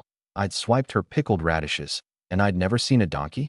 A question or two later, I learned Miaoshan had slaughtered most of its livestock before winter. In a famine year, refined grain wasn't enough for people, let alone beasts. Better to butcher them fat than watch them starve thin. Every village around Yongning had done the same. Wang Han's donkey had been kept only because he'd insisted. With it, his sister had less to lug. Reason I'd never seen it. Widow Wang couldn't stand donkey odor, so it was kept in the back court. Made sense now. Soon Li Qingshan came back with 3 poles and a coil of rope. Nobody dawdled. Loaded up, we set off out of town. The city was crowded. I couldn't tell who might be trailing us. But someone probably was. We'd been too flashy, sold for 65 taels, then shopped up a storm. Impossible not to draw envy. Through the wall, over the drawbridge, out. Lash it up first, I said. Wang Han set down the basket. Li Qingshan laid the poles on the snow. the spare pole he kept in hand, scanning warily around. The edges of our jackets were already crusted with ice. On the NAV, Yongning County and its ancient walls stood out clear as day. Even how thick the wall was, how many patrolling soldiers manned each tower. If I ever led troops in war, I thought, this NAV would come into its own. No enemy could hide. Just then, they'd trussed up the load like a piece of modern rooftop luggage. Let's go. Home by dusk. Li Qingshan took the rope and led. With poles underneath, the load slid smoothly over the snow, light and quick. I took the basket from Wang Han'er and handed him the pole. In his hands, it was a proper weapon. Outside the city was still the official road, with plenty of side paths and plenty of travelers heading home. Wang Han'er squinted around. I watched the nav. In a crowd, the system wouldn't alert until a real threat closed in. We put more and more distance behind us. Yongning finally dropped out of sight. The official road ended. Ahead was the lone track back to Miaoshan. The sky grew heavier, and in the white expanse only the three of us moved, very small. Wang Han'er checked around. No one, and took the rope from Li Qingshan. Brother Qingshan, let me. Li Qingshan kept the pole in hand and consoled me. Dongnan, it's fine. Don't be so tense. I didn't answer. From the moment we'd left the city until we'd left the official road, several figures had lingered on the edge of the nav. At the time, with scattered folk still around, I couldn't be sure. Now, in this empty world, those figures were gone too, yet the unease wouldn't leave me. The NAV range was wider, but still small. What if that group didn't want to spook us, and was holding off until we were well clear of Yongning? Big brother, I've got a bad feeling, I said, shaking my head. Wang Han'er stopped, breathed out a cloud, and grinned. No fear. Han'er's here. A few petty thieves are nothing. Looking at that bear of a frame, I felt steadier. If only that Kung Fu Barbie girl, just as brawny as him, had been along. 1 + 1 would have been more than 2. The wind howled. The three of us pushed on. We were several li out of Yongning by now. What I didn't know, someone really was following. At the head was the wealthy merchant from the market, the one who'd bid 20 taels. Now he was wrapped tight, a fur cap pulled low, cold light in his eyes. Behind him, 5 or 6 brawny men strode in a line, driving hard. Boss, close enough. Even if word reaches the authorities, they won't catch up in time. The snow'll cover the tracks. The merchant nodded. Faster. 3 yokels. Don't even know not to flash wealth. And they had the gall to play the proprietor to his face. Think one big lump with a stupid face as protection? Laughter rolled through the group. Their feet went faster. Meanwhile, back in Yongning, Xia Wanning stood at a second-floor window, staring toward the road out of town, worry in her eyes. Li Dongnan had guts. She didn't know if her warning had gone in. With that old man at Zuaxian's temper, expecting him to let go was too much to hope. Beside her, the Kung Fu Barbie had a ferocious glint in her eye. Sis, why didn't you keep them? If something happens, no more fresh fish. Xia Wanning cracked the window closed. Keep them for a moment. Keep them forever? If we lose the fish, we lose the fish. So what? But that's 3 lives. Kung Fu Barbie's brow furrowed. That cute face wore a pinch of pity. Nothing I can do. All we can do is wish them luck. Xia Wanning tiptoed and rubbed her sister's head. Meng Meng, you've grown so tall. That Li Dongnan doesn't strike me as reckless, and he's got a big fellow just as strong as you. Maybe it won't be so bad. Kung Fu Barbie looked toward Zuaxian Tower, anger flaring in her eyes. One of these days, I'm going to wring that old man Jin's head right off his neck. Inside Zuaxian Tower, the mustached proprietor Jin gazed at the snow and muttered coldly. Nobody's dared play this old man in years. Young punk, doesn't know his place. Humph. In Miaoshan village, the snow fell peacefully. Under the eaves, Madame Wu held Nan Nan, an unaccountable worry welling up. Li Dongnan had slipped off mysteriously at dawn and still wasn't back. Nan Nan pulled her neck into her collar and said in her milky voice, Mama, Nan Nan misses Daddy. A little hand reached out, meaning to brush the snow off her mother's face, but the padded sleeves let her only reach Madame Wu's nose. Madame Wu nuzzled the little face fondly. Don't fret. It'll be dark soon. Daddy'll be back any minute. Let's go inside, cold out here. But she couldn't shake the worry. The 3 of us on the road picked up our pace without meaning to. Little hills covered in snow surrounded us. Beyond the 50-meter NAV radius, I couldn't see a thing. My unease was climbing. Brother Honor, faster, bad feeling. Wang Honor dropped into a stoop and charged forward like a plateau bull. Li Qingshan started to reassure me, then saw my face and just put his head down and pushed. Once we cleared this slope, open plains lay ahead. Anyone around would be visible in a glance. Meanwhile, a few hundred meters below the slope, 7 men were floundering forward through the snow in ferocious pursuit. Luckily, this route was well known to Wang Honor and Li Qingshan. I only had to step in their prints. At last the little hillside was behind us, and the open ground opened up.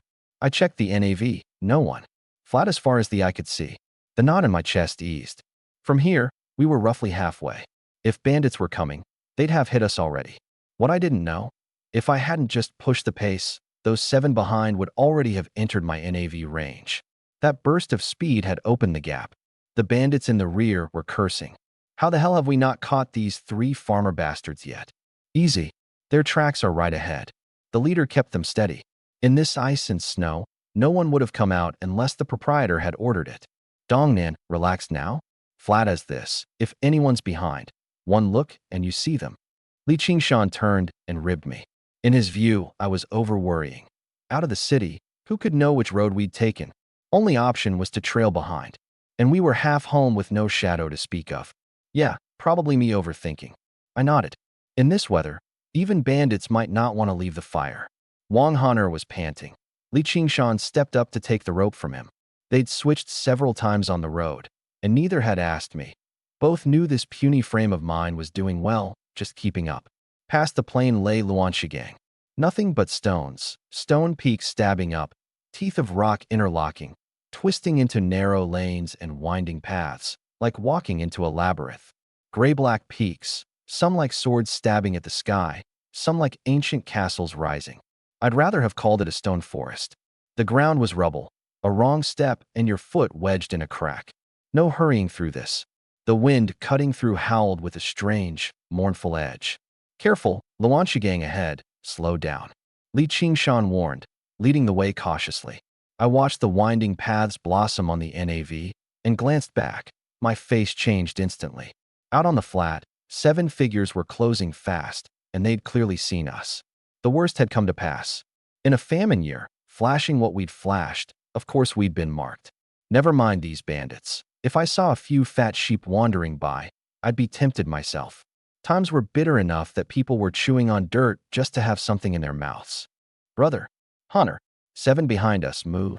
The 2 of them jerked, looked back. Flat ground. No load. Those 7 were coming fast. There'd be no mistaking them for travelers. No one went out in this weather empty-handed, and we were laden with city shopping, obvious a mile off. They both cranked up their speed. But Luanshigang wouldn't allow it. At this rate, we'd be run down. Behind us, the merchant was urging. Faster, Luanshigang ahead. Even ordinary men mind their ankles in there. And these 3 are dragging a load. That was exactly why he hadn't rushed leaving the city. Anywhere else they might slip away, but in Luanshigang, they couldn't run and couldn't hide. 3 sheep for the slaughter. The others' faces broke into grins. Whatever they grabbed was theirs. The proprietor wasn't after coin, only the satisfaction of getting even. 65 taels plus goods meant at least 6 taels each, enough to see the new year through, and the proprietor might toss in a bonus. Feet flew a little quicker. We plunged into Luanshigang. 2 options. 1, run flat out for the village. The village was full of old hunters, and 7 petty thieves would be no match. Kill them there, and no one be there to explain. But dragging a load, we'd never outrun men with empty hands. We'd be caught for sure. 2, dump the goods. Maybe we could keep pace, but the problem was me. I wasn't sure I could outrun them either. Li Qingshan's forehead was beating with sweat, anxiety. Wang Honor had, without a word, drifted around behind me with the pole, clearly planning to hold the rear. Brother Qingshan, what's Dongnan going to do? Might have to fight. 7 of them. You and me take 2 each. Dongnan handles the last 3. No, we can hand the rest to me. We might not lose. Wang Honor's voice was steady. This bear seemed to think he could handle 10 alone. Li Qingshan stopped suddenly and dropped the rope. Dongnan, you get to the village and find father. Honor and I will hold them off. He'd already made up his mind to fight to the death. I didn't answer. I stared at the tangled paths on the NAV, searching for an ambush. Gang gave far more possibilities than open ground. On the way out this morning, I'd already thought this terrain with the NAV was a natural trap. Should have stashed some big rocks on the crags to drop on them. Even taking out 1 or 2 of the 7 would have helped. But we'd been in a hurry, and with Wang Han'er along, ordinary men wouldn't dare strike. So I'd set the idea aside. Too late now. Only hope now was this labyrinth. Maybe we could double back and hit them from behind. A football field-sized pinpoint map was the biggest wild card in this crisis. 7 of them, in single file, circle behind and pick off the last man. The map said doable. Seeing Li Qingshan ready to make his stand, I shook my head. Big brother, hide the goods first. Let me take Han'er and see if we can use the terrain for a strike. If we thin their numbers even a little, we've got a chance. Li Qingshan didn't know about the NAV. He thought I was trying to give him a way to send me out alive. No, you go first. I know this ground better. I've been through here more times than you can count. Wang Han'er didn't speak behind me. He looked at the empty mouth of the alley, licked his lips, and a look of eagerness came over him. Any more back and forth and the bandits would be on us. On the edge of the system, footsteps had appeared. The whole NAV was flashing an angry red. Enough, no time. They're 50 meters back. Quick, bury the load in snow. We share the good. We share the bad. No one runs. I yanked 2 poles polished smooth from the sledge and shoved one into Li Qingshan's hands. Li Qingshan gritted his teeth and stopped arguing. The 3 of us frantically buried the goods in the snow. Even in that pause, the bandits had come closer still. Goods stashed, I locked eyes on a Y-shaped fork straight behind us on the NAV, right there. No better ambush point in this maze. I hoisted my pole and dashed to the front. Follow me. There's a good spot up ahead. The 2 of them had death in their heads, not ambushes, but there was no time for questions. They scrambled after. Circling around, the 3 of us tucked behind a jutting rock at the fork, our shapes hidden. On the other branch, our footprints ran clear as day. The bandits would follow the tracks. Back to the rust-red stone, I gave orders in a low voice. Brother Han'er, go up front. Don't peek. Wait for my call. When I say now, you swing out and clock the tail bandit. Take him and fall back with me. I gave the ambush to Wang Han'er because he was the strongest. 1 hit, and the man wouldn't get back up. This was the guy who juggled millstones. Wang Han'er quietly swapped places with me, puzzlement on his face. No peeking, then how would he know when to strike? But peeking risked being seen. He didn't get it, but by now his body did what I said before his head worked it out. Li Qingshan wore the same confusion. Everyone pressed to the wall. No peeking. How was I so sure of what was happening a few feet away? How could I be certain Han'er's swing would land on the last man? I put a finger to my lips and gripped the pole tighter. My own nerves were stretched taut. On the NAV, the 7 were closing, the red flashing like a highway alarm on a wildly speeding car. Just as the hand sign settled, footsteps sounded from behind the rock. Crunch, crunch. On the map, the lead man didn't stop. As I'd expected, he slid past on the other path, following where our tracks led. In snow like this, everyone followed prints. No one imagined we might have doubled back. Wang Han'er and Li Qingshan heard it too. Their breathing so soft it might have been in a hunting blind. Only their hearts were about to pound out of their chests. The bandit chief's voice snapped through the alley. Faster, tracks are getting messy. They're just ahead. Kill them, and we're home. I stared at the NAV-7 in single file. First man passed Han'er, second, third. In a blink, the 7th finally crossed him. I could hear my own pulse. I breathed, now. Wang Han'er lunged. The last man's back was half-turned. His pole cut an arc through the air with a whistling hiss and slammed low across the man's leg. Thwack, crack, a muffled thud and the snap of bone, so close you couldn't tell which came first. A shriek tore through the stone alley. I'd already sprinted a few meters ahead. Wang Han'er, hit landed, turned and went, no follow-up. He knew the leg was destroyed. The 6 ahead were still working out how to bag 3 fat sheep when the scream behind them jerked their heads around. The leader whipped back. The last man was curled on the snow, clutching his leg and howling. That calf was folded at a right angle, splinters of bone showing through. He sucked in a breath. Vicious hits. He looked at the fork. Only messy prints, no shadows anywhere. Careful, these 3 aren't easy. Old 7, Stay here. We come back for you after. The leader drew his blade and pushed on. One man cast a rueful glance back at Old Seven, then gritted his teeth and followed. One fewer meant less muscle, and if they didn't finish this today, they'd lost. The leader's stomach was churning too. These fat sheep knew this maze better than his men and had the nerve to fight back. But with Old Seven crippled, without money he couldn't face the proprietor or the man he was condemning to a lifetime with one leg. Even 6 strong, he told himself, they still held the advantage. I led them to another stone alley, a hard right ahead, and past the turn, jutting stones narrowed the path into a straight, tight lane, perfect for lying in wait. A cleft in the cliff beside it could hide the 3 of us. When the group rounded the corner, we'd hurl rocks and clip a few more. The 3 of us each hugged a stone in the cleft. I drew a deep breath. Same play? When I say now, we all jump and throw. Every hit counts. This time the 2 of them had no doubts, faces even flushed with a thrill. I grinned too. In an age without firearms, the NAV in terrain like this was a straight-up cheat. I'd have to be an idiot to get robbed. On the map, 6 men were following the prince, closing in. The leader stopped at the corner and sent 5 ahead into the straight lane, hanging at the tail himself.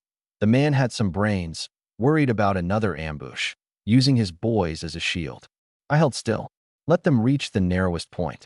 When they were about 10 meters out, the other 2 heard the footsteps and lifted their stones. Wang Hanner's was the biggest, almost his family's millstone. Li Qingshan's basketball-sized, mine only a bit bigger than a fist. Any bigger, I couldn't throw it. 6 on the NAV, all in the alley. I barked, now. We sprang from the cleft, rocks flying while the bandits gaped. Wang Hunter's boulder soared right over the front man and hammered into the 5th, square in the chest. Blood coughed out, he collapsed. The leader's face froze, too close.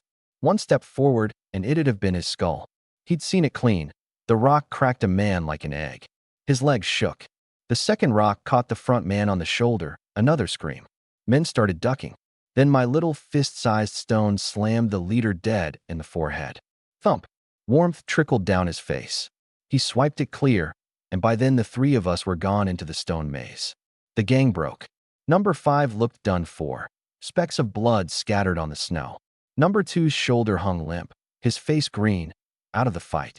In one blow their 6 had shrunk by 2, and the leader was crown bloody besides. Boss, still chasing? Someone's nerve was gone. This place twisted and turned. The next rock might be for his skull. 65 tails didn't sound so tempting. He just wanted out. The leader's eye twitched. He knew, better than anyone, that pressing on now was suicide. A moment later, he made the smart call. Bring the wounded. Leave the dead. He glanced at the still form of Old 6, turned, no hesitation. He had to get back to the crippled Old 7 and pull out. On the NAV, I saw it clearly. After a brief pause, the group turned around. They were running. Behind me, Wang Hanner asked, excited, Dongnan, where's the next ambush? I played hide-and-seek as a kid, but never this thrilling as an adult. I stopped and shook my head. No more ambush. They're leaving. Footsteps are fading. Now, one question. Brother Hanner killed a man just now. Do we let them regroup and come back for revenge later? Or do we finish this now, root and branch? The 2 of them stopped as well. After 2 successful ambushes, they weren't questioning a word out of my mouth. They just figured I had exceptional hearing. Dongnan, your call, Wang Hanner said. A man's already dead. Letting them regroup only invites trouble. End it here. That guileless face had a dangerous glint in its small eyes. Li Qingshan said nothing.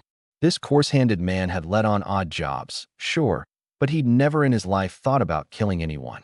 His nerve wasn't even up to Wang Hanner's. I didn't wait for him. Follow me.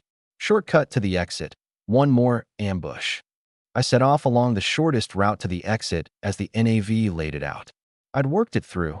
They'd come to rob us with murder on the menu, so what was I hesitating for? Back in my old life, this would have been the sky falling. Here, if handled properly, no one would trace it back to us. Let a few home, and Yoning would be a nightmare from here on. Kill the chicken to warn the monkeys. One fewer enemy was one fewer enemy. If these 7 had a master behind them, this was a message, don't cross us. Life in this era was hard enough. Being soft was disrespecting yourself. Wang Hanner followed without a beat. Only Li Qingshan hesitated a moment before gritting his teeth and coming along. The snow was falling harder. With the NAV, I could pick around every crack. Even taking a roundabout route, we moved fast. The two of them followed my footprints, and not once did either stumble or wedge a foot. Only, in the moment, no one noticed the oddness of it. Soon we looped around to where Luanshigang met the open ground. We pressed to the rock face. On the NAV, the remaining 6 were shuffling toward us, broken legs supported, hanging shoulder supported, only a man front and back still alert, and their eyes were mostly behind them. In their view, they'd lost, and retreat solved it. They couldn't imagine we'd already flanked the exit. The leader's head throbbed. His mind boiled with how to face the proprietor. His hatred maxed out. Damn it. Next time I lay eyes on those 3 yokels in Yongning, I'll avenge old 6. The man ahead echoed him. Boss, no need to wait. Back in town, we'll ask around. This debt gets paid. The closer to the exit, the bolder the tongues. Even the man with the broken leg mumbled a few curses. Hidden outside, Li Qingshan heard every word, quietly grateful for my ruthlessness. These men were never going to let it go. His grip on the pole tightened. I watched the shapes close and murmured, first strike, the legs. 1 hit, no follow-up. Take out the ones who can still fight first. They nodded. This time I didn't need to call it.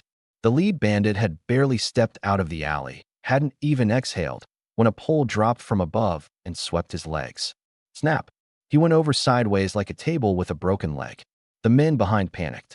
No one had counted on an ambush at the exit. In the confusion, blades came out, and those supporting the wounded dropped them. Li Qingshan, Wang Honor, and I planted our poles across the exit. Wang Honor led the charge at the 3 still standing, without a glance at their blades. Li Qingshan followed. Watching them go, my heart was hammering, but there was no time to think. The 2 sides slammed together. The lead bandit swung. Wang Honor slid past and swept the pole across the man's shin. So fast, even I standing behind stood there dumb. Damn it. I was extraneous. This mini wasn't enough to jam Honor's teeth. 1 clash, 1 down. The remaining 2 stopped cold, blades up, wary. Sir, you mean to leave no one alive? The leader blustered. Wang Honor didn't answer. He licked his lips and rushed again. The leader didn't waste breath either. He had a blade. We had poles. No reason to fear, and running now wasn't an option. Li Qingshan tied up the other.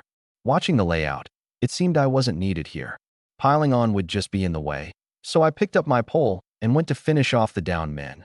Broken leg. Sorry, breaking the other one too. The 4 in combat heard fresh screams behind them and turned to see the smallest of us finishing off men already out of the fight. Their eyes went bloodshot. In that split second of distraction, the leader's face grazed against Honor's pole, just about clipped. The leader had reasons he couldn't voice. He led because he was the strongest, once a soldier who'd taken on 100. But one exchange with Wang Honor, and he knew he was in trouble. He'd never seen strength like this in his life, save perhaps for Xia Mingming at Shilian. And Wang Honor clearly had training under it all, just rusty. That was the only reason the leader could hold pace at all. Cleaning up the down cost me some effort. The one hit by the rock actually tried to run, but he wasn't faster than me, and down he went. Blood pooled on the snow, staining the white red. 2 lives lived, and this was the first blood I'd seen. My last life was peacetime, none of this. Fortunately, adrenaline was going, and it dulled the nausea for the moment. Done. I turned to the 4 still fighting. 1 glance, and it was clear. Wang Honor and the leader both had forms, but Honor's weight and force were driving the man backward step by step, without quite finishing him. Turned out I'd underestimated things. Honor was formidable, but without those first 2 ambushes softening the numbers, we 3 would probably have lost. He definitely had martial training. Just rusty. I counted my luck. Lucky brother Qingshan had brought him along. Lucky I had the system. Otherwise, croaker or no, with just me and Li Qingshan, this winter would have eaten us. Times like these, I still wasn't careful enough. Had to be more careful. The longer I looked, the more the leader and Wang Honor both seemed unusual, like a bear against a lone wolf. That did it. I had to find a way to get Wang Honor to teach me some martial art. In a cold weapons age, relying on the system alone wasn't enough. Like today, alone, even with every advantage of terrain and timing, I'd have been in trouble. Damn, Wonder if I could tinker up something powerful on my own. Pity I hadn't paid better attention to chemistry. I looked at Li Qingshan's side. The gap was obvious. He was swinging blade and pole with no form at all, dodging on instinct alone, hairs from disaster, because the other man's weapon was steel. I grabbed my pole and moved to help. One man couldn't handle him, but two would. With me joining in, the bandit panicked and retreated. Li Qingshan clipped his arm, and the sword flew loose. I seized the moment and brought the pole down on his head. By now, I'd made up my mind. Mercy would only breed endless trouble. Sending them to the underworld was the best answer. The bandit jerked his head aside. The pole missed the skull but slammed onto his shoulder, and his right knee dropped into the snow. Li Qingshan hesitated to press on. I didn't. Another swing to the head. Blood sprayed. No time for a scream. He convulsed and fell. Li Qingshan shuddered, staring at me in disbelief. That after coming back from town I'd changed, he could accept. Near-death enlightenment, sure. That I called the shots and gotten a top price for the fish, he could accept. I'd always been quick. But this ruthlessness in front of him made me strange to him. Was this the lazy, cowardly little brother he knew? Everything can change, but character overnight? Yet the fact was in front of him. My head was full of adrenaline. Not only wasn't I afraid, there was a low thrum of excitement. The shiver and joy of a man who'd cheated death. The bandit lay still. I caught my breath. Big brother, don't stand there. Come on, help Hunter. I hefted the pole and started that way. As for why I didn't take a blade, I'd never used a weapon, and the pole felt righter. An inch longer is an inch stronger. A blade meant getting close, and a pole let me swing without frills. I didn't notice Li Qingshan looking at me completely differently now. The tussle over here hadn't escaped the other two. As I closed in, the bandit was drowning in pressure. Today he was going to die here. Wang Honor saw me approach and called, "Dongnan, this one's mine. You two cover." The voice was deep, without a shred of panic. Intense excitement, if anything. I stopped, hesitating. Then I respected his call. Quiet as he usually was, in a pinch he was more decisive than Li Qingshan. If he said so, he was after about to sharpen his skills. The rustiness earlier was proof. Li Qingshan came up beside me, his eyes complicated. "Dongnan, when you struck, you didn't hesitate at all." I hadn't the time or space to think about it. Their exchange was breathtaking, every move for the kill. I didn't hesitate. Hesitate over what? They came for our lives. Taking theirs is only fair. What's to hesitate?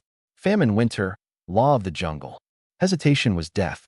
Li Qingshan shut his mouth. Damn. Coarse but true. And yet those were living lives. He asked nothing more and turned back to the fight. Snow tumbled from the sky, and the clash of blade on pole rang out. Snow flew at their feet. Fierce. Thankfully, the three poles had been an honest buy. Speckled bamboo, fire-hardened, tough as could be. They didn't chip against the blade. Bit by bit, Wang Honor found his groove. Every swing was heavier, forcing the leader to give ground. The leader slowed. The hand on the blade began to shake. Then a crack, a shape flew through the air, plowed a crater into the snow. Li Qingshan and I craned our necks. Thin frame, not Wang Honor. Good. Wang Honor stood like a war god, breath even, eyes bright. The man in the crater struggled up, the leader, blown back by Honor's pole. He coughed twice, tore off his mask, and spat blood. Isn't that the rich merchant? Li Qingshan gasped. Confirmed. The very man who tried to buy our croaker for 20 taels at the East Market. Not a surprise, more like a confirmation. Wang Honor stood savoring the exchange. His sister had told him for years not to show his skill in front of others, and he'd bottled it up for so long, wringing his life out by muscle alone. Who understood the misery of hiding what you were? For years he'd dreamed of a real sparring match. His sister was too far above him in strength to hit, and he'd had no one. Today, finally, the leader's face went dull. He wiped away blood and, resigned, said, "Big fellow, fine hand. In the army you'd carve out your own path. I'm beaten today, no complaints. Sirs, what do you plan to do? We have money. Name your price." His last defiance. Wang Honor reflexively looked back at me. His meaning was clear. You decide. The leader turned to me at once. "Young sir, I've got a bit of money in Yongning. Buying 100 croakers wouldn't be hard. I'll trade all of it for this old life, and we call it even." Yes. He didn't have that much. He had 100 taels or so. 100 croakers was a bald lie. He said it to bait my greed. In his eyes, someone who'd humped a fish around town to squeeze a few more coins had to be easier to work than Wang Han'er. But what came out of my mouth stunned him. I looked at Wang Han'er and said coldly, "Brother Han'er, kill him." Everyone froze. The leader froze. "You'll run a fish through the streets for a few taels, but thousands don't move you?" Wang Han'er froze. He'd been preparing to head into town tomorrow to collect. He hadn't expected me to be that quick. Li Qingshan confirmed his suspicion. Was this really his scoundrel little brother? He almost wanted to ask who I was. I frowned and pushed. "Brother Han'er, what are you waiting for? Kill him." Right. Wang Han'er snapped back, took his pole, walked over. The leader tried to speak. There was no more chance. The pole came down, and the world went black for him for good. The wind seemed to stop. Even the snow hung. Wretch. I stumbled to the rock face, braced myself, and threw up. Wang Han'er looked at the mess on the ground and, a moment later, hurried over to throw up too. Li Qingshan was last. 3 of us lined against the wall, retching ourselves inside out in the ice and snow. For all his prowess, Wang Han'er was doing this for the first time too. In the fight, survival and adrenaline had kept him serene. Now the surge was gone, the threat was gone, and the oldest instincts came out. I don't know how long we stood there. Wang Han'er straightened first, drew a few deep breaths, and steadied. On the ground lay a heap of men. Aside from the last 2 and the one crushed by the rock, dead through, the others were only knocked cold. He looked at me and thought, from now on, whoever calls Li Dongnan a scoundrel is the real fool. Of the village head's 2 sons, it was the younger who was truly formidable. I emptied out, grabbed a handful of snow, and washed my face. The cold reminded me all of this was real. Both my lifetimes, first time I'd seen anything like this. My last life, worth 100 million, had seen commercial backstabbing, not this. That world had been so good, peaceful, no life and death out on the road. Truly damn it, dumping me in a place like this. Dongnan, what do we do with the rest? Kill them all. Wang Han'er's question set my stomach off again. I glanced at Li Qingshan, still hurling. Brother Han'er, you can still do it? He scratched his head. Sure. The old hunters in the village say, do anything enough times, it's the same. We're just not used to it. I nodded. Fair. Just not used to it. All of them. Root and branch. Wang Han'er and I each picked up a saber and walked toward the men still breathing. Screams rang out in Luanshigang again, sudden and quick to fade. Blood soon soaked us. We looked at each other and laughed, then both leaned to the wall to dry heave, like we were trying to bring up bile. Li Qingshan came around, and, seeing the abattoir the alley had become, covered his mouth and retched. Mid-retch, a wicked thought came to me. Big brother, go check them for money. If they've got any, take it all. Li Qingshan glared. Me? Yeah, who else? Han'er and I did the finishing. Body check, duty's yours. He had no comeback. He looked at the mess, screwed up his nerve, and gingerly went over. I laughed. Somewhere along the line my mindset had shifted. I could tease Big Brother right after this. It wasn't only teasing. He had to get used to it too. We were one crew. He'd have to make that step. A while later Li Qingshan set the take between us, face gray. 4 taels and loose silver, 801. That's it. I made a face. That little? Don't they know to bring more? Waste of our effort. I fished out my own silver. After the shopping, 26 taels left, plus the road take. 30 taels and 801. I looked at them. 30 taels. 10 each. The 800 wins hard to split. I'll hold it. I split the pieces into 3 and slid them across, then said solemnly, Big brother, Brother Han'er, your little brother was foolish before. Whatever offense I gave, please forgive it. From now on, we share the good and the bad. A proper apology. Wang Han'er said first, since you put it that way, Dongnan, I won't refuse. From now on we're family. Anything comes up, you call. Li Qingshan pocketed his share too. After that counter-strike, the last strangeness between us was gone. We'd fished together, killed together. Between men, the bond gets that simple. Li Qingshan looked at the carnage, his arms still trembling, like a dream. Dongnan, what about the bodies? Just leave them here. I shook my head. No, too obvious. If someone reports it, even if they can't trace us, it's trouble. I looked at the cliffs. Find a cave, dump them in. Come spring bones. The 3 of us split up looking. Soon Wang Han'er found a mouth at the base of a cliff, just wide enough for a man to crawl through. I checked. On the NAV, a passage inside, 10+ meters long. Sky ugly dark. I wasn't going in to scout, but the air puffing out told me no beast lived there, no reek. Probably a karst cave. Couldn't ask for a better place to dump bodies.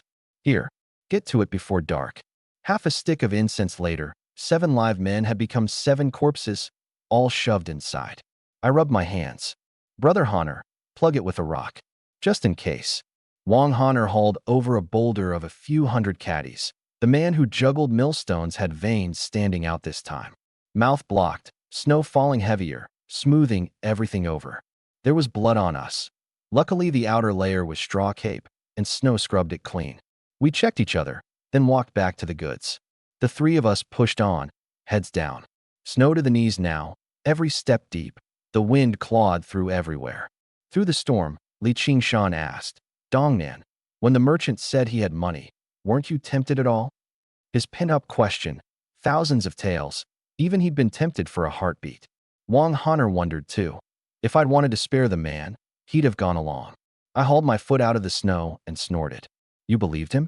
He says he has it, and he has it? Think about it. If he really had thousands, would he be robbing yokels for 65 taels? Do real rich men go killing for chump change? 100, 200 taels, that would have been believable.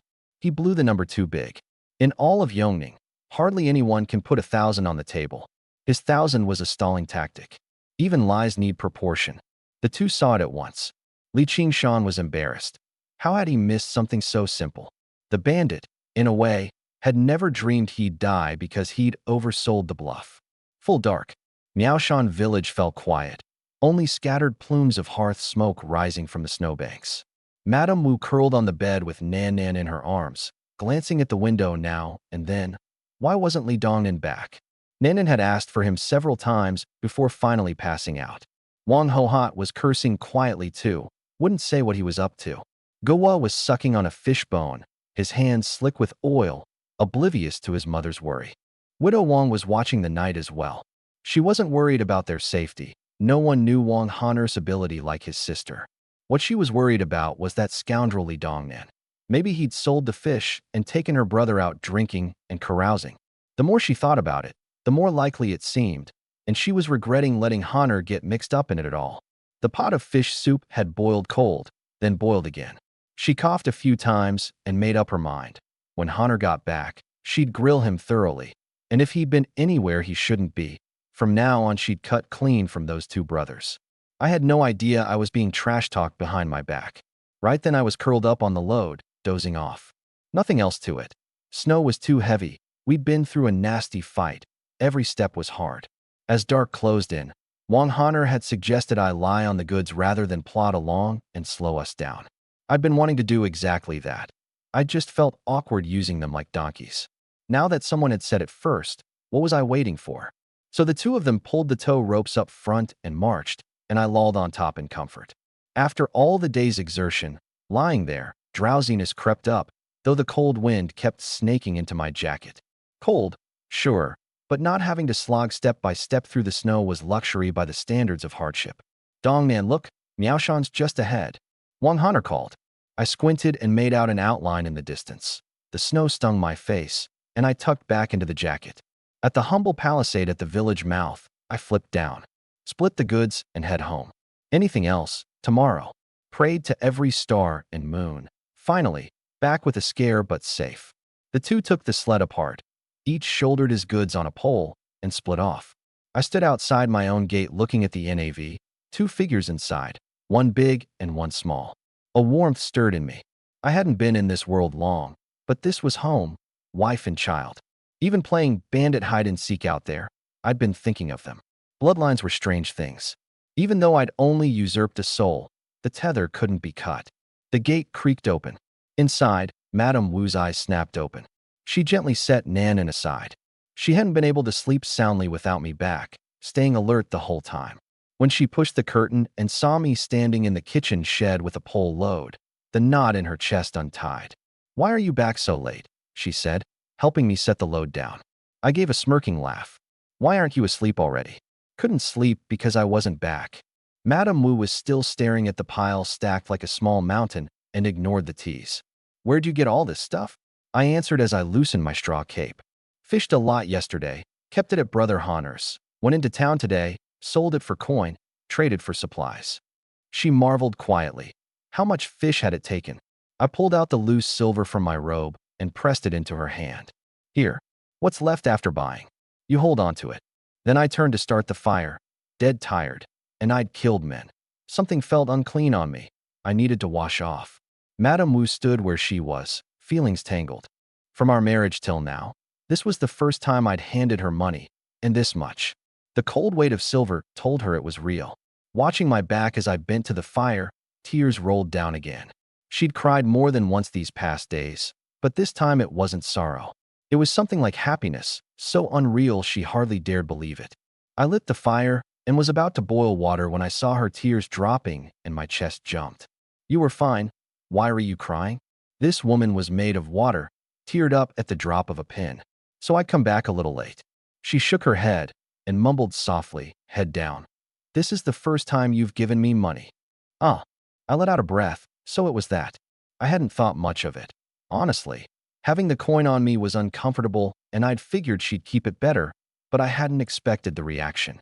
Which made sense. The old scoundrel wouldn't just fail to hand over money. He'd counted a good deed not to steal what she'd hidden. Watching her cry with her head down, an ache went through me. Her lot was harsh, stuck with a scoundrel like that. Heaven had a sense of humor, sending me over. All right. From now on, whatever I earn goes to you. Don't cry. You'll ruin your face crying at night. I reached out to wipe her tears. She didn't pull away, letting me. Then she laughed through the crying, sniffed, and tucked the silver back into her robe. Why start a fire? I've kept dinner in the pot. Hurry and eat. She stepped past me for the stove. I stood there thinking. Her skin really was fine, like a peeled egg. How anyone kept skin like that in this backwater age, I didn't know. After a moment I answered. Was going to heat some water and bathe first. Then eat. She paused halfway to the pot lid, didn't answer, turned, and walked briskly outside, her flushed cheeks vanishing into the dim lamplight. Just now, when I'd wiped her tears, her heart had felt like it would leap out. She was already a wife and mother, but that had all been forced. She'd never truly felt what it was to have feelings for someone. Only recently had she tasted this fluttering. So this was what it was to be moved. She was afraid that if she lingered any longer she'd get too attached to being taken care of. She used movement to push the unease down and didn't even stop to think about why I wanted to wash first. Water heated. Rudimentary, no wooden tub, just a wooden basin on the floor. Madame Wu, thoughtful as she was, tempered it with cold water, tested the temperature, brought a towel and a clean long shirt, and, without looking back, disappeared into the small room next door. I didn't mind. This was already fine. In the dim light, I scrubbed the day off. Water sounds reached the next room. Madame Wu wavered on whether to come rub my back, then quashed the thought, shameless. I didn't know I'd nearly been on the receiving end of that thoughtful gesture. Over at Li Qingshan's, Wang Hohat wasn't so complicated. She was rifling through what he'd brought and gasping every few seconds. Their pa, did you go rob someone? Where'd all this money come from? Li Qingshan was like me. Killing had left him restless, and he insisted on bathing first. Stoking the fire, he answered flatly. Fished a bit at Chishui. Kept it at Wang Honor's. 3 of us went to town this morning to sell it, traded for supplies. He thought to himself, yeah, more or less robbery. Only, we were the ones being robbed and near lost our lives. If not for Dongnan's wits, I wouldn't be seeing my wife tonight. Heaven above, how much fish did you sell? Wang Hohat's focus was on the goods. She didn't press. When she spotted the fine cloth, her eyes lit up. She leaned into the oil lamp with a grin that wouldn't close. Their pa, out with it. How much did we clear? The tinder was damp. The stove smoked without catching. Li Qingshan snapped. Woman, so many questions. Can't even keep a fire going. Wang Hohat wasn't offended. Set down the cloth and came over. Move, I'll do it. Can't even light a fire. Under her hands the stove was going in no time. She looked at him triumphantly. In the dim light his face was pure embarrassment. Wang Hohat asked the ultimate question. So none of the fish money's left? All in supplies. Li Qingshan hedged. Not none, a little left. He fished out a nugget. About a tael. Keep it for the new year, spend carefully. Wang Hohat tucked it away at her waist, her face blooming like a flower. Their pa, Go was asleep. How about we? Li Qingshan's eyes went wide. How about what? She wore a coquettish look. Her man was really something. When others were gnawing bark, he was bringing home things like these. She wanted to reward him properly. But Li Qingshan was worn from all-day traipsing round town, the long hike, and a nasty fight. He had no juice. He grunted, "I'm dead tired, don't even think about it," and cinched his belt tight for good measure, in case she pounced. Wang Hohot pouted, cast him a plaintive look, and burrowed back into the pile of goods.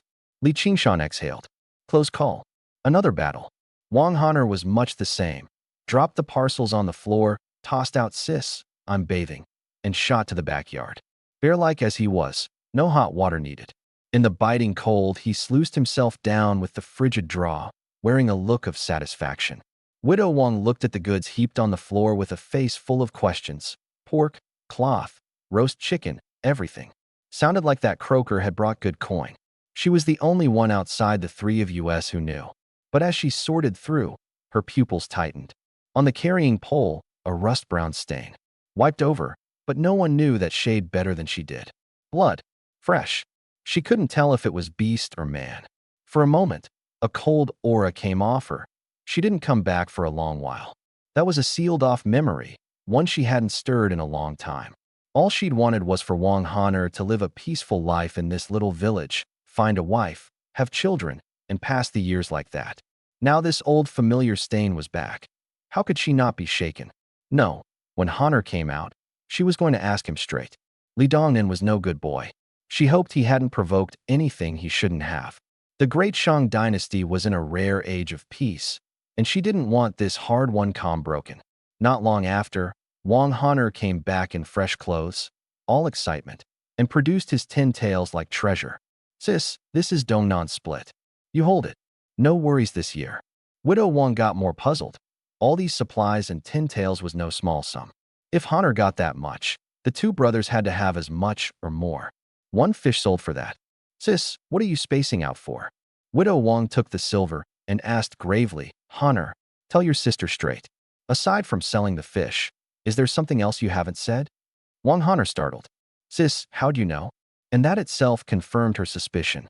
"Tell me the whole thing, from the moment you left the house."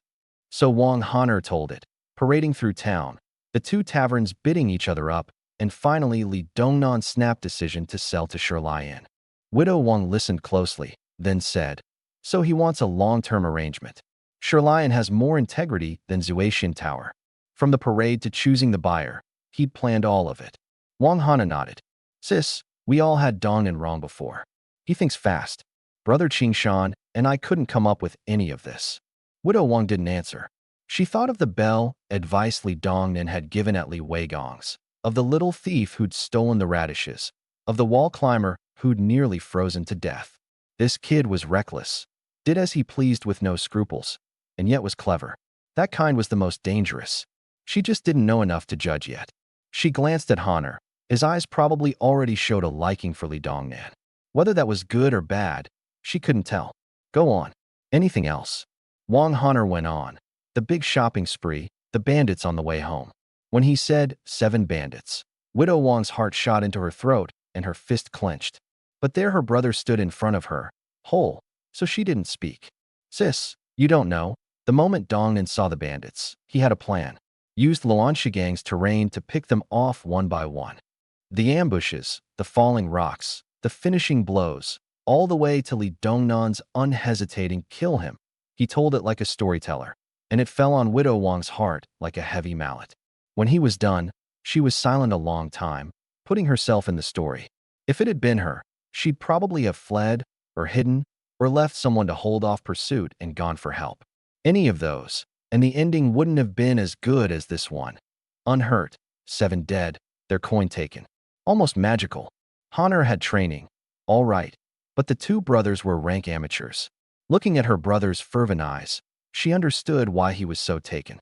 In a chaotic era, a man like Li Dongnan could raise a banner in the hills, decisive at the crucial moment, brave and careful.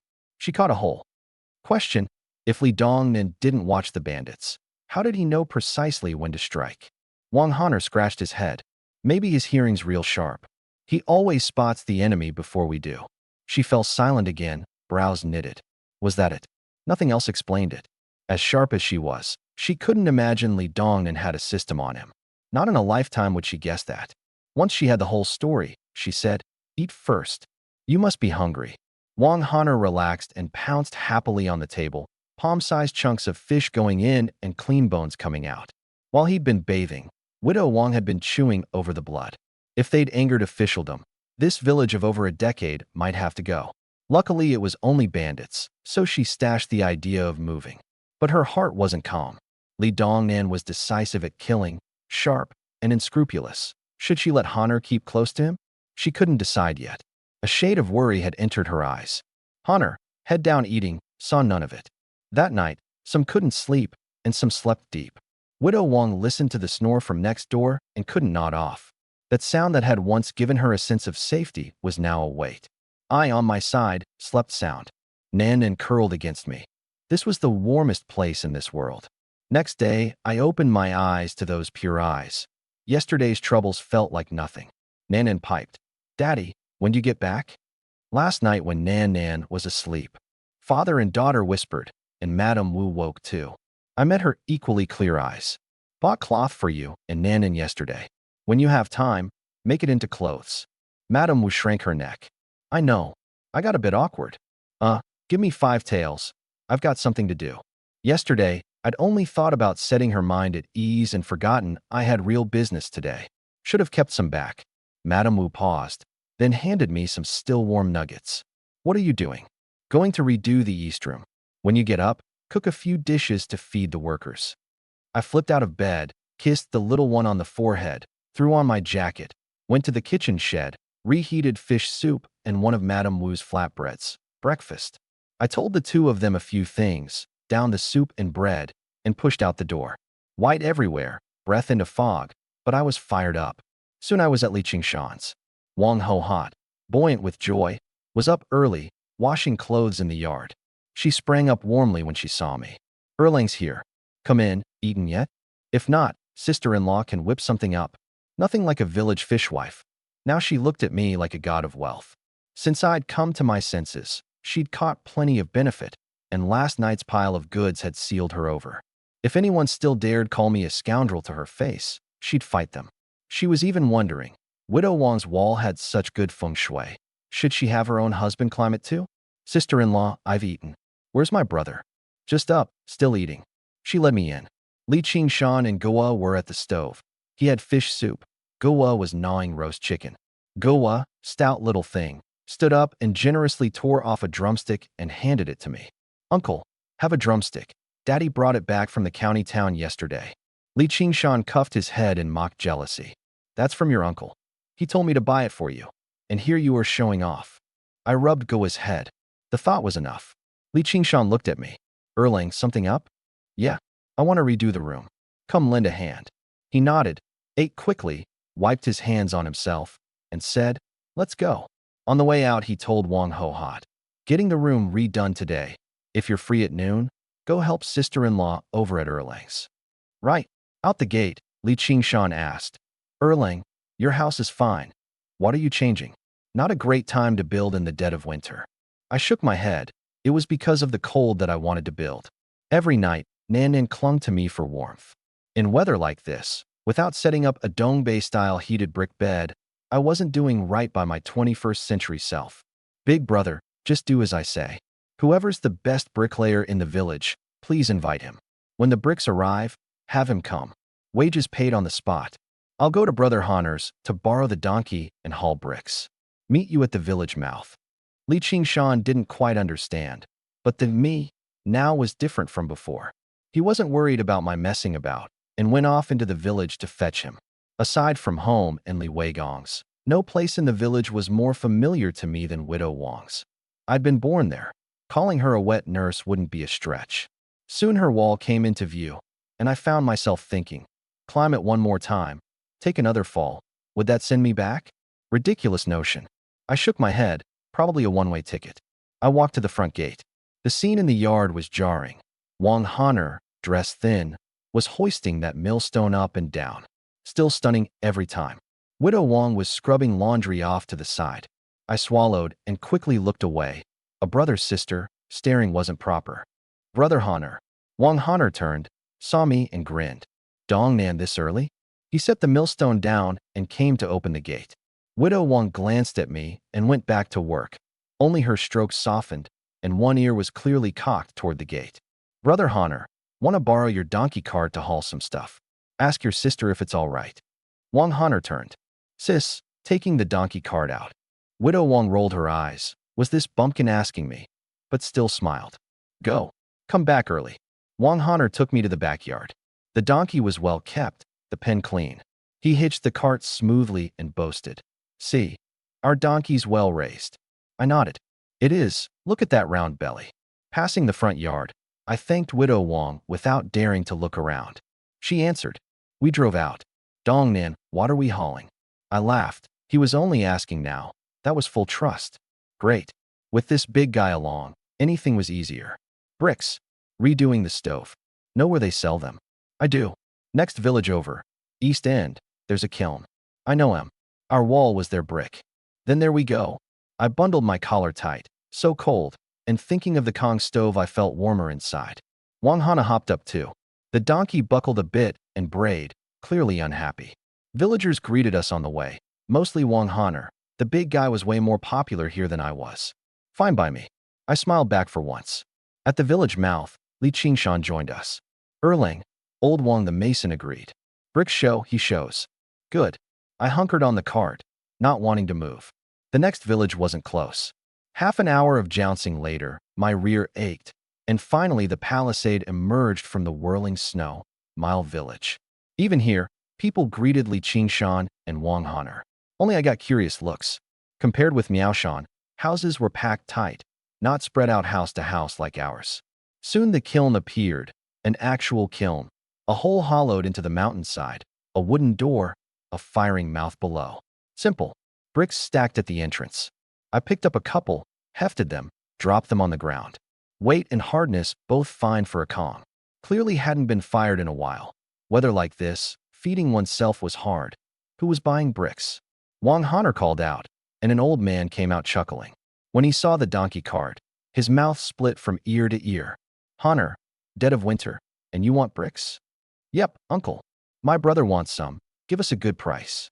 No question, anyone you brings cheaper than anyone else. The whole thing went faster than I'd expected, cheaper too. A whole cart for one tael of silver. I'd figured 2 or 3. Since it was going this well, I wasn't hunting clay myself either. Boss, got any clay? He blinked. The kind we fire? I nodded. Digging soil in this cold was murder. With coin in hand, why be stingy? Nothing beat kiln clay.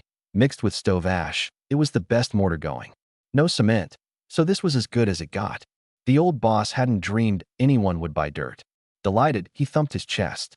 401. I'll deliver by cart. Wang Hana and Li Qingshan looked stunned. Seen spendthrifts, never one who paid for dirt. Li Qingshan tugged me. Erlang, don't buy that. Wang Hana's look agreed. They knew how hard money was to come by. They'd nearly starved in Yongning. But I wanted the Kang built as fast as possible. That was the priority. Time to find and dig dirt. When would that be done? 401 was worth it. Brother Qingshan, Brother Hana, I've got a plan. Let's go. To the boss. 401, sooner the better. The old man beamed and went to fetch his cart. On the return, the loaded cart creaked. No axle bearings made it hard pulling. Overcast, but not snowing. By local standards, decent weather. The three of us drove in, and every villager knew this scoundrel was up to no good again. Days ago fished plenty, changed it for coin, now blowing it. They huddled and murmured. Real fool. Little money, and it burns a hole. Building in the dead of winter. When he runs out of coin, what'll he eat? All waiting to see me fall. I didn't answer, just drove and parked outside the yard. Li Qingshan said, you start moving them. I'll go fetch old Wang. Cart couldn't come in the yard, so we carried by hand. Wang Hana tied the donkey and started hauling. I rolled up my sleeves and stacked. Madame Wu came out. Dong Nan, why so many bricks? The east wing doesn't need this much. I set bricks under the eaves. Never mind. Cook well, hard labor work later. Cook some of yesterday's pork. Full belly, more strength. Wang Ho Hot turned up too, plucking at the cart. She heard, cook pork for the workers, and thought her brother-in-law was really generous. She'd have made fish soup at most. Gawa dragged Nan out to gawk. I sent them inside. Madame Wu didn't press. She tugged Wang Hohat off to make lunch. Soon Li Qingshan came back with old Wang, and behind them a lanky teenager with high cheekbones. Old Wang made straight for me. Dong Nan, my grandson's idol anyway, so I brought him for grunt work. Work was scarce these years, especially in winter. Old Wang wasn't a hunter, only his mason's trade, and his family was poor.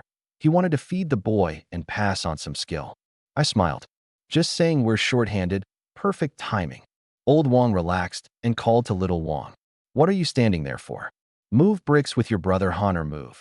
More hands, and the cart of bricks was under the eaves fast. The clay arrived right on time. A cart's worth carried and lugged. The kiln old man took his pay with a smile and left. Old Wang marveled to himself. This Li Dongnan really had come into money, bought dirt. Hauling done, I frowned. The kitchen shed smell was off. Fragrant, sure, but weak.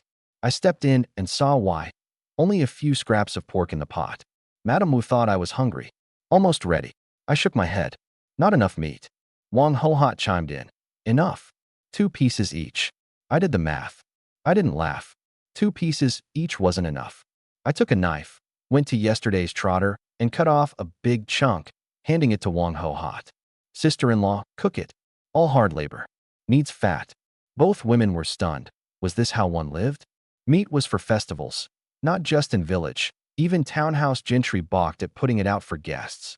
In this era, having anything to eat was fortunate. Simple fare full-bellied meant a generous host.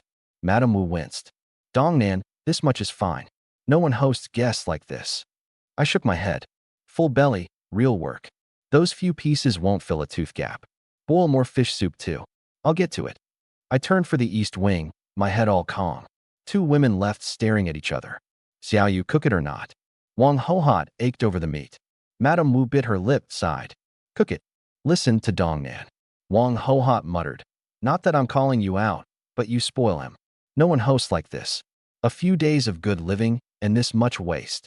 Madame Wu glanced toward the east wing, hesitated, then said, cook it. Dongnan's different now. He's got his own plans. Wang Hohat carried the meat out reluctantly to wash. Stirring clay, little Wang caught a glimpse, realized it was meat, and nudged his grandfather. Old Wang looked and swallowed. A huge cut, festival food, days of eating. He lowered his voice. Don't dream. That's washed for freezing, probably. Little Wang sighed. He couldn't even remember the last time he'd had meat. Old Wang consoled. Even without meat, there'll be fish soup. They caught a big one recently. When we eat, take little fish, drink lots of soup. They were here to mooch a meal, act like a starving ghost, and no one else would invite them. But when the clay was done, a thick meaty aroma drifted from the kitchen shed. Both of them froze. Little Wang, disbelieving. Grandpa, they really cooked it. Old Wang could have smelled his way out of a coffin at that scent. Couldn't be wrong. He warned again, play it by ear. 1 or 2 pieces each, do not take more. Little Wang nodded. Any meat was luxury. Soon the east wing was cleared, and the meat smell filled everything. Wang Honor smacked his lips. Dongnan's sister-in-law's cooking's great. It smells amazing. I gave a smirking laugh. Loved that about him. No airs, hands quick, endless strength. Eat plenty later. Li Qingshan's mouth watered too. Pork neck had never smelled like this. Madame Wu lifted the door curtain. Dongnan, food's up. I clapped and called everyone in. Stepping in, I nodded, pleased, a big bowl of pork, a smaller pot of fish soup. Hosting needed presents. 2 pieces per person? Too small. Besides, I already had a channel in the county town. Why worry about future meat? Wang Honor and Li Qingshan stared. They knew I was generous, but not this generous. That bowl of pork looked like someone with no plan for tomorrow. Li Qingshan mulled. This wouldn't do. Second brother had turned around, but he still didn't know how to manage a household. Had to find a moment to have a word. Old Wang and little Wang came in and were bowled over by the spread too. Since when had the Li house been this flush? Meat served in a big bowl? Little Wang stared, drooling, until old Wang gave him a nudge. I waved. Uncle, Xiaoyan, sit. No good cold. Old Wang was thinking that after a meal like this, it'd be awkward to ask for wages. The food probably cost more than the pay. Little Wang kept eyes on his grandfather. Only after he moved his chopsticks would the boy dare. Table was small. Goa and Nanan couldn't fit. Madame Wu and Wang Hohot held bowls and fed them, both bowls piled high. Goa ate ferociously, dropped a piece of meat, and got a smack from Wang Hohot. Wasteful little wretch. Even meat you drop. Unclear whether she was scolding me or hinting at Li Qingshan. Goa was quick, snatched it up, blew on it twice, and back in it went. I ladled everyone a big bowl of golden millet, sat down, and found everyone just shoveling rice, avoiding the dishes, stiff as boards. Take some, hard labor next, and no leaving till the job's done. I put a chopstick of fatty pork directly into little Wang's bowl, the youngest. Only then did the tension break. With me leading, Wang Honor and Li Qingshan reached in too. Old Wang laughed. Dongnan, this is extravagant. One meal here'll hold me till New Year. It wasn't a joke. The pork hit the mouth and everyone was in bliss. Little Wang held it, chewed and chewed, unwilling to swallow. He'd remember this flavor his whole life. Before long, the big bowl of pork was cleaned out. I nudged them toward the soup. Fatty pork, savory soup, millet rice, demolished. I could see the longing in their eyes. Even old Wang looked ready to lick the grease off his lips. I set down my chopsticks. Full? If not, I'll have the missus cook more. Madame Wu's chopsticks froze. She didn't speak. Wang Hohot jumped in. Goa's had this much and still not enough?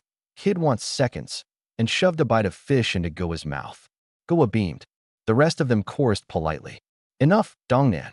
Stuffed. I've never eaten this well. A bowl of meat and fish soup this big, and still wanting more. That'd be ungrateful. I glanced at Madame Wu, letting the current carry me. But I knew. Her not speaking meant she had a problem with my free hand. Fine. Poverty had put fear in her. She wasn't used to it yet. In a bad year, I couldn't blame her. Probably the whole Great Shang was the same. Word of the throne barely reached this remote village. Only that the Empress was frugal and the laws stern. Without my NAV system, I couldn't have been this bold either. After the meal, I'd have loved a rest. But the ingredients had been so good. Half an incense stick more sitting felt disloyal to the meat in Old Wang and Little Wang's bellies. The 5 of us went to the east wing. A little cramped. Old Wang asked, Dongnan, you still haven't said what we're building. Materials are here. Give us orders. Li Qingshan added, what kind of oddity is this that can't wait till next year? I side-eyed him. Good. Wait till it's done and see if you can still say that. Even if I explained, you wouldn't get it. Just do as I say. They'd never seen a Kang. Better than explaining, divide the work and start. When it was done, it would be self-evident. At a spot 1 wall away from the kitchen shed, I pulled out the twigs I'd already measured against the shed, height off the ground, distance from the wall. 2 points, 1 line, opening located.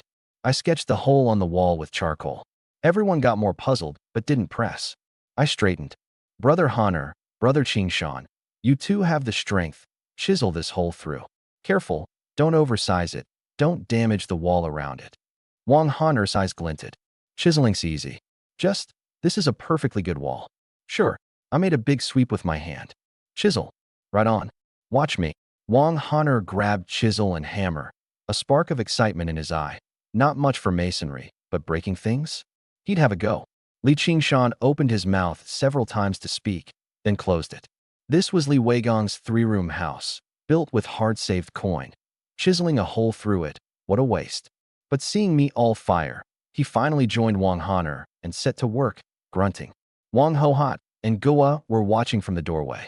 When she heard we were chiseling the house, she yanked Goa around and ran to Madame Wu's room. Xiao Yu, big trouble. Your man's chiseling the house. Wang Honor's got a hammer. Madame Wu paused, remembered I'd mentioned reworking the room this morning, and lay back down. Sister-in-law, it's fine. Dongnan's just remodeling. Sister, that's not remodeling. They're chiseling clean through the wall. Madame Wu bit her lip and shook her head. It's fine. Dongnan knows what he's doing. Knows my foot. He's been reckless for 10 years. Wang Hohot realized mid-sentence she'd said too much and shifted. Should we go get father? Any later, and the house is a hole. She couldn't fathom why Madame Wu spoiled me so. If Li Qingshan tried this, she'd have cried, wailed, and thrown herself on the floor. But Madame Wu's heart was drumming too. He brought home 10 taels yesterday and wanted to build today. If she stopped him, would he keep bringing money? Besides, He'd turned over a new leaf. One hole was nothing. Plug it if need be. Sister-in-law, no need to fetch father. Let's see when he's finished. Wang Hohat was out of ideas. She stamped her foot, tugged Gua off, and went back to watch the spectacle. Madame Wu sighed. All this talk had shaken her too, but there was nothing to do. She was soft. She couldn't pull what her sister-in-law would. She only hoped her man wasn't just wrecking things. I had no idea sister-in-law was egging my wife on to discipline me. Wouldn't have cared if I did. No one changed my mind. Frigid winter, famine year, firewood stacked in mountains. Not building a Kong would be a disgrace to my transmigrator credentials. This was my plan from day one. Only funds had held me up. Madame Wu was one thing. Even Li Weigang himself couldn't have stopped me chiseling this hole. Soon the bang bang bang of hammering came from the east wing. Madame Wu heard it and squashed the urge to go look, silently covering Nanan's ears. Gua perked up at the pounding and demanded to smash walls too. 2 slaps from Wang Hohat settled him. Try smashing our walls and I'll skin you. Gua pouted, silent, sulking. Every little boy dreamed of tearing down a wall. Meanwhile, I was scattering ash on the floor with old Wang, drawing lines. Uncle, along this edge, build a bed platform, arched. Flat on top, hollow below. I squatted and drew a cross-section with coal, archbridge style. No rebar, no cement, had to be this way. Old Wang thumped his chest. Got it. Hold a person, don't collapse, right? You catch on quick, uncle. This Kang's all on you. Heh. In 10 villages there's nobody whose bricklaying I bow to. He was ready to start, but I stopped him. Wait, there's more. I pointed inside the ash frame. Below the arch lay a serpentine flue. Smoke from the stove enters through the hole Brother Honor chiseled. Winds through, exits from another hole. That would hold the residual heat as long as possible. Old Wang didn't get it. So I picked up ash and scattered inside the frame, in moments drawing 2 combs interlocked, a winding path. By now Wang Honor and Li Qingshan had punched through the wall. The mortarless wall was clay in Wang Honor's hands. I took them over to mark the other hole. Old Wang chewed on it, and his eyes lit up. I see. Build a winding path under the platform for the smoke. I gave him a thumbs up. Exactly. Old Wang's crow's feet crinkled deeper. Uncle's been at this trade forever. What oddball order haven't I seen? Not just anyone could lay that arch. Old Wang started at the foot of the wall, with little Wang, smooth going. I didn't dare step away, afraid of an error.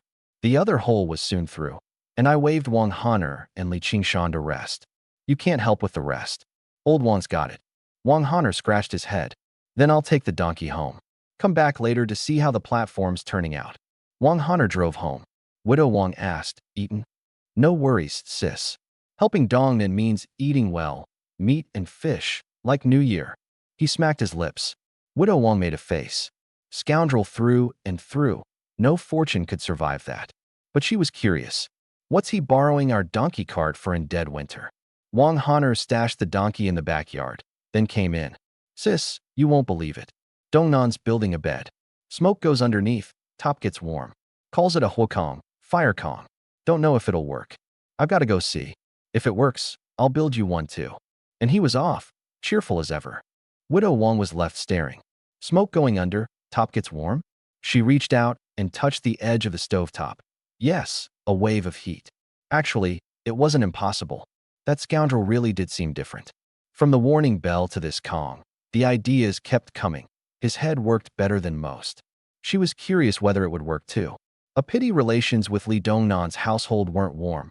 Otherwise, she'd have gone to look. Their remote village was so quiet. She loved winter here. If it weren't so hard to get through, she'd have wished all 4 seasons were winter. And if this Kong really worked, that would solve it perfectly. In this normally desireless woman, a small anticipation stirred. By afternoon, hammering sounded intermittently in my yard, and that piece of the old world, the Kong, was taking shape brick by brick as I'd envisioned. Specialist work needed a specialist. If I'd tried it myself, the arch alone would have had me stumped. Li Qingshan had watched carefully and understood now. Looking at the sealed Kong top, he was torn. If smoke really warmed it, it would be a winter miracle. Wang Honor was already thinking. If it worked, he'd make one for sis. Old Wang commented as he built. Dongnan, uncle's laid brick his whole life. Never dreamed a bed could be built this way. Just don't know if it'll heat. If it does, that's a fine credit to you. I wasn't worried. Clay and fire brick conducted heat well. Don't worry, uncle. Once this Kang's done, you won't have a free day this winter. Old Wong straightened and laughed. If so, uncle owes you a drink. Nan Nan had woken up somewhere along the way, and Madame Wu had brought her to look. Only now did Madame Wu understand I wasn't just wrecking things. I was trying to warm winter for us. A calm came over her, even a touch of emotion, and she resolved. Even if it didn't heat up and stayed just a bed platform, she wouldn't hold it against me. Wang Ho-Hot was elsewhere. This Kong was wishful thinking. If it were that easy, someone would have done it long ago. The money was going up in smoke. The Kong wasn't large, so it was soon shaped, needing only a final layer of clay on top. Wang Honor couldn't wait, took the wooden basin from little Wang and lugged over a mound of clay. Uncle, hurry, slap it on so we can light the fire. His urgency made me laugh. Slow down, we still need a chimney. Wang Honor slapped his forehead. Oh, forgot the chimney. Everyone cracked up. Old Wang was quick-handed. The last layer of clay went on flat and clean. The 2-foot Kong was crisp and clean, better looking than I'd pictured. Bricks laid with clay had this advantage. No waiting to dry, light the fire right away. The chimney went up, and every step was done. Without waiting on me, Li Qingshan and Wang Honor were already lighting a fire in the adjacent stove. Standing in the yard, I saw thick smoke rise from the roof. That was it. The Kong was done. Wang Ho-Hot and Madame Wu went to cook dinner. All the men were gathered in the east wing. I held Nan Nan. Li Qingshan held Goa's hand. Every eye was on the Kong. Old Wang stared at his own work. If this thing actually worked, this winter was fed, teaching his grandson while earning a wage. The fire roared. Before long, wisps of steam rose from the Kong top, the clay giving up its moisture. Wang Honor slapped his hand on the brick, thrilled. Dong Nan, it works. Heat pulsed up. The room went wild. Goa yelled, Ma, come look. Uncle didn't smash the wall. The bed's warm. Old Wang's hand jerked as if for his pipe. Then remembered. He'd quit at the start of winter for lack of coin. Li Qingshan's eyes were pure envy. All doubt gone. He could picture lying on a bed like this in snow and wind. Sheer bliss. Only I wasn't overexcited, just grinning ear to ear. Step 1 on improving conditions. Done. The Kong was wide and warm. From now on, Madame Wu, Nan Nan, and I would sleep here, and the little one wouldn't need to cling to me all night. Thinking of Madame Wu's slightly slender figure, my heart gave a little flutter. Wang Ho-Hot and Madame Wu came running to look. The bed platform no one had believed in was now venting more and more steam. Only then did Madame Wu smile, admiration in her eyes. Her man had come up with something this ingenious, something no one had thought of in generations. She shouldn't have doubted him. Thank goodness she hadn't listened to sister-in-law. She glanced sidelong at Wang Ho-Hot, feeling smug. Humph. Weren't you the one who said he'd only wreck things that we should call father? Her head lifted a touch on its own. Wang Ho-Hot's eyes went round, mouth open a crack. It really worked. Why hadn't anyone else thought of it? And this scoundrel had. She reappraised us brothers. Her brother-in-law had a better head than her man. Wang Honor made his call on the spot, grabbing Old Wang. Tomorrow, do mine. First thing in the morning. Old Wang nodded eagerly. Yes. When uncle gets coin, I'll build one for Xianyan too. Li Qingshan opened his mouth, glanced at Wang Ho-Hot, and shut it. Had to discuss it at home, or it'd blow up. Looking at Madame Wu, who hadn't blocked a thing, he actually envied his second brother. A wife should be like her. Wang Ho-Hot, meanwhile, was calculating what a Kong would cost and decided against it. She had enough fat to bear the cold. Goa slept in the middle, he wouldn't freeze. She lost her taste for spectating and tugged Madame Wu. Let's cook. Sky's darkening. This time I didn't need to say a word. Madame Wu cut a big slab of pork herself and handed it to Wang Ho-Hot. Wang Ho-Hot's spirits were low. She worked in silence. Madame Wu said, Sister-in-law, why don't you make one too? Winter's the hardest, and a Kong makes it much easier. Wang Ho-Hot washed the meat and asked, Do you know how much this Kong cost? Madame Wu shook her head. No, several taels, I'd guess. Bricks, clay, labor all cost money. She didn't mention how much I'd taken that morning. Wealth wasn't shown, even to sister-in-law. Wang Ho-Hot's hand stilled. Several taels? Then no, thank you. Rather buy meat with that. We've made it through so many winters. We'll keep making it through. Madame Wu said nothing. She saw the logic. Grit teeth, get through. Everyone did. But her man had pulled it off, so this coin wasn't wasted. We stood around the Kong for a long time, and under the raging fire next door, it slowly dried out. Not long after, Madame Wu called us to eat. Everyone got up to leave. Old Wang picked up his tools with little Wang. Dong Nan, no dinner. Lunch was so rich we're not hungry. The pork smell from next door was killer, but he knew another meal would feed the lease for a day. Times were hard. Dong Nan was generous. He couldn't be shameless. Little Wang followed in silence. Tomorrow they'd work at Brother Honor's. More food to come. Wang Honor scratched his head. Sis has dinner ready at home. I won't stay either. Only Li Shan didn't speak up. Own brother, no need to stand on ceremony. I wouldn't have it. Work for Li Dong Nan and go home without dinner? Not tonight. Not out this door. Nan Nan in my arms piped up. Eat. Eat. Nobody goes. Old Wang was pained. Dong Nan, everyone's got it hard. Lunch was more than enough. No one hosts like this. Let us go. I can't have this on my conscience. Nothing to be uneasy about. Eat, then go. I dragged him toward the kitchen shed, then turned to Wang Honor.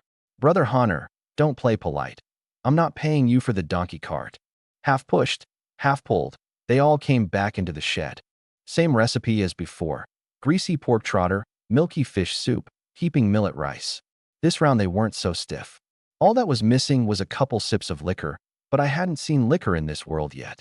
Grain was scarce, I guessed, no surplus for brewing. The meal was lively, and I emptied the last drop of fish soup into my bowl. Nothing wasted. Full at last, Old Wang got up to leave, and I saw him out. Wages weren't settled. In the yard, with no one else, he got a little sheepish. Dong Nan, Uncle has an impudent request. This Kong of yours, may I lay it in other households?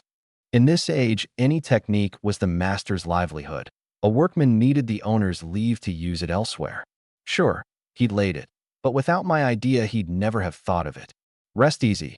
Every Kong I lay, I'll save you a share, deliver it to your door. I stalled. Wait, a share? For me? Hadn't expected people this age to be this straight. Used to the schemes of a later era, I couldn't quite adjust. Forget contract sense. Contracts back home were traps. Something as simple to grasp as a Kong, once seen, would have been stolen anyway. I sighed. Uncle, no share for me. I don't make my living from this. Anyone wants one, lay it. He waved a hand vigorously. That won't do. That'd be picking it up for free. Enough, uncle. Go build. My name's mud around here, but my word holds. I pulled out a big handful of copper and pressed it on him. Count and tell me if it's enough. If not, I've got silver bits. I'd asked around. A skilled carpenter in the county fetched 50 a day. Brick was similar. 100 plus little Wang should cover it. Old Wang set his face and refused. Big meat and fish twice today, plus a new trade. If I took coin on top, what would I be? We pushed the money back and forth for a while, and I couldn't get it into his hand. Watching grandfather and grandson flee, I found the arrow wasn't as bad as I'd imagined. A glance at the NAV system, reputation was already at 12. Wang Honor, Li Shan, and Wang Hohat came out to bid farewell. Goa tugged my sleeve. Uncle, next time you cook something good, don't forget me. Today's 2 meals were the best he could remember eating. Now he looked at me like I was closer than kin. Whoever fed him was mother. Wang Hohat slapped his head, embarrassed. Home you dream on. I rubbed Goa's head. Sure. Anything good, I'll call you. Wang Honor said. Dong Nan, we're doing 2. 1 for me, 1 for sis. Can you come early tomorrow? Don't worry. First thing, I'll be there. I saw them all off. Home was just me, Madame Wu, and Nan Nan again. Madame Wu tidied. I went back to the east wing. With the Kong running, the moment I stepped in a wave of warmth washed over me, worlds apart from before. Nan Nan waddled out of my grip and ran to the Kong, planted her chubby hands on the brick, and turned back beaming. Daddy, it's hot. I scooped her up and rubbed my nose against her little one. From now on, our Nan Nan doesn't have to burrow into Daddy. She giggled, and the laughter carried next door where Madame Wu, tidying dishes, smiled softly. I patted the Kong's surface. The clay had firmed up, the steam gone. A little longer, and by dark, we'd sleep on a new Kong. I set the little one on it, told her not to go near the edge, and started tidying the room. From now on, this east wing was ours, the 3 of us, and it needed to be spotless.